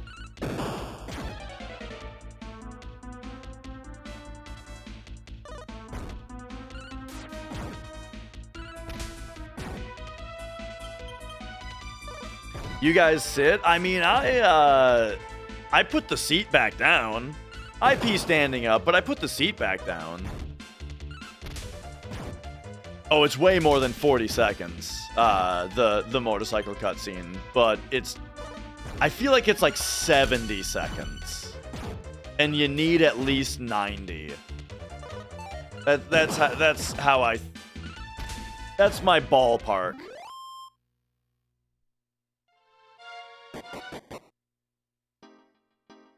But yeah, to me, like I feel like the action of flushing the toilet and the action of putting the seat down are the same.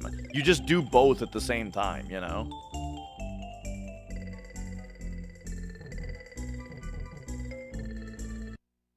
Okay, what is up here?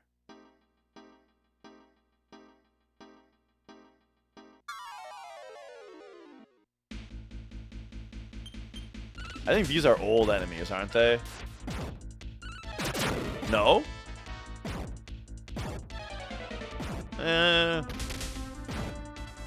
Okay, oldish.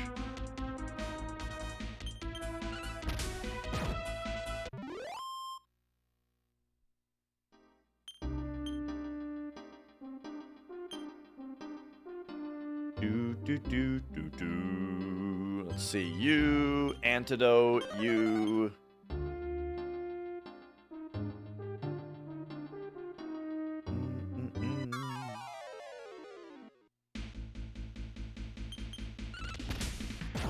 Oh, okay.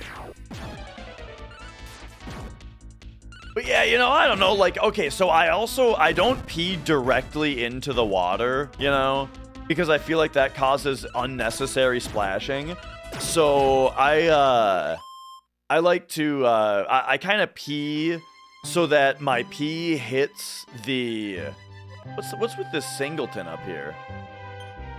Yeah, it's the silent mode pee, but I feel like it also makes it so that the ricochet of the pee stream is getting directed into the water, you know what I mean?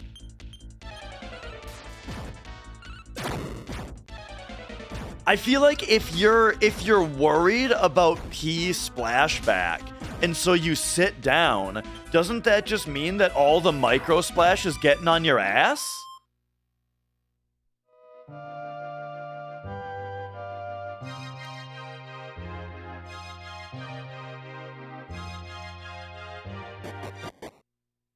What is this place? Oh, a guest. Have you heard of the town of Amoru? Have I?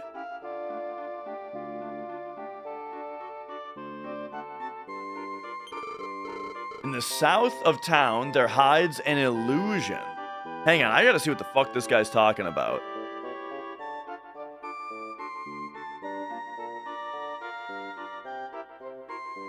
Oh, here we go. Okay. I did write this down already.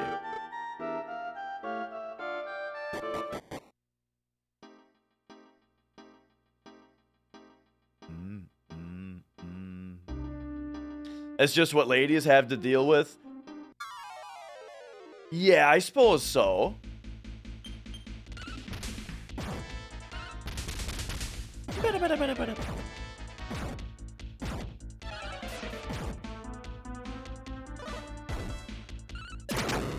Now, the actual problem with standing up, look, the problem with peeing standing up is not the splashback. The problem is sometimes when the pee first starts to come out, it doesn't have enough pressure to actually power through into a straight shot. And so it just comes out in some random direction for like a quarter of a second before it directs straight. That's the issue.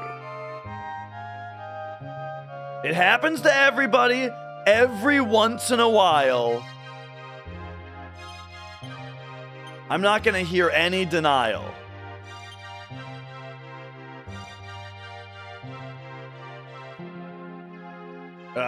Where the hell are we going? I'm just going anywhere. Wait, what's Fortune Hut? Oh yeah, this is the lady. The witch.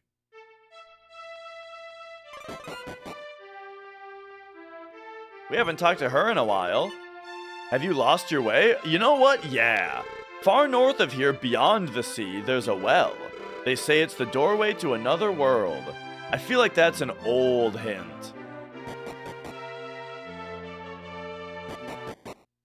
But I mean, sure. Let's see what she's talking about. Far north. Yeah. So she's talking about either D, well D, or maybe she's talking about W1. I actually want to look over there a little bit. I haven't really looked there yet.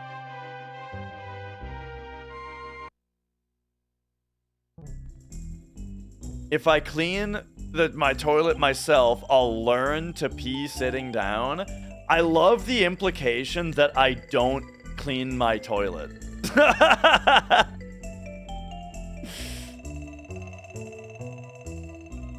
Like, okay, buddy.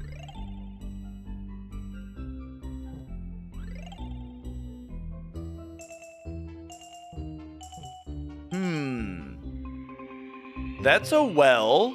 That's kind of far north, isn't it?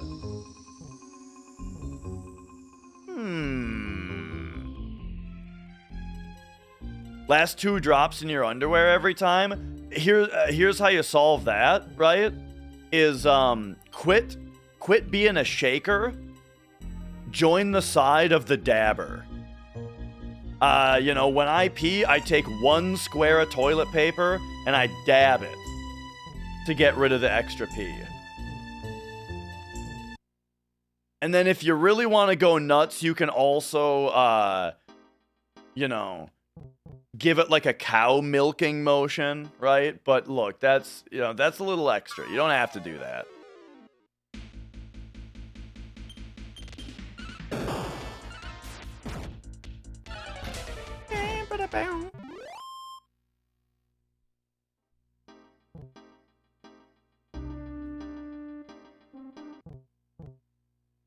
How the hell do we access this water gate? I guess maybe we need to go back to the boat?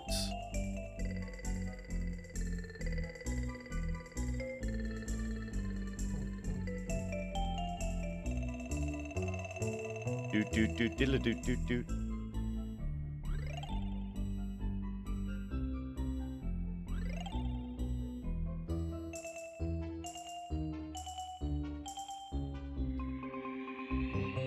But no, real talk, I tell you, I do the dab. I give it the little cow milk motion tug. I do that as well. I was just testing the water a little bit when I said that it's a little extra. But no, it's good. It's good to do. It gets anything that's resting in your urethra, you know, you push it out.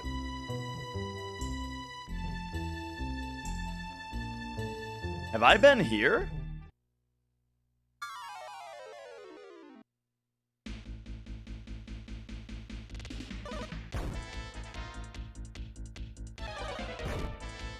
I might be about to get the shit kicked out of me, so let's go save life. Do.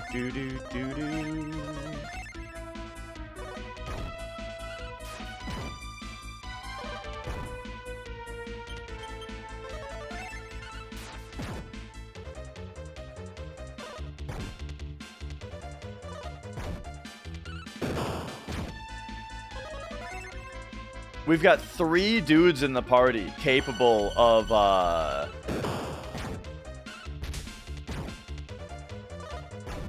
healing here.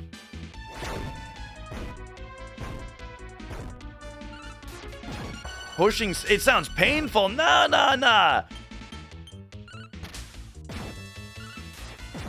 You can be gentle.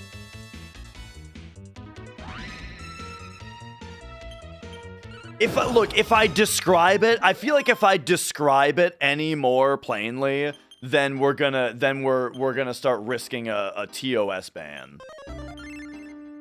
If I go into more detail about the way in which I touch my penis every time that I pee. Oh. This is also just a fortune telling. An island nation appearing in the southern sea.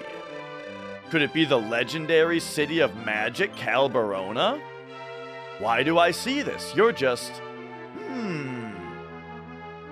Hang on.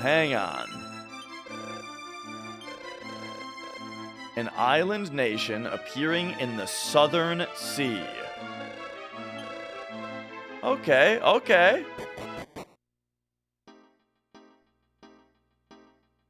Just swing it around. I mean, yeah, if you're, when I'm, like, in the shower, right? If I'm, like, peeing in the shower or something, then sure. Then it's totally fine to just kind of grab hold of, like, the base of your schlong and then start, like, windmilling it. Yeah, like helicopter swirly penis. Because then you're just working with gravity, right? Then the G-force just has everything come flying out. But that's a move for when you're in the shower.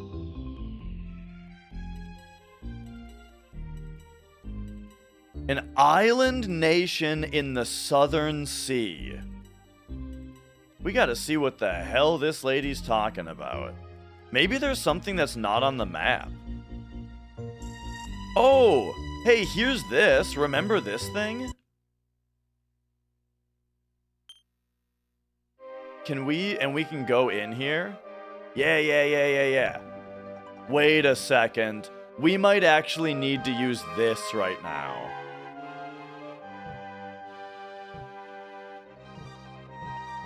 People who pee in the shower and liars. I mean, dude, I look forward to peeing in the shower.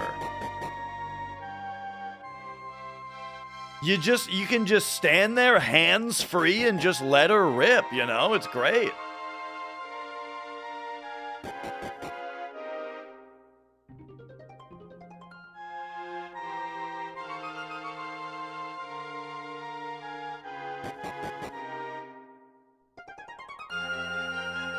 Do I have...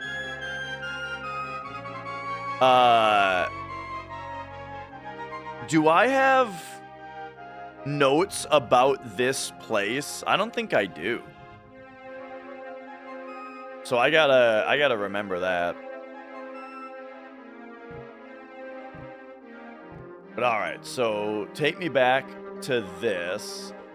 Look, here's what I'm thinking. I want to get to... I want to see where I can get on by water here. Actually, I've got an even better idea.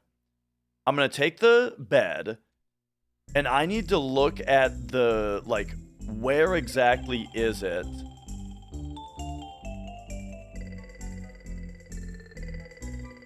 Oh, I have another idea, actually.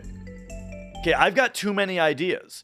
All right, I'm going to sail this guy to the hole and see if we can drop down the hole.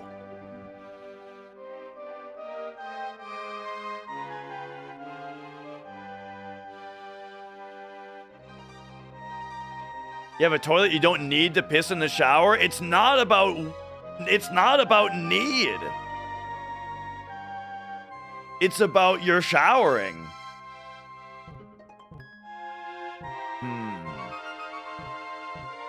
Okay.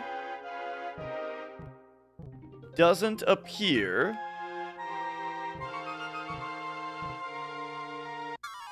Oh, that we can slip in this way.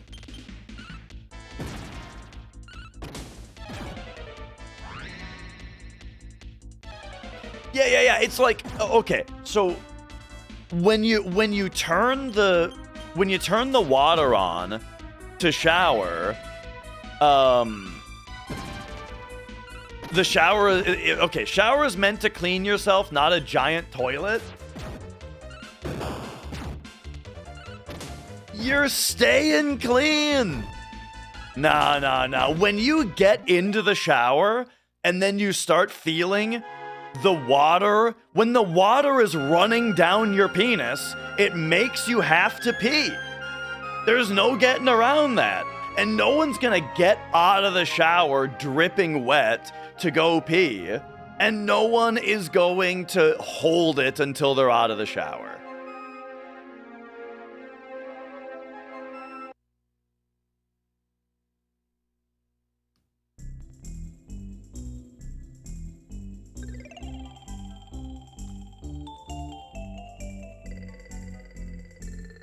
Always pee before you get in the shower. It's just extremely Reddit energy to be like, I would never do that. Logically, the toilet is for peeing and the shower is for cleaning. And we must stand rigid to these rules. Nah. You just let her rip, man. Feels good. It just feels good. What are these holes in the wall for? Okay, so the hole in the water, we can't boat into. So I gotta find something. Rumi, thank you for subscribing. So I gotta find something that I can boat into. I'm gonna use. Okay, here's what we're gonna do, right?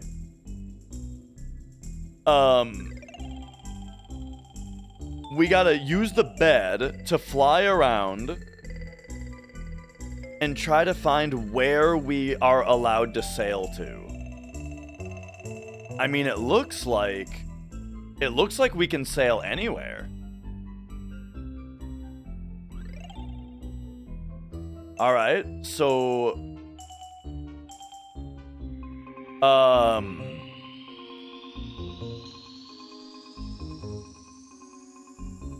so now we can just sail around here and check on whether there's something that's like not on the map. Hey, it's great to have you here, Rumi. You brush your teeth in the shower sometimes. I don't brush in the shower, but I do like showering right after I brush, though. Because, like, after you brush and you wipe your mouth, I feel like my mouth after brushing my lips, they still feel kind of weird, you know? And Reaper, thanks for the super chat. I feel like my mouth feels kind of weird after I brush for a little bit. And so the shower is nice to just like totally wash it off.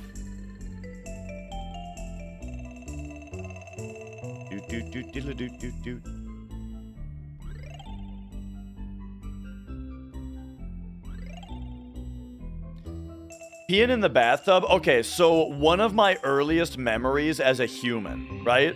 I swear I remember this. Is, coat yourself in filth, so peeing in the shower does not coat yourself in filth. And even if it did, you're in the shower, bro. You're cleaning off. Yeah, okay. Let's say you point your penis up and you piss directly into your face. You're still in the shower. So then afterward, you just put your face under the water and now you're clean. Like, are you telling me that you never do anything in the world that gets you dirtier than if you peed on yourself? Like, you've never done something in the world where you have become dirtier than if you just got some pee on yourself. And when that happened, you weren't just like, guess I got a shower? No, the shower's not good enough?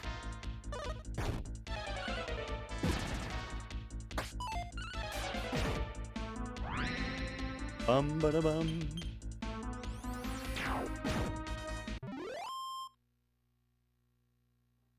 Oh, we got the minister. Learned increase. We can double increase now. That's good. That's really good. Okay, okay, hang on. We gotta switch to... Oh no, we're on no magic. Okay, we're good.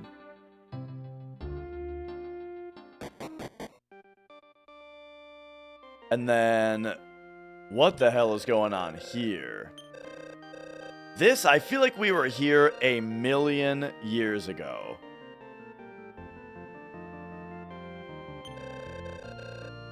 King who used to live on this continent fought a demon, but then the king's castle fell to ruin. One of the legendary armaments was there. Okay. Okay. Anyway, as I was saying, one of my oldest memories in my entire life is that I swear I remember as like a 3-year-old maybe or something. I remember taking a bath with... I feel like I remember taking a bath with my brother and sister. Which means that I had to have been like... We're talking like, I feel like 2 or 3 or something. And I feel like I remember pooping in the bathtub. And like my turds floating around. And my brother and sister being like, ah, fuck! You know? I feel like I remember this. I don't know though. I'm not sure. It's an extremely vague memory. Maybe my brother and sister weren't in the bathtub. They might have been out of the bathtub. Yeah, okay. I don't know if they were in the tub. But I just feel like I remember being in the bathtub and my turds floating around with me.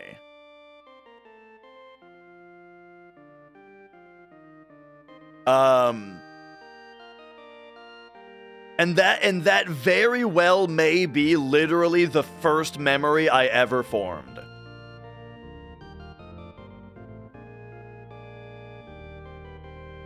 It awakened my long-term memory. Sorry, I'm trying to find if I wrote this down yet or not. No, I didn't write that down. Well, I mean, let's just go look for it right now, right? So, first of all, give me a restore.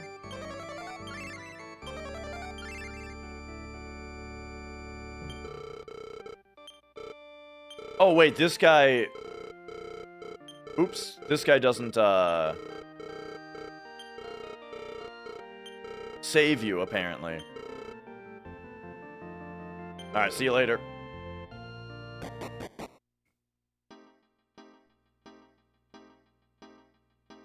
Okay, so on this continent, they're saying, a castle fell to ruin. How old am I? I'm 35.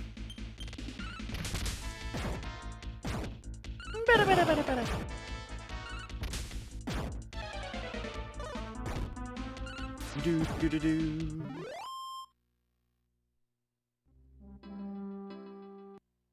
All right, what was I feel like there was something else I had for discussion a minute ago, but now I don't remember it. But okay, so here's this thing. So what I'm really looking for right now is we gotta find a castle and how to get there. Oh, no, I think I remember this. The castle, I think, is completely the castle is completely surrounded by craggy mountains.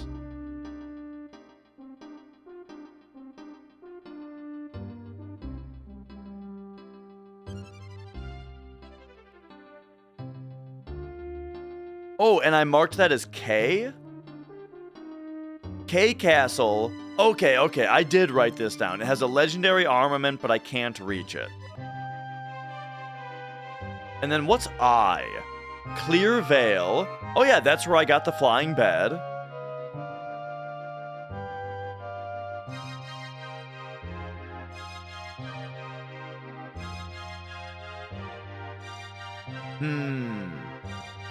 I really think that, like, getting to this hole is important.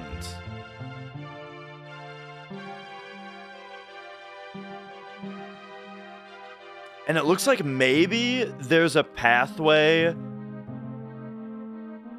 I mean, it kind of looks like the pathway.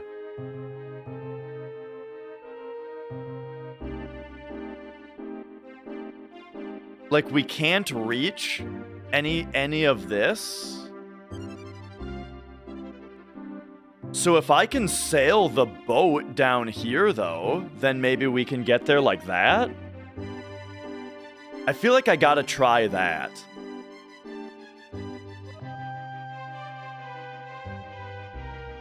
Alright. Speaking all this piss talk, I gotta go pee. I'll be right back.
You know what else is funny about the peeing in the shower thing? Is that, like, okay, so sometimes when you start the shower, right? When you start the water, the sound of the water instantly makes you have to pee sometimes, right? Before you've even gotten into the shower. And normally I'll just hold it until I'm in the shower, right? But if it happens where like I start the water and I have to pee so bad that I can't wait until I'm in the shower, like maybe the water is still heating up or something, I will stand outside of the shower and pee into it. Just pee into the shower and then get in there. And I'm sure you guys have done that too. Why wouldn't you? Why wouldn't you? The water's running anyway.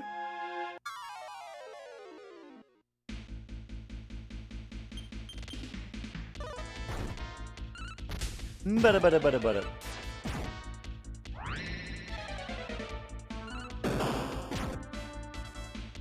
Do.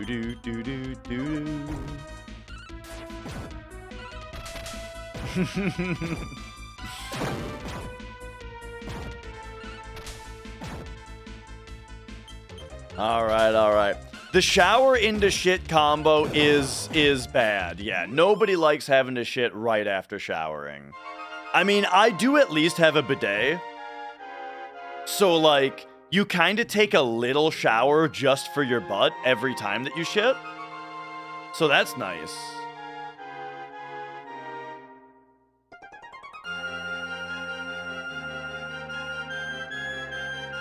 All right, here we go. We're in the bidet camp? Yeah. So here's the thing, I'll tell you, I resisted the bidet for as long as possible. But then when we bought a house, it just already had one installed. The house we got happened to already have a bidet in it. So, I still didn't use it for a while because, like, I just wasn't interested in it. However, what then happened though was that 1 year ago, sorry, I was reading chat. One day, a second order. One day I was I was pooping on the toilet and the poop was just kind of raw, you know what I mean? Sometimes when you poop, your anus just feels like really raw afterward, you know? And at that point in time, I thought, like, you know, the kind of poop where you feel like you need to shower afterward. And there I was sitting on the toilet with a bidet in it. And so I was just like, you know what? I'm just gonna turn the water on. And I tell you, it felt great. It felt so nice that I was instantly converted. And now I'm now I'm a bidet user. Now I use it almost every time.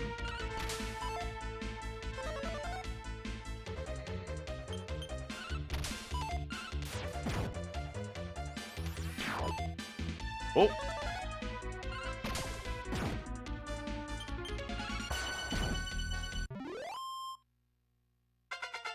Oh. Cheaper than toilet paper? You got to do both though. I mean, like, I don't just spray, right? I wipe first, and then, you know, to get the mess away, you know, should there be any, and then you just spray the streaks off, you know what I mean? Oh, dude, this is new content. We've never been here. I've never seen a place like this before. The water has the ability to restore life. I wouldn't have believed it if I hadn't seen it. A floating castle just landed northwest of here. Ooh. Yeah, we'll take a drink. Nice.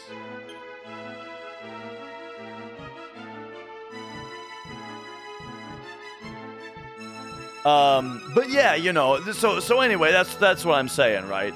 Is that it's like, you give it a wipe, and then you bidet off the rest, you know, spray it off, right? I feel like that's the strat. And then you got to use a little bit more toilet paper to speed up the drying process as well, you know? So scrape and power wash, exactly. So honestly, I think that the bidet makes me use more toilet paper. But I do think it keeps me cleaner.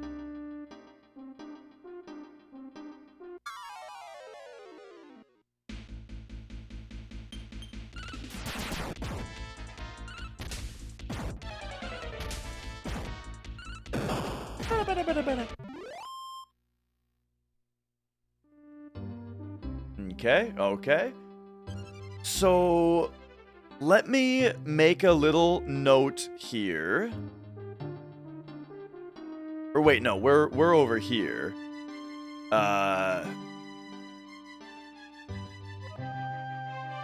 HIJKL.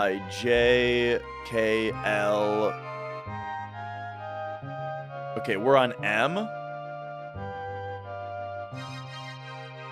So we got M over here. And that is water of life. Or something like that.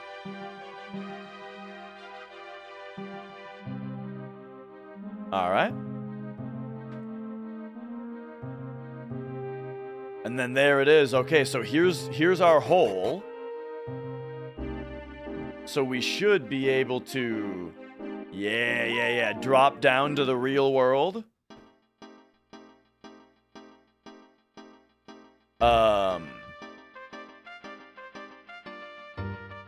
And there we go. Next time on a hundo, when he's gone for a bit, you know with full transparency what's transpiring. When I'm gone for a bit? I mean, when it's hundo, yeah. Or when it's turbo, I mean. Alright, Living Dead. I have not played any Octopath Traveler game. I saw a little bit of Octopath Traveler when it first came out, the first one. And I really don't like the graphical style. And then the writing that I saw wasn't really grabbing me either, so I just never really bothered with it. Glows with eerie light. Okay, magic resistance drops.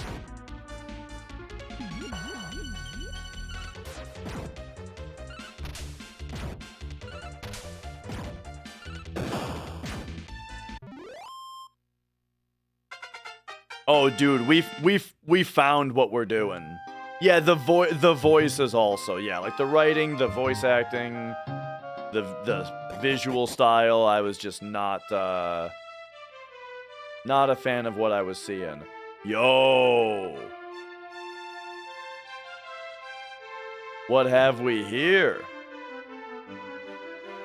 The combat might be really good though. I could easily see like the battle system being super great. Oh.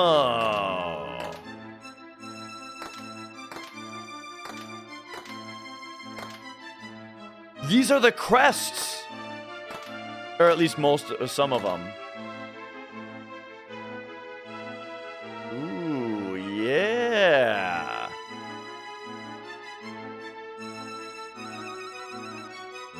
Okay, very interesting. I gotta write this down big time.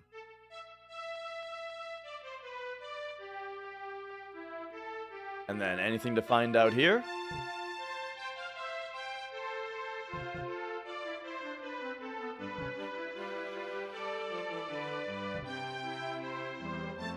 Feels like Alundra. I doubt that it's going to be on the level of Alundra.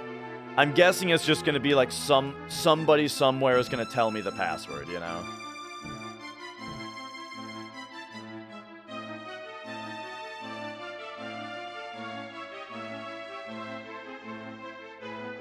Yeah, I don't think that there's enough information here to solve the puzzle. I think we're just gonna get the info.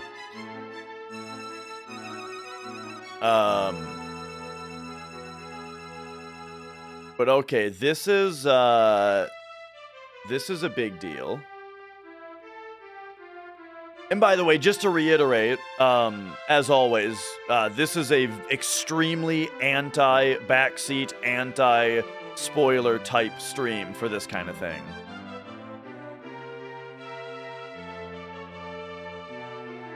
Because I am excited. When I see this kind of thing, I get excited. And having it spoiled, having it hinted, all that does is it just takes something exciting and fun about the game and removes it. Okay, S, we've got some kind of crest puzzle. Northwest, southeast crests. All right. Yeah, I'm not calling out anything that anybody said in particular. I'm just preempting anything like that. All right.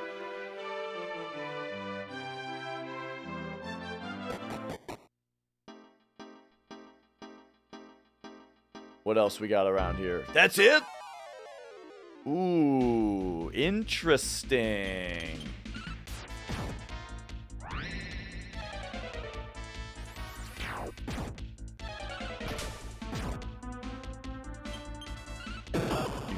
Do.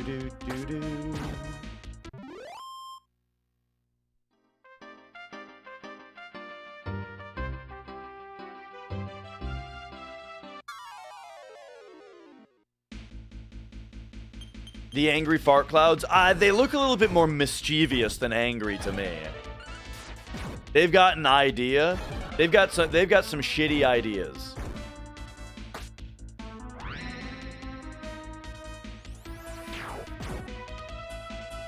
But hang on a second. We need to save life, please. Oh boy.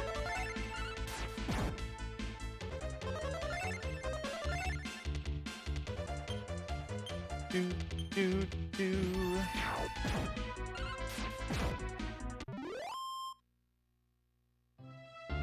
Brown belt. Ooh, now Dash has Spirit Punch. Okay, okay.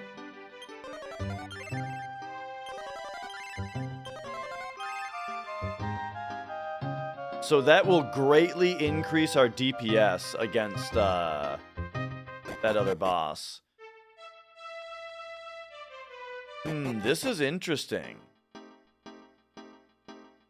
So there's actually nowhere else to go here.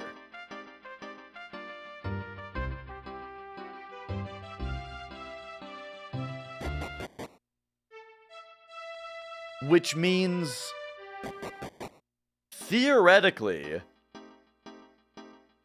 if I ran out of MP here, the only way to escape would be to die.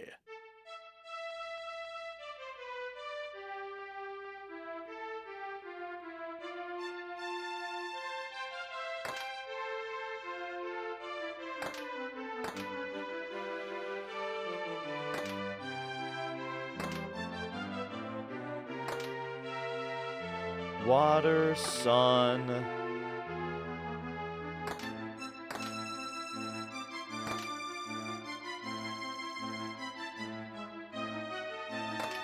Oh, and the like magic circle actually isn't one that you can go back to. Gotcha.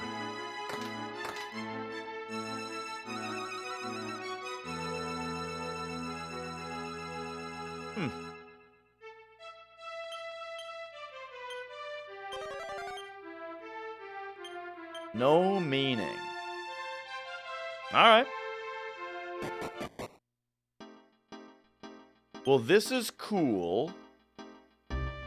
However, it's kinda awkward that now we're trapped here until I teleport out. It kinda makes me wanna, like, just poke around and make sure.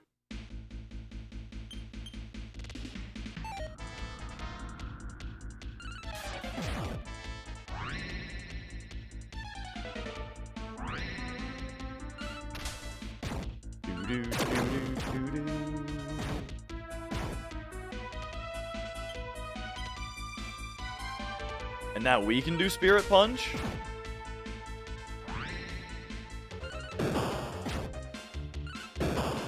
Oh yeah, dude. Barbara. And then give me another check here also. So you're level 5 fighter. You're sitting at level 5 on priest. Level 6 on thief. Alright. Level 5 on wizard. Okay.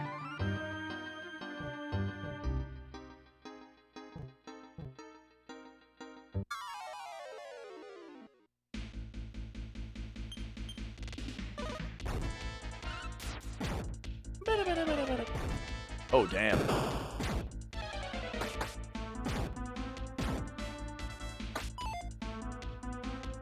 Let's do save life.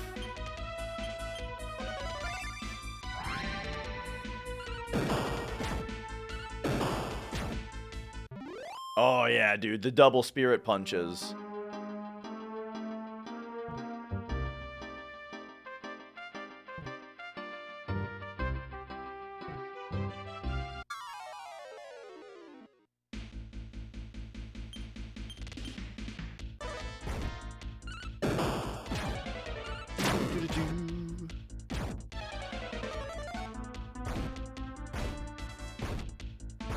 Oof.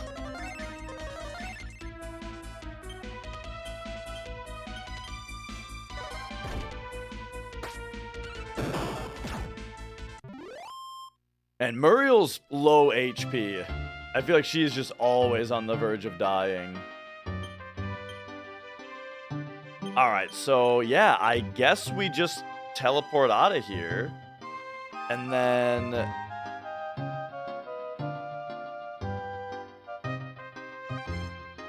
the problem is I don't know where my boat is anymore.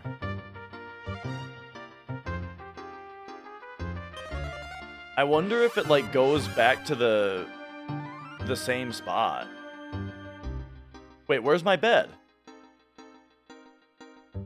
Oh, the shrine is in the real world now. Okay, never mind. We have to go... okay. How do we do this now? We go return to... I'm just trying to remember the easiest way to get back to Dream World.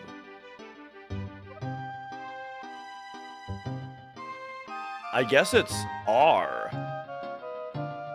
Right? Zaxxon Village? Can we teleport there? No.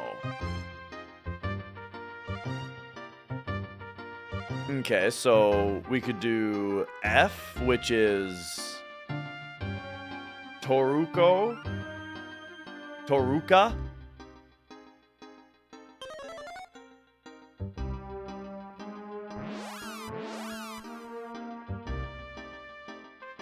I kind of don't really remember this place.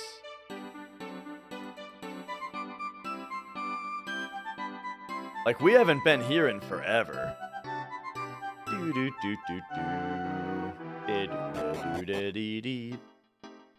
But anyway, where are we going now? We go, okay, apparently, if we go up, there is a well, a warp point.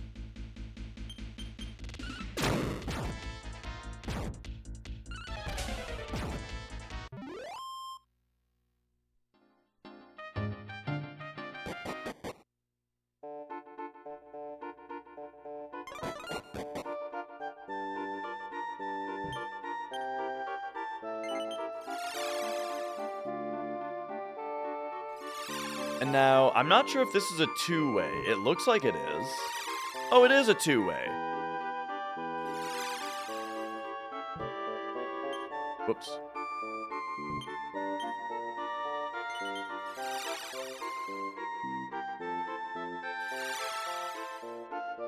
Alright, so where does that take us?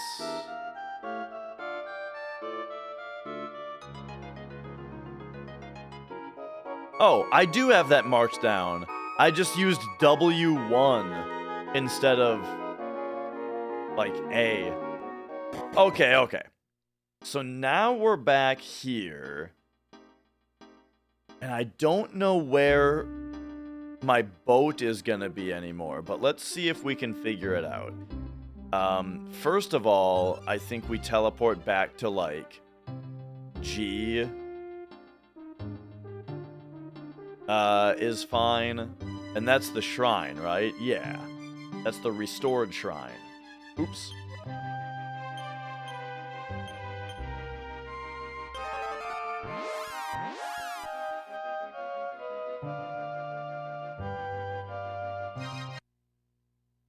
Okay.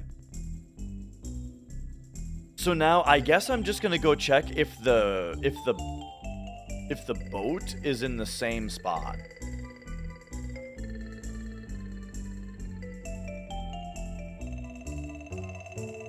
As where it ended up last time. So that would be further left.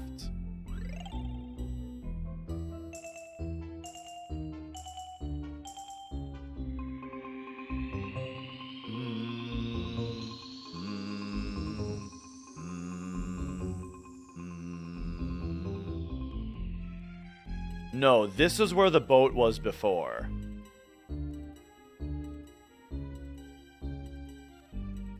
I feel like I've gotten myself into a major problem.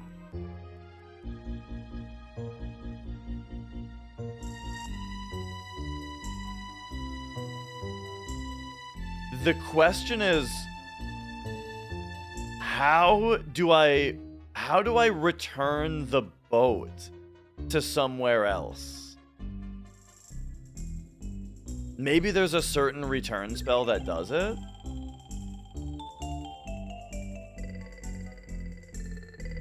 I mean, I'm just gonna see if it's... The return spell might have already done it. I just gotta come over here and see. Okay, yeah, see, my boat is not over here. So it did get moved to somewhere where I can access it.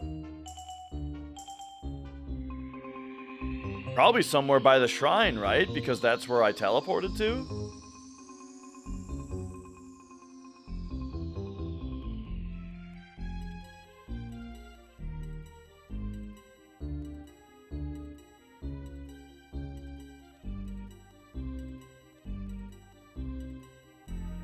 Alright, so...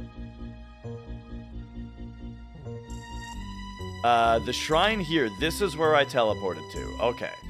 So, oh, and there's the boat. Alright, perfect.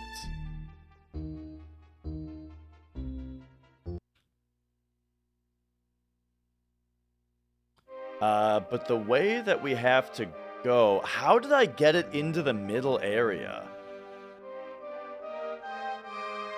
Because I feel like, hang on, we're gonna go faster by getting on the bed, and say I feel like there's no water path for me to get to where I was. I mean, we'll go around this way to prove it. If we came up here, you see, we're trapped in.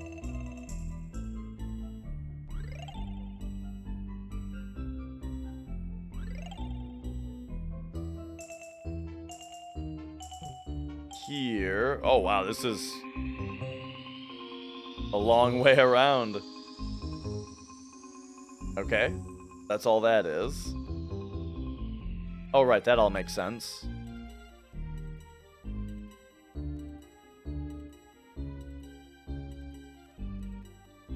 Here, the rocks stop us.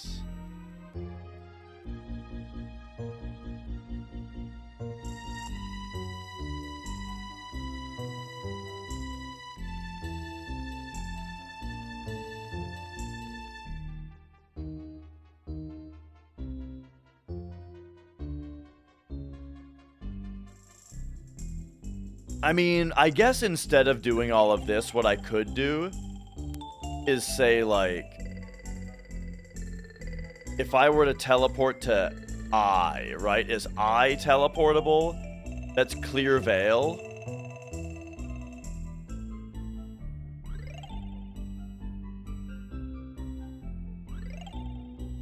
Yo, Crushing Tide.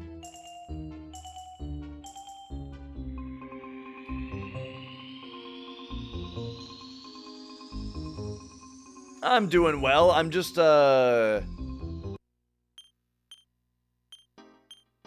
investigating how to get back to where I was a minute ago. So if I teleport here, where does that put the boat?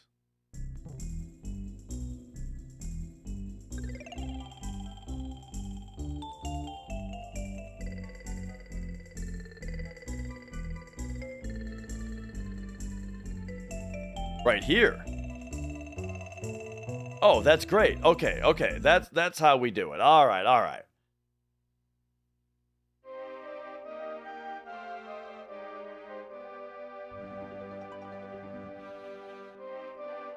Does that mean that right when we get to Clear Veil, before we even get the flying bed, we could start boating out here? It's a boat? It's like an island that we're in control of.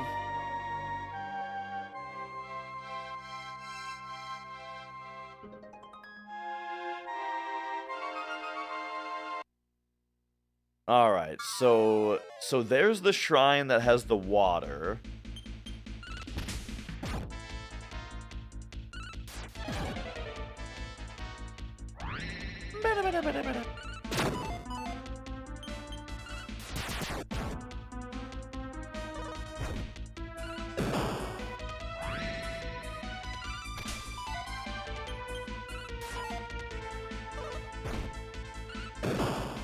I kind of feel like with double Spirit Punch, I could defeat that boss now that I was stuck on. Yeah, Breath of Fire, it's definitely like, I mean, I'm not refusing to play it, you know. Just haven't okay, we're kind of in trouble because of that that dude there. I think we're gonna go, give me a Spirit Punch on him. You Vivify Hassan, and you heal all yourself. Oh no, this might kill Muriel. Oh. Okay.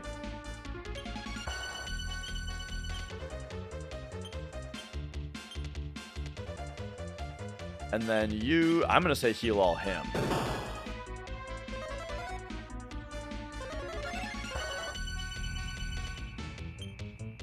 Yeah. Right now, I'm most interested in continuing Metaphor. As far as my off-stream stuff goes.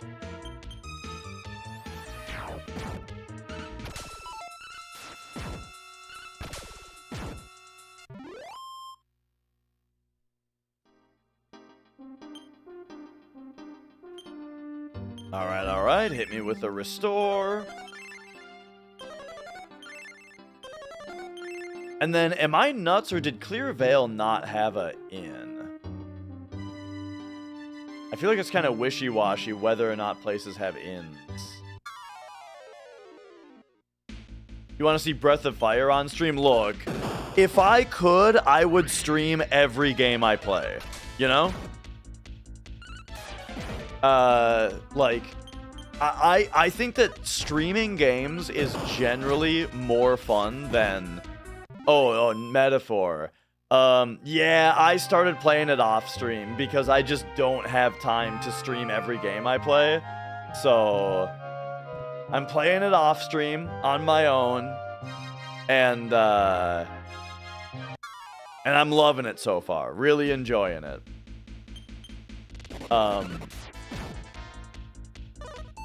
But you know, I think having like oh.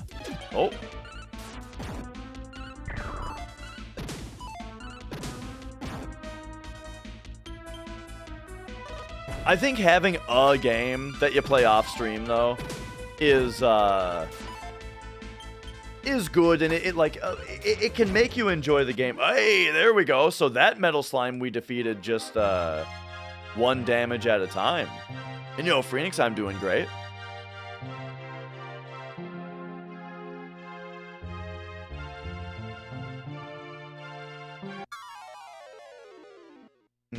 Okay.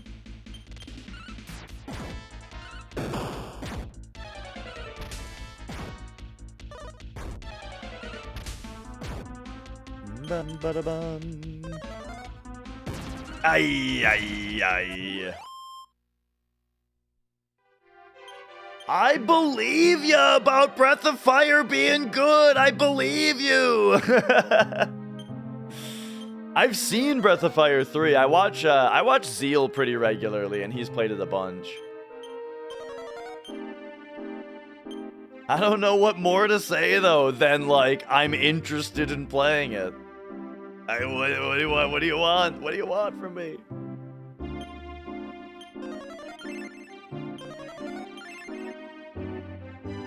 All right. It's kind of the problem of being really into a genre of game where the games are generally like longer than other genres, you know? Is that it can be tough to get to all of them.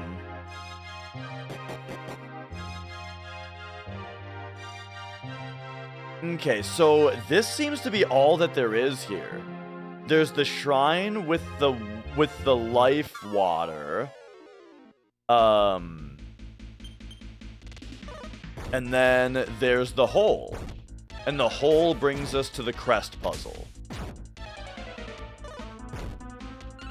So, okay. We found a new thing. But it turns out it's not everything that we wanted and more.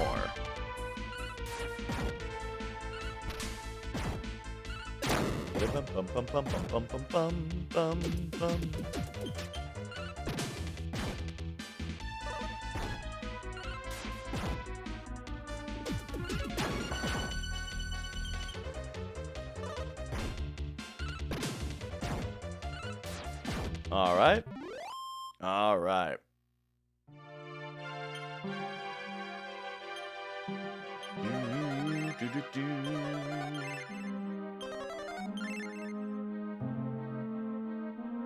All right, I think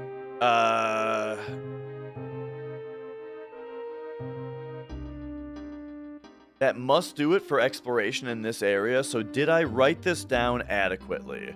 So I've got M, and then we've got the hole. So M is water of life. I'm also just gonna put hole leads to crest puzzle.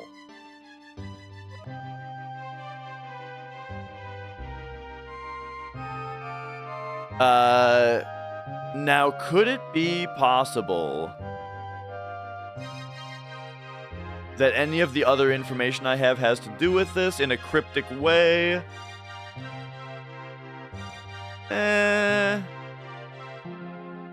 No, it doesn't look like it.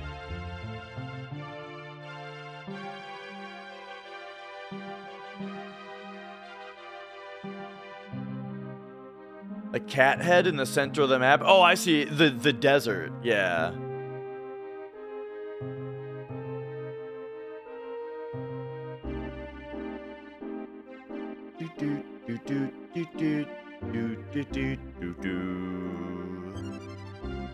Okay, so I got that written down. Let's go back to the boat. And like now that we're... It's like this area is something... Like being able to boat around out here, I think,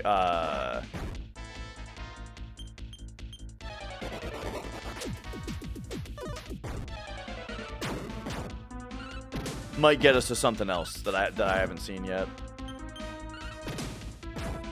But actually, what I'm most interested in right now is going back to that tower. So let's do that. Because I'm going to be double spirit punching him.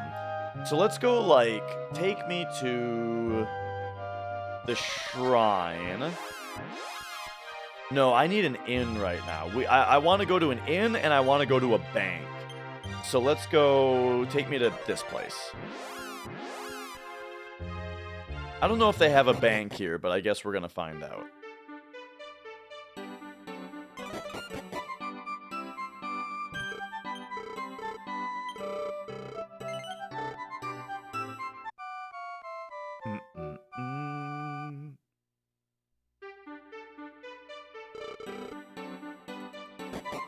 All right. Now,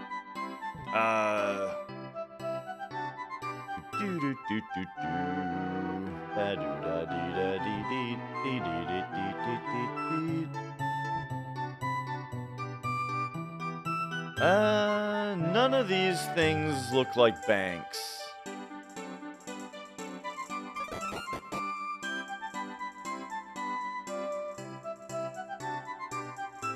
Oh, of course 7 will be different.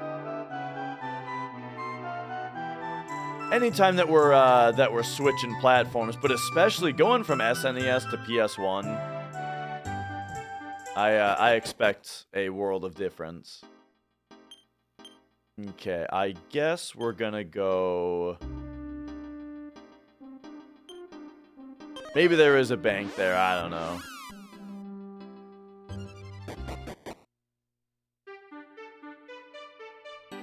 I give up. I'm checking this place instead.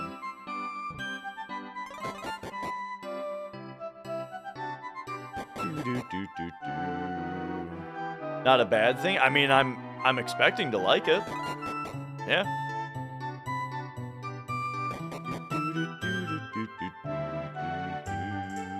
This town music is just the best. All right, what about you? So, indeed, weapon shop. Oh, here's a bank. All right. No, it's an item store.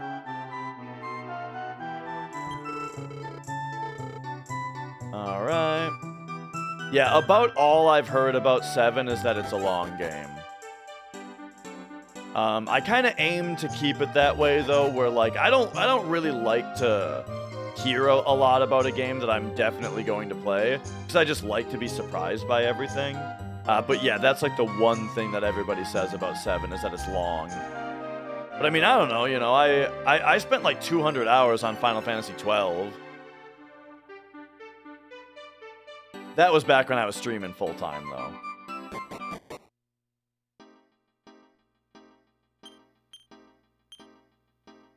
Okay, how about...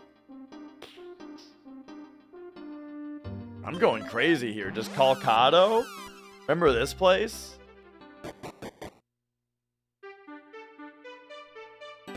Oops.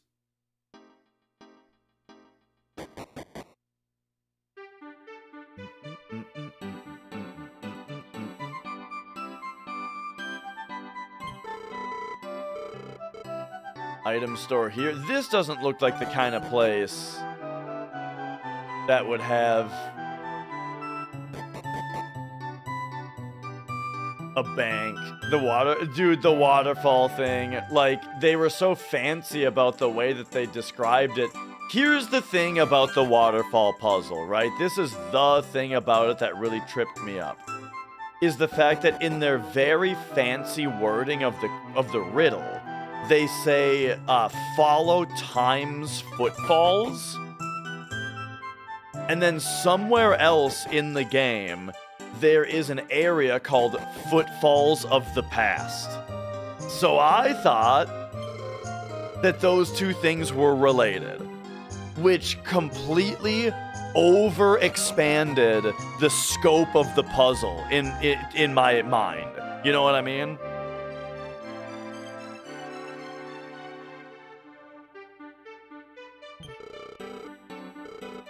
Okay, you're an armor shop. Okay, we found a bank. All right. There we go. Give them all my money.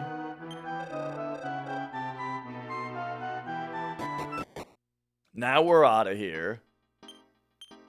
Now, take me back to the shrine. All right, we're going to this tower, and we're gonna win this time. Saga, like Romancing Saga and such, I know nothing about those games. I've not even really looked at them.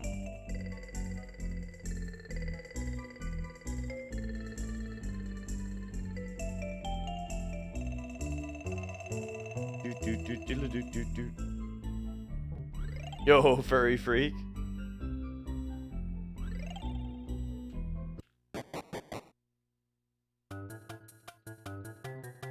All right. We're back, baby.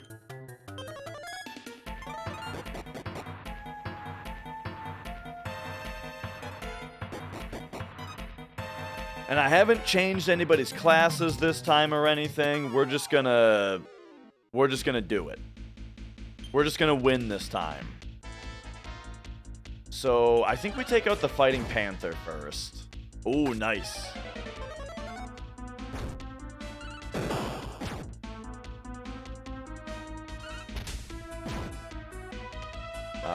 All right.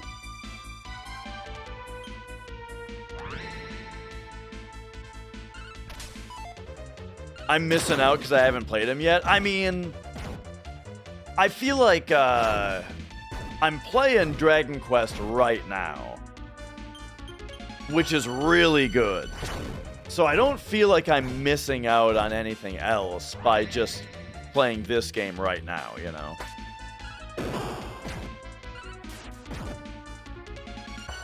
Okay, I need to... Give me a save life. I don't know about heal more there.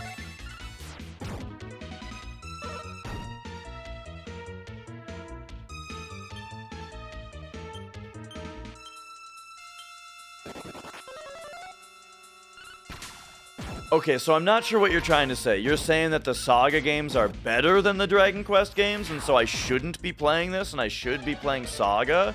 That's funny, because you described them as pretty good. They're pretty good if you like these types of games is not a very hard sell.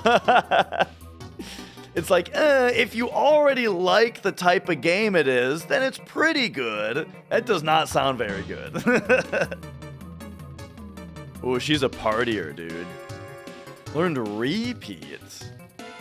That sounds like it could be really good.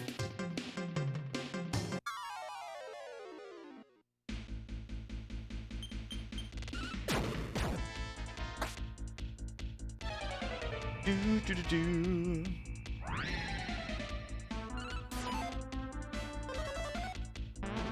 Okay, okay.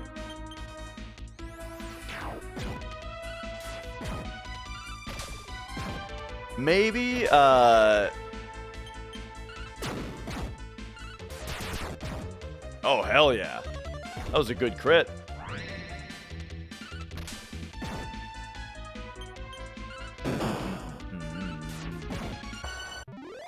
Alright, and so what we are doing,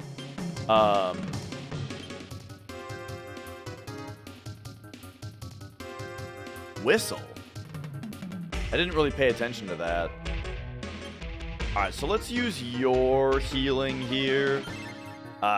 Because it's the most... Because this character isn't in the party. So even though it kind of takes a while to heal up with them, I just like the idea of using their MP. Are you asking me if I've never played the Saga games? Because I feel like I said 3 minutes ago that I've never played any Saga games.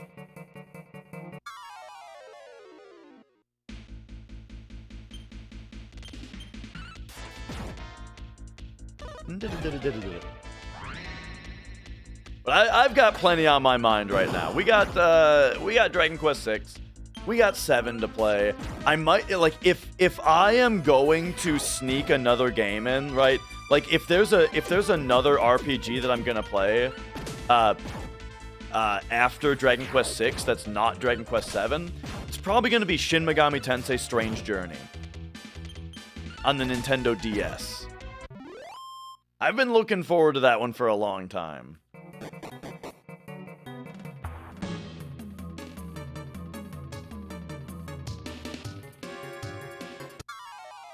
Yeah, yeah! Oh no. They caught us by surprise.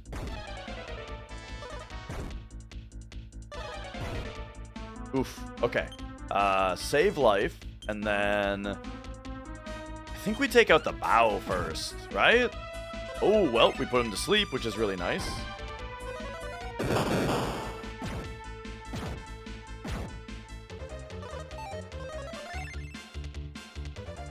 Okay, now save MP and go back on him. And yeah, there's just too many to play where absolutely everyone is gonna miss out on something.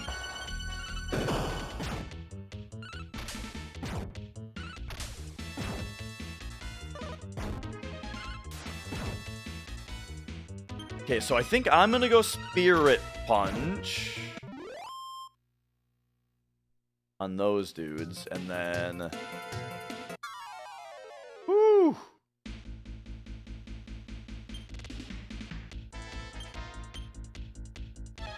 Try to take out the evil driver first. Ah, man. The sweep, though, I feel like if he just attacked him, he would have died. The latest just mainline Shin Megami Tensei game was 5. But they did like a re-release of 5 with extra stuff called SMT5 Vengeance.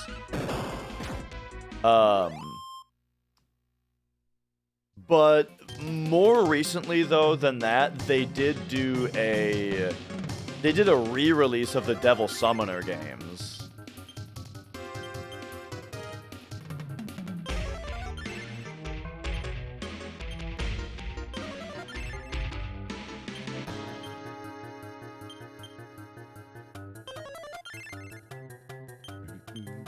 Way of the Samurai. Is that the entire name of the game?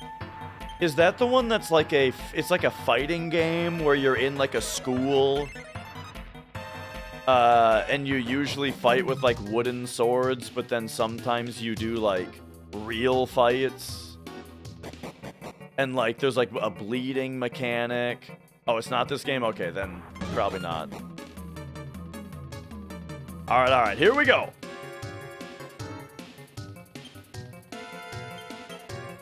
I'm thinking of Kendo. Oh, okay.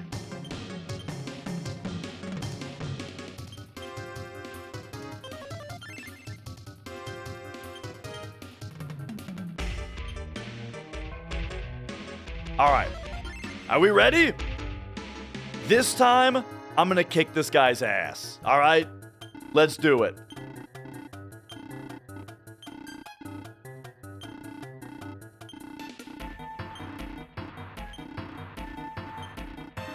We're all the way back to a side quest that I started with today, and then we did a bunch of wandering around to a bunch of places that didn't advance me anywhere, and now here we go. We're back. So let's just go follow orders, and let's just start spirit punching. Except you two are gonna double me up on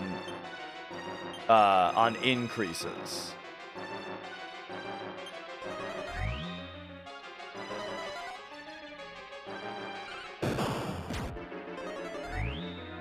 Oh yeah, dude.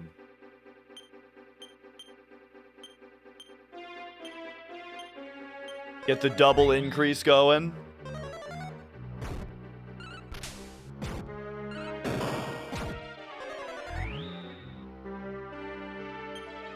Alright, now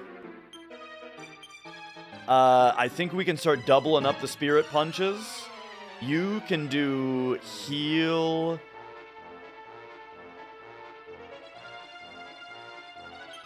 More dash. And then you keep up on the increases. Okay, he does do fire volt when he doesn't have his dudes up. Alright, that's good to know. Alright, so now spirit punch, spirit punch. You... Man, you know, I wonder if we can take all of his MP. I'm gonna see if Strange Jig does anything to him. And then you have to heal all, or maybe just heal more yourself. Okay, he's not affected by it.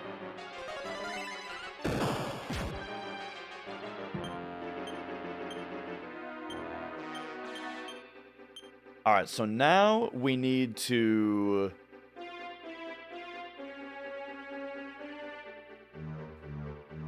stop spell the Lamp Mage. And surround the Lamp Mage. Nice, it worked. And it worked. Okay, perfect. But now we just have to do it again. Because now he summoned the other guy.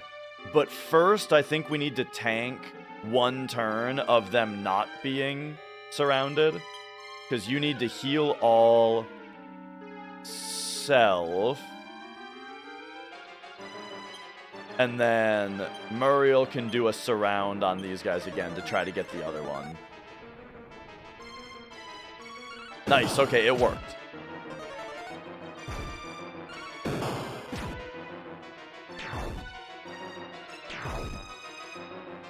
Okay. So give me Spirit Punch, and then you are going to stop spell, and you are going to heal all dash.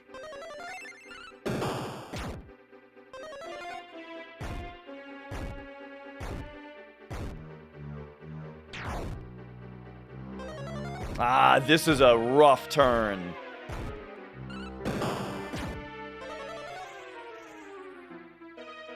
Okay, yikes.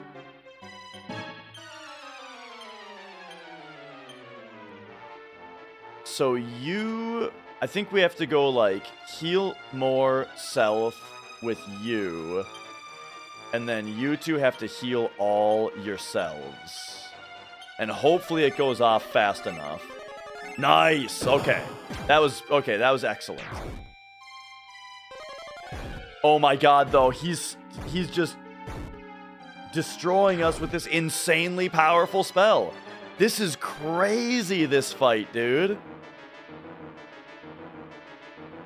I mean, obviously my strat is just bad, right? Obviously, I need something that protects me from Firebolt. That's what it is, right? It's just Firebolt just kicks the shit out of me.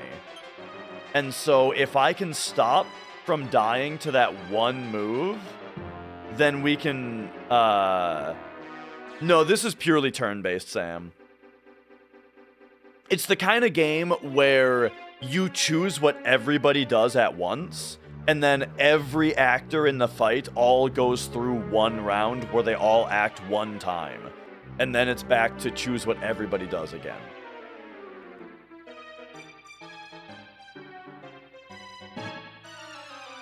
Okay. Well, I don't really know what to do anymore. Yeah, I think... so I think order is... Now, this is just my understanding. If anybody knows what the mechanics are more specifically, don't say. This is just my understanding of it, is... I think that there are certain actions that are faster than other actions. So, like, yes, it's based on speed, but also, I think, like, heal spells, for example, are faster than certain attacks and that kind of thing. But I'm not positive about that. Okay, so I think we need to Vivify.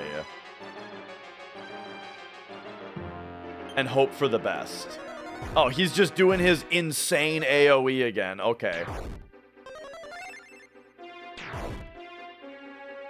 Jeez.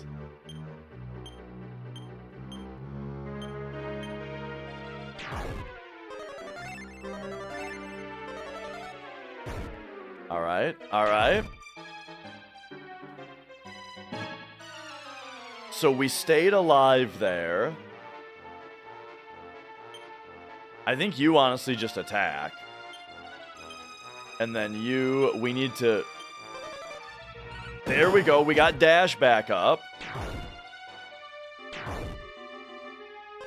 Stop!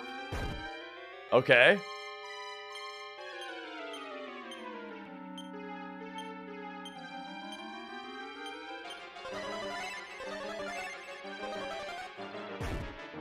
Now he is dead.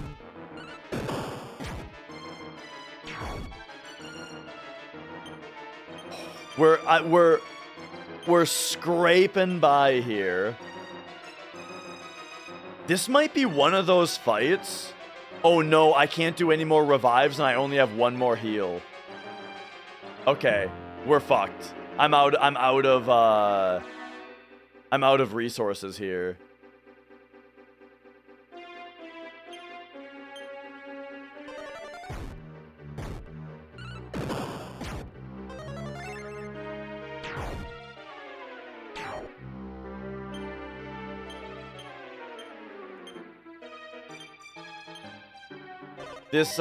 This heal more is the last thing I have. Oh, except Dash is dead. God damn it.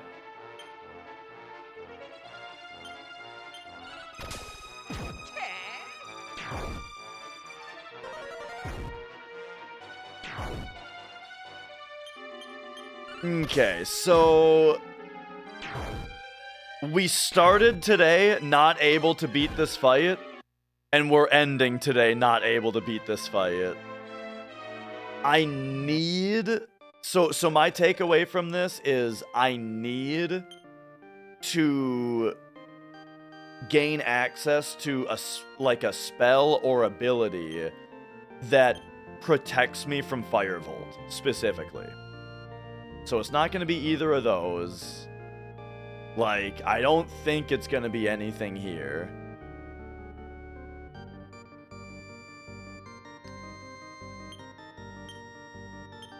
I wouldn't expect it. I mean, if he didn't cast Reflect, we would be able to try to stop spell him. But he just always casts Reflect on himself. So if there was a way to remove the Reflect off of him, you know what? I wonder if Reflect only reflects one spell. Because I have noticed him casting it on himself twice.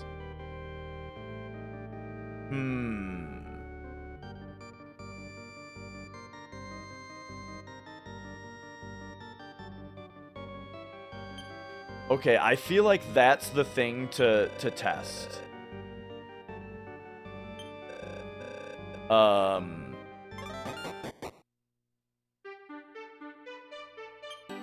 Alright.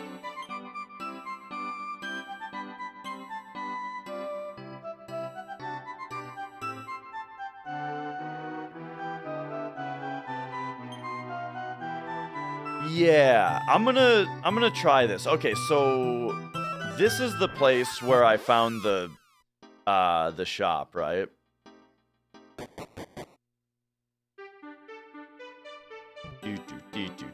The bank, I mean. Alright, so give me 1,000 back. There we go. And then I guess we need to find the church here as well.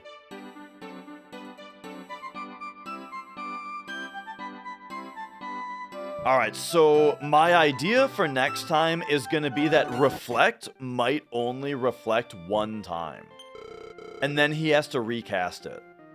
So if I can get the Reflect off of him and then hit him with the stop spell, we can get it off of him. Maybe. Actually, no. We want to revive Muriel. Because she has MP to revive the other two already.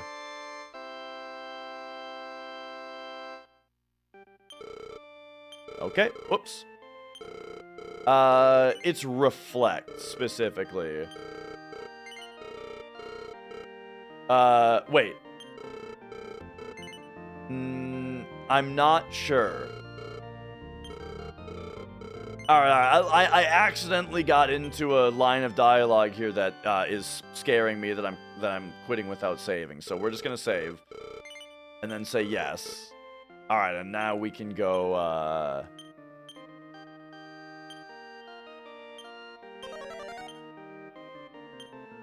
But to be very clear, I'm not looking for people to tell me how to do it also. That would be a very, like, this boss has been very tough, right? And it's taken me a lot of tries to beat him. So it would be really, really, really lame if the way that I ended up beating him was because somebody just, like, told me a trick to use. You know what I mean? So, yeah, absolutely no looking stuff up, and then I don't like taking hints from people either, because, yeah, like I'm saying, it's just like, I think it's fun to lose to a boss several times, and then eventually overcome it, you know? That's like a huge part of what makes games fun, and so, if we have all of the turmoil that should lead up to a satisfying victory, but then the satisfying victory is just taken away, because I just used somebody else's strat or something like that, then it's like, all that's left was, you know, the build-up with no payoff. And then that just makes for a boring, unmemorable game, you know?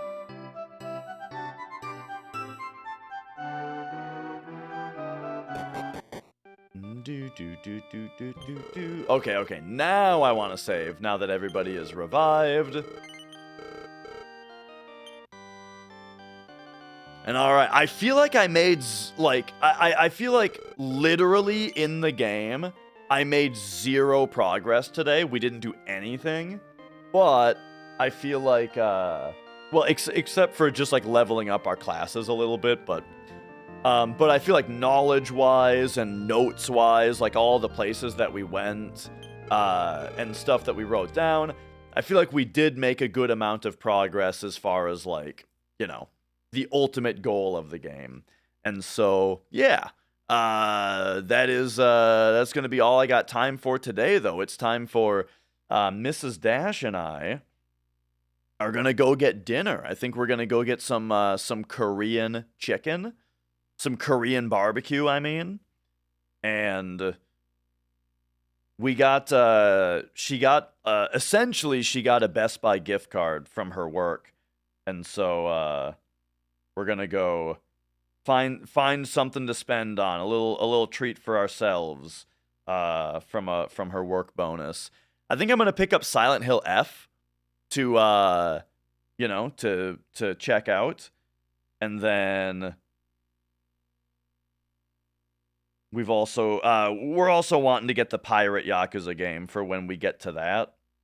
So probably a Steam card, right? If they let me buy a Steam card with it, then we can check out those games. I don't know if there's some kind of weird thing though about how like, oh, you can't do a return for a Steam card or something. I don't know if that would be a thing, or if they don't sell them there or something, that would be disappointing. But that's the plan. And then I've got my eye on a CRT on Craigslist to pick up for like another retro station, because I've got this CRT, right? I'm a big fan of it. Hang on, I'm looking for the camera. There it is. Like, I love the PVM, right? But the PVM is part of the studio. So when the thing is, I want to have a retro station. I want to have a retro station upstairs. You know, up with in our living room for like eventually, well, first for me to be able to replay some classics, you know, while we are upstairs, you know, especially like while the kid is sleeping and stuff like that, you know. I imagine I'm going to have some time to play some classics, right? So I want to have the CRT up there for that. And then eventually, if my daughter ever wants to play old games, I want to have the CRT up there for her, right? Instead of this complicated thing. So I've got my eye on a CRT to put together a little retro station upstairs. I don't know when I'm going to get around to that, though, you know. You have a big CRT that looks pretty damn good. Do you use component video in it, though, Flex? Because that's the thing, is that the CRT I've got my eye on has component video. And so I think it's a Trinitron, and it has component. So it still might not be quite the level of the PVM, but I feel like it'll look really good, you know? What console would I let her play first? Probably whatever she's interested in, but, you know, I would enjoy it if it was, like, regular Nintendo or Super Nintendo, you know? Or PS1. Whatever she wants, you know? We'll see what happens. But, you know, that's a few years out. But anyway, that's just something I got on my mind for something else to pick up here. But all right, thanks everybody for watching. It was fun. Hope you guys enjoyed. And yeah, I will see you guys next time. And let me oh, actually first we say bye to YouTube, and then we'll find someone to raid on Twitch. So, bye YouTube. Have a good night. Thanks for